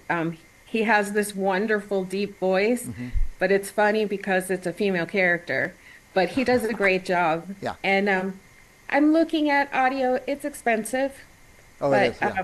It's fun to play around with it right now. Yeah, I shouldn't say, I think that's a trick, putting the first chapter up, because every time somebody puts the first chapter up, I end up buying the book. I can't stand not to know what happens after the first chapter. So, yeah. So you said the next in the series of The Violent is coming out, or you finished writing it, so it could be 6 months, a year? Oh, I plan to have it out in the spring of 2025. I try to be fairly quick to get them out, especially I didn't leave too much of a cliffhanger at the end of Violent. The end of Origin of Violet is a huge cliffhanger, so that's why I released them simultaneously. I didn't want to leave readers hanging. Violent isn't too bad at the end. You can wait for the next one, but I'm really happy to finish up that series. Yeah. And again, I'm always pitching these books this season. I'm always picking my next book. Sometimes one thing that helps me is the cover itself. Do you have a great cover, Violent? And by the way, I think this one has the person facing the other way. Watch that. Boom, she turns around. I guess it's a she, yeah. And second, if I kind of feel like I know the author, like I see him in an interview like this or something, that helps me pick the next book. And finally, an author that kind of has a website where I could reach them and get some reaction or something free like the prequel or something. I like that too, so I'm glad you're making yourself that available. Last question for our authors who are writing and trying to get somewhere. What's your discipline? You wake up at 6 a.m. and sit down and start writing? No, definitely not. I have an autoimmune disease, so I have some days where I just don't feel well. I do a lot of my writing at night. I have trouble sleeping, so I'll sit in bed with my Kindle actually and type away for a couple hours when I'm trying to sleep. Wow, you could type on the Kindle. Yeah. Well, because I have a lot of trouble with my hands, a lot of the time I'm typing literally with one finger. Nice. I just had a huge hand surgery in July. And by the way, we didn't tell our viewers where you're located. What can you tell us about that? I'm located just north of Clearwater, Florida, which is near Tampa. And as we were discussing, we were recently hit by 2 back-to-back hurricanes. Yikes. And my whole community is struggling to recover from those. Yeah. Is that area typically get hit by hurricanes, or is that just an unusual thing? Well, anywhere in Florida, can get hit by a hurricane anytime, but this area hasn't been hit in over 100 Over years. 100 years, yeah. And when we moved here, I moved here from South Florida, and I was in Hurricane Andrew in Miami. So I was ready, I'm always ready for a hurricane, and we prepare for hurricane season. And when we first moved here, we were renting a house before we knew where we wanted to be specifically. And I asked the renter, what do we do to prepare for a hurricane? And they just laughed and said, we don't get hurricanes here. So I think they probably had to change their story now. Yeah. Well, a lot of people that had never seen tornadoes are having tornadoes, or hurricanes are hitting, so something's happening out there. Yeah. Enchanting. We're way past time, but you're so enchanting I couldn't stop talking. Any last thoughts for our viewers on the books or any subject in the world? One thing I wanted to tell you, I do have a holiday special right now, a signed copy of Force of Corruption and Force Majeure for $24.99. Nice. And I made a special coupon code for your readers, or your viewers, that they will get 20% off if they use this code on my website. Can you hold it up a little higher? In front of your face, even a little higher. There we go. Anyway, email it to me as well, and I'll put it right on the thing. It's Briggs 20. Yeah. Great guest, Ian Chanting. You're so easy to talk to, and I'm inspired by your work and your volumes of work, and I hope you'll come back on the show again and again. I would love to. Thank you so much for having me, Mike. We'll be back with another author right after this.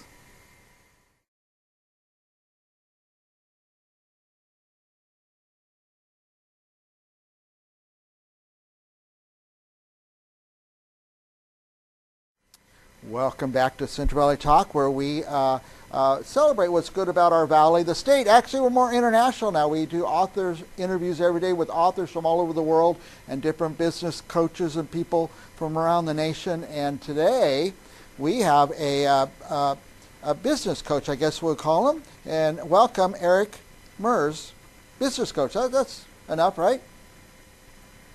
Good morning. Good afternoon. And tell us, Eric, I was just saying as we're coming on the air, everything's international now, or at least nationwide. There's no more local, not a lot of local stuff going on. Do you have clients all over the country or all over the state?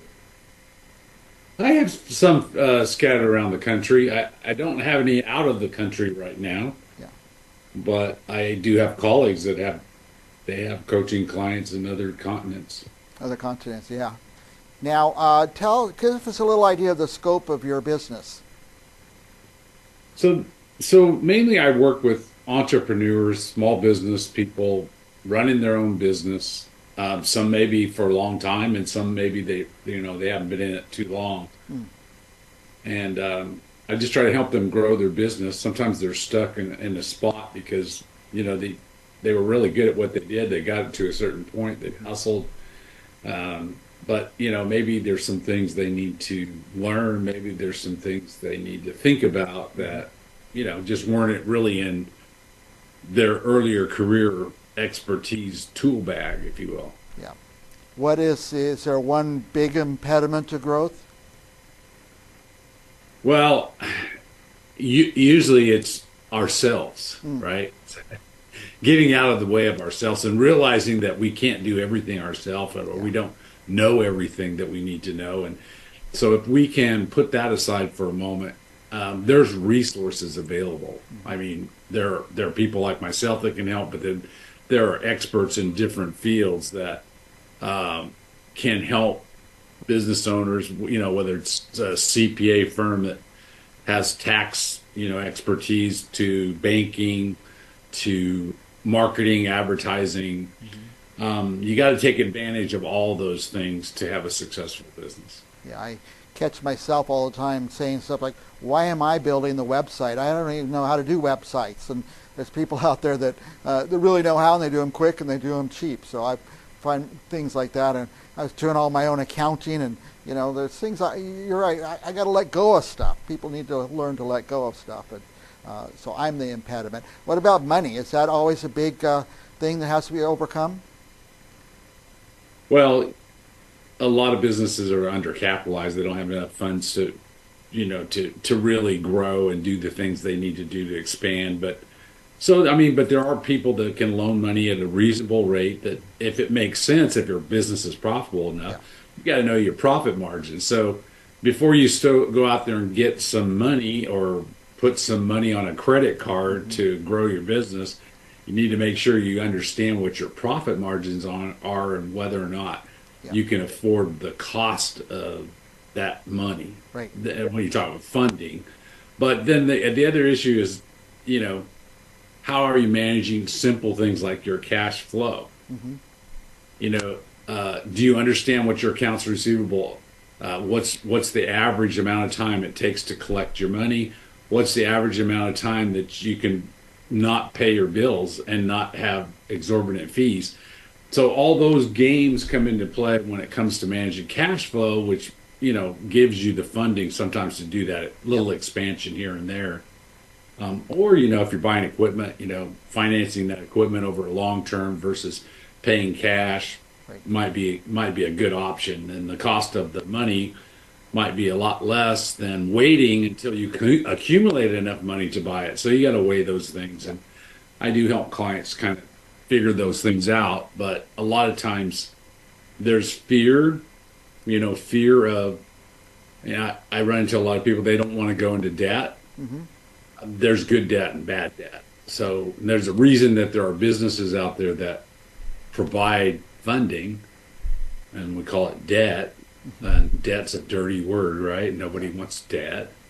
But, you know, it's, if you really just look at it as if you are getting an asset so that you can produce more assets, as long as that return is higher than the cost of that debt, and you can manage the cash flow, then you're all right. But you need to know your numbers to do that. Well, sometimes people don't know how to look at that. I guess that's why they would bring you in. I've seen many businesses, they've just grown and grown and grown organically, and they took it over from their parents, and they're just doing it the way it's always been done. And would you say some people, it wouldn't hurt to have somebody like you come in and just take a look at their business? Yeah, and you know, typically I go in and I do an assessment. I look at the profit and loss statements. I look at, you know, their credit card statements to see if there's some opportunities to reduce some costs that, you know, there's things they subscribed to years ago and they're still paying for it and they don't use it anymore, things like that. And then, you know, we go from there to building some fundamental strategies around growth and grow in a way that's profitable. So, I mean, well, a lot of times we'll employ what we call the 80-20 rule. You've probably heard of it, the Pareto principle, which is, you know, they're going to derive 80% of their profit from probably 20% of their clients or customers. Mm-hmm. So it doesn't mean that you're only going to do business with those 20%, but you're going to try to market to more people like those people, for one.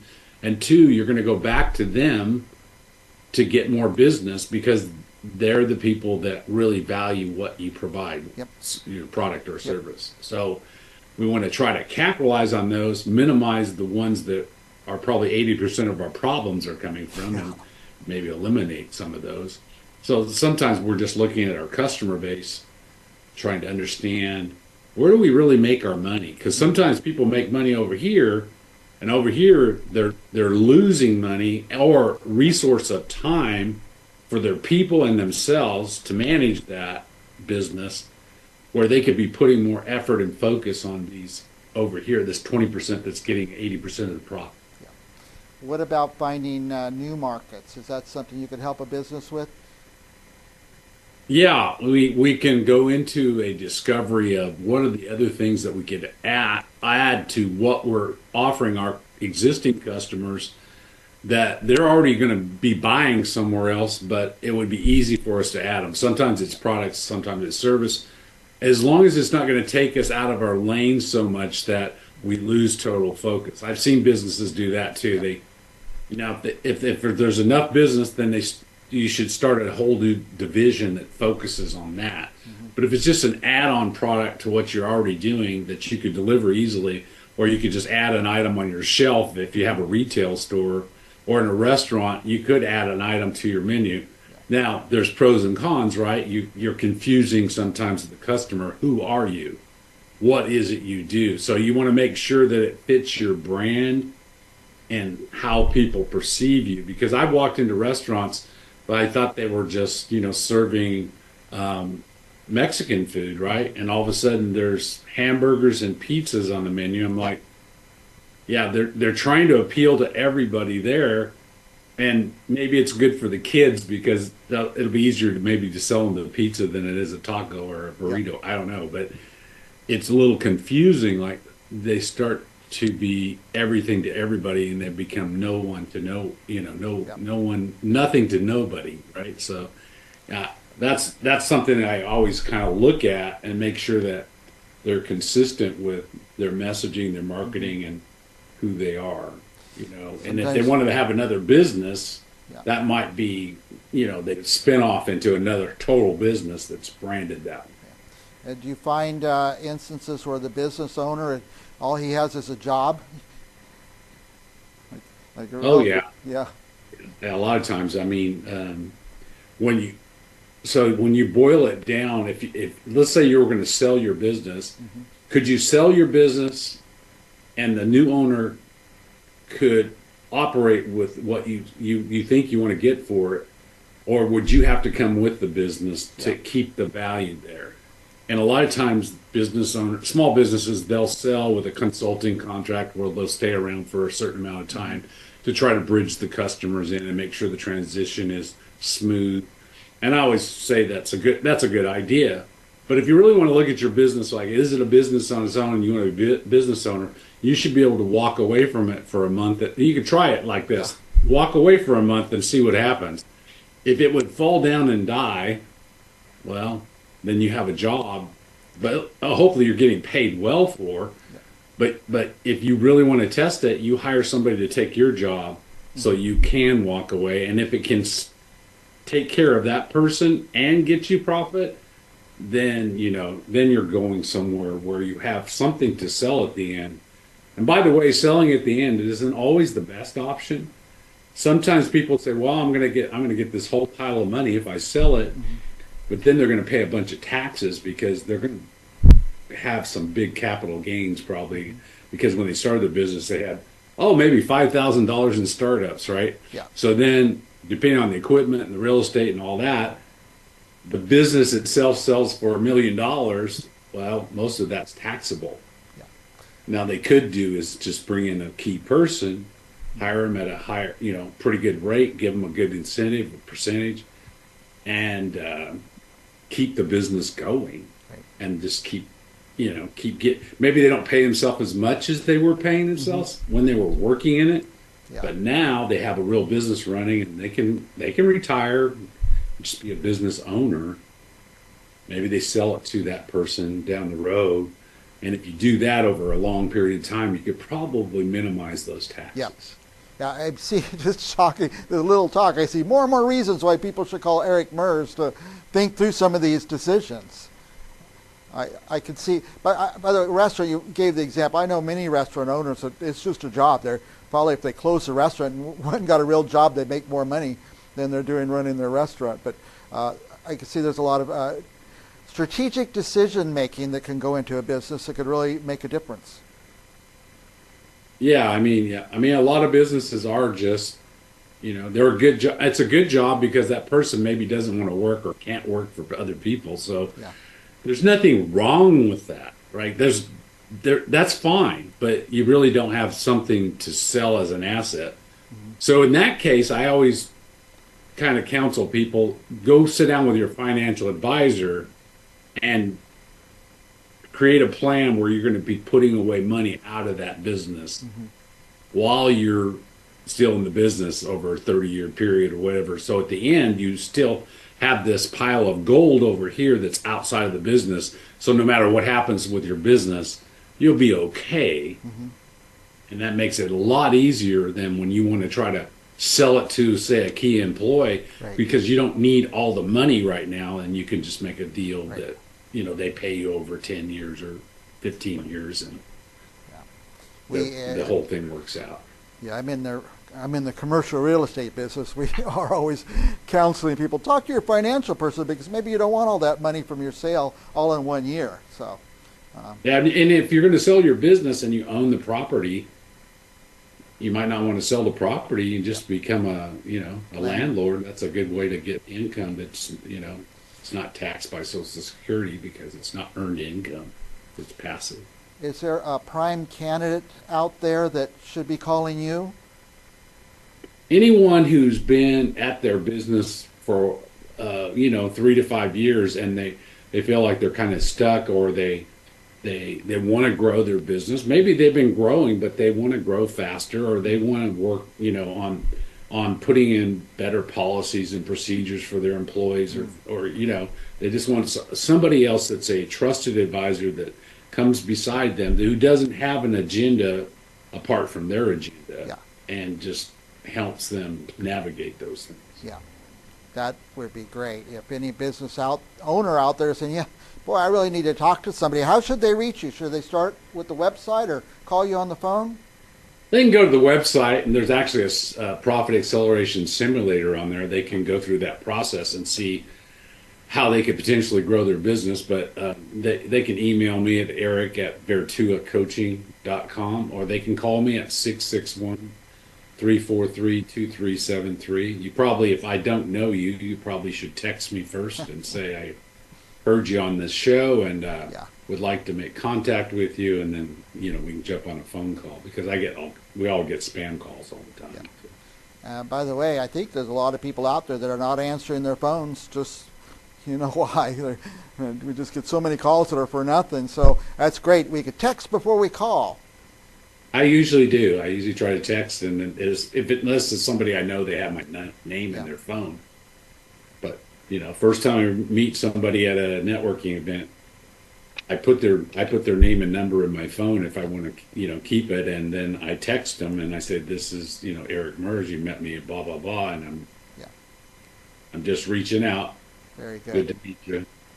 We're pushing up against our time limit, Eric. But any last thoughts? Anything you want to tell our viewers that they should know?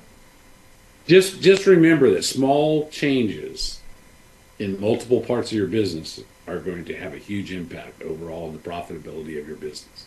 Yeah, by the way, most of us have grown a business because we knew about something. We get in and we do the business, and it grows and grows. We never thought it would be a business with multiple employees and go in different directions and needing finances and expansion and new markets and stuff like that. So most of us in business are not experts on business, is what I'm trying to say, Eric. So that's why you're there, I guess. Well, we're all a work in progress. All right, Eric. Thank you for your time. I appreciate you coming on the show from time to time and talk to us about this. And I encourage anybody who has the need to reach out to Eric Mers, Vertua Consulting. Thank you, Eric. Thank you, Mike. And for our viewers, stick around. We'll be back with more guests right after this.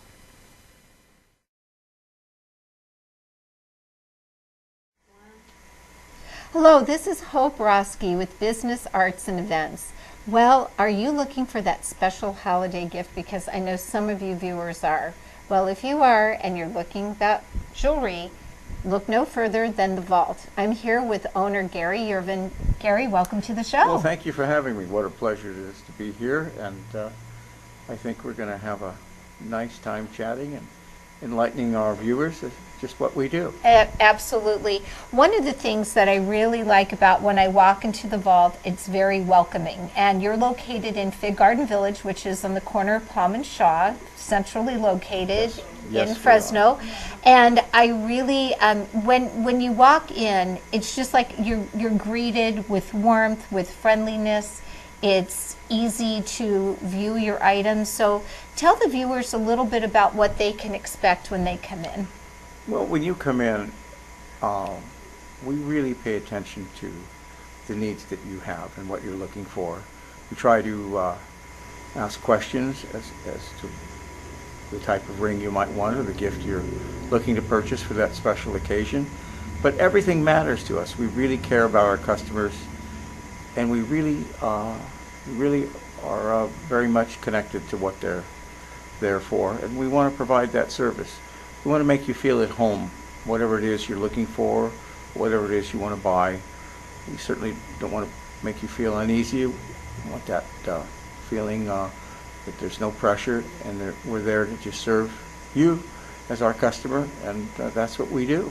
And how many years have you been in business? Yeah, I would, just looking back, about 40 years. Oh my goodness! Well, see, that says a lot about you and your wife, beautiful wife, yes, Elaine. Yes. Couldn't have done it without Elaine. Very special. She's been by my side the whole time, and we've worked together hand in hand. And what a wonderful, wonderful story it's been. It's like just like living a dream. Oh, that's wonderful. Well, we're coming up on the holidays here, yes. and people are frantically looking for something to buy for that special somebody in their life. And, holidays sometimes bring engagements. It's like that special gift underneath the tree. Oh, yeah. So let's talk a little bit about the diamond area here and the different types of options people have now in affordability. Sure. So in today's world, you have what I call the natural diamond from the mines, and then you have lab diamonds, which are made in a controlled environment. Can you tell the viewers a little bit about the similarities, yet the differences? So when you're looking at a natural diamond versus the lab-created diamond,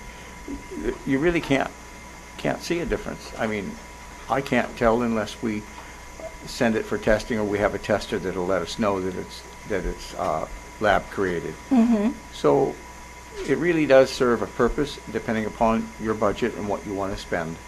We do sell a lot of natural diamonds as well, and for that special bride that you're wanting to give that to. It's just a matter of your choice. Right, and I think, when you talk about, people in today's society may be on the budget, and they still want that ring that shows and it pops. Yes. So let's say somebody wants to get like a 3-carat natural diamond. About how much would that run in a round? You could spend $30,000, $40,000. Wow, okay, so if they opted to go with one from the lab, a 3-carat from the lab, what would that? $5,000-$6,000. Wow, what a significant difference. Tremendous difference. And yet, I know to a lot of people, to the naked eye, they cannot tell the difference. It still has that bling, it still has that shimmer, which is great.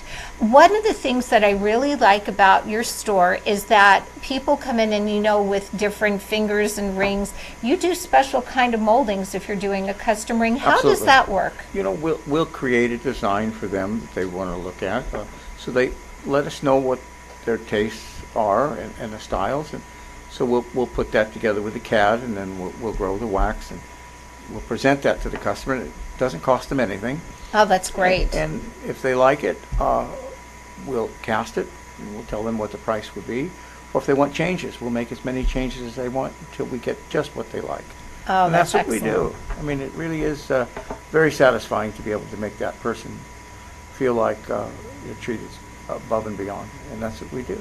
That's great. Well, one of the things I noticed here in the studio we've been staring at right here are these little precious babies right here. Tell us a little bit about the special drawing that you're having. So on December 24th, we're going to be giving away a pair of diamond earrings. That's total 1 carat, and those are natural diamonds, and the value of that is $3,000 retail value. And some lucky person will win that this holiday season. There's no purchase necessary. You just come in, fill out your name and phone number, and we'll draw it, and we're going to give it away. Wow. And that's what we want to do. That sounds kind of give back. And you know what? I know that you do quite a bit because I have come to you before with different charity affiliations, and you've always been so good about giving back to the community. Truly exceptional. One of the other things too is when you walk into the jewelry store, because it can be overwhelming, you have different designers, people who are known for certain types of looks, like David Yurman and other types of people. Who are some of the designers that you carry within your jewelry store? We have Roberto Coin in there, which has been very popular. That's a very beautiful designer line from Italy. And then we have Shy Creation, which has won many awards. We also carry Gabrielle and Company. Very nice designs that are very affordable. So, we try to have something for everyone. And I never want to make that person feel like they can't afford something.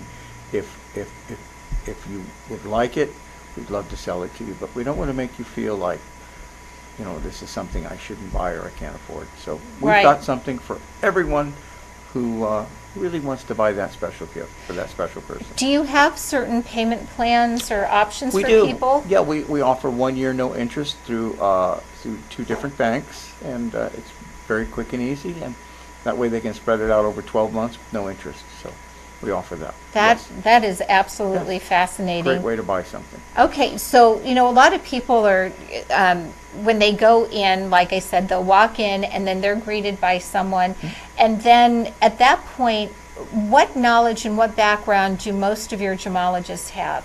Well, our sales associates have been there many years, and they're very experienced in what they do, and they've had their diamond certification.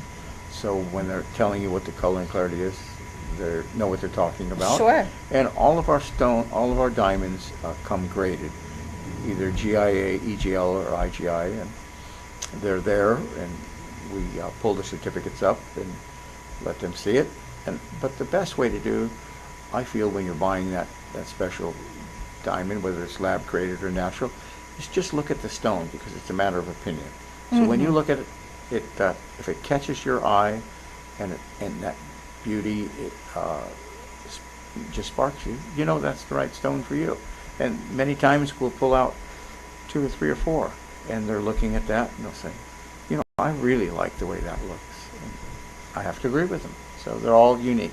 Well, and speaking of things, when people come in and let's say they get engaged, Yes. and the ring isn't exactly the right size. Do you have somebody there who can? Yes, we size it on premise, and we take care of that for them. And many times, if they need it and it's for that special occasion, we can. If they come in the morning, by that evening, we can do that on special request. We try to get it done that same day if they need it, and it's called for. So yes. Okay, so Right the vault is located, I know, right by CVS Yes. in Fig Garden Village on the corner of Palm and Shaw. If people want to look at your website, where would they go? If they want to look at thevaultjewelers.com, and you'll find it there. Just Google it; it'll pop up, or Google or just, And they can always call too, because Yes, I know that you or your lovely wife Yes, Elaine will be there, or one of your sales associates, to answer any questions that are needed. Yeah, we'll guide you through it. The most important thing I can say in concluding today is we want our customers to feel at home, at ease, and just feel like family. And if we can do that, I'd say we've done our job, and we feel good about what we do. Well, I wish you continued success, because Thank you. 40 years is nothing to sneeze at. That's actually a really good run, and it's going to continue to go strong, because We enjoy it. Yes, and that's what it's all about. You love what you do, and you Yes. do what you love, and you make the customers feel at home. And we love people. There you do. We sure do. All righty. Well, All right. this is Hope Roski with Business, Arts, and Events.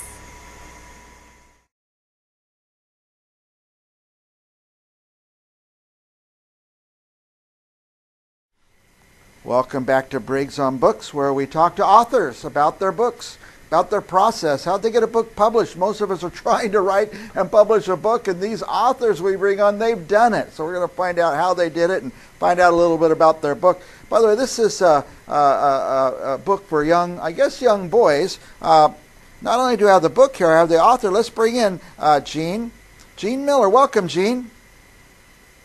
Hi, Mike. Glad to be here. Thank you for having me. Yeah, who's this book for, by the way? Here's the cover.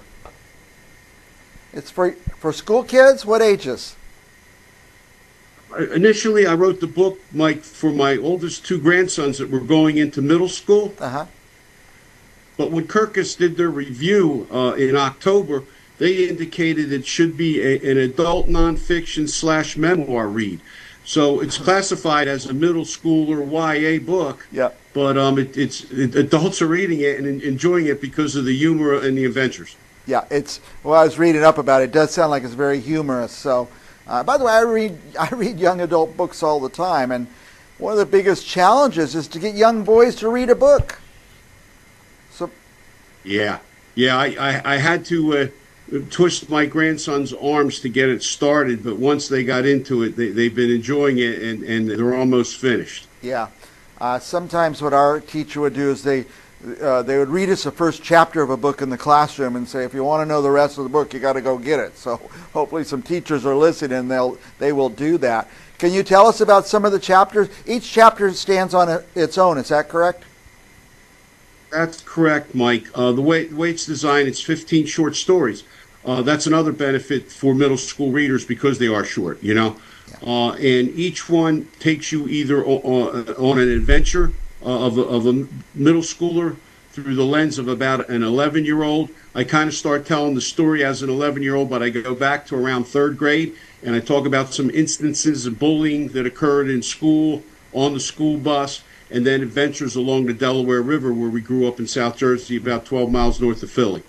That's right. I didn't ask you this when we came on the air. Tell our viewers where you are. Yeah, we live in Chemung Township, which is right in the middle of the area between Philadelphia and Atlantic City. We're located in the Pine Barrens, which is a giant woods and farm reserve of over 1.5 million acres. Wow. See, I had no idea that was happening back there. Now, we, out here in California, we go to the beach. What do you call it in Jersey? We go to the shore. To the shore, yeah. That's interesting. And is it like ours here? Is it sunny and you play in the water and stuff? If you're there from like probably Memorial Day until now, late September, it sure is sunny and everybody's on the beach and has staked out their claim of their sand and their umbrellas and everybody's rolling into the water if it's warm. This book, basic question I ask everybody is, who's this book for? Is it just for boys or will girls read it too? I got to tell you, Mike, the title throws you off a bit because it sounds like it is for middle school boys only because it's from a perspective of a middle school kid. I'm an only child, so I didn't have any sisters, big sisters or little sisters. I didn't have any brothers. So I kind of connected with families along the street and the block of Delanco, and a lot of those little sisters kind of became my little sister. Mm-hmm. Especially my best friend Mark Bruno and his little sister Deanna. She was always along for the ride. We tried to get away from her, so she didn't tell on us. Telling you guys, yeah. So it's for anyone. And like I said, I read young adult books all the time. I enjoy the heck out of them, and it sounds like this one's going to be a lot of fun for anyone.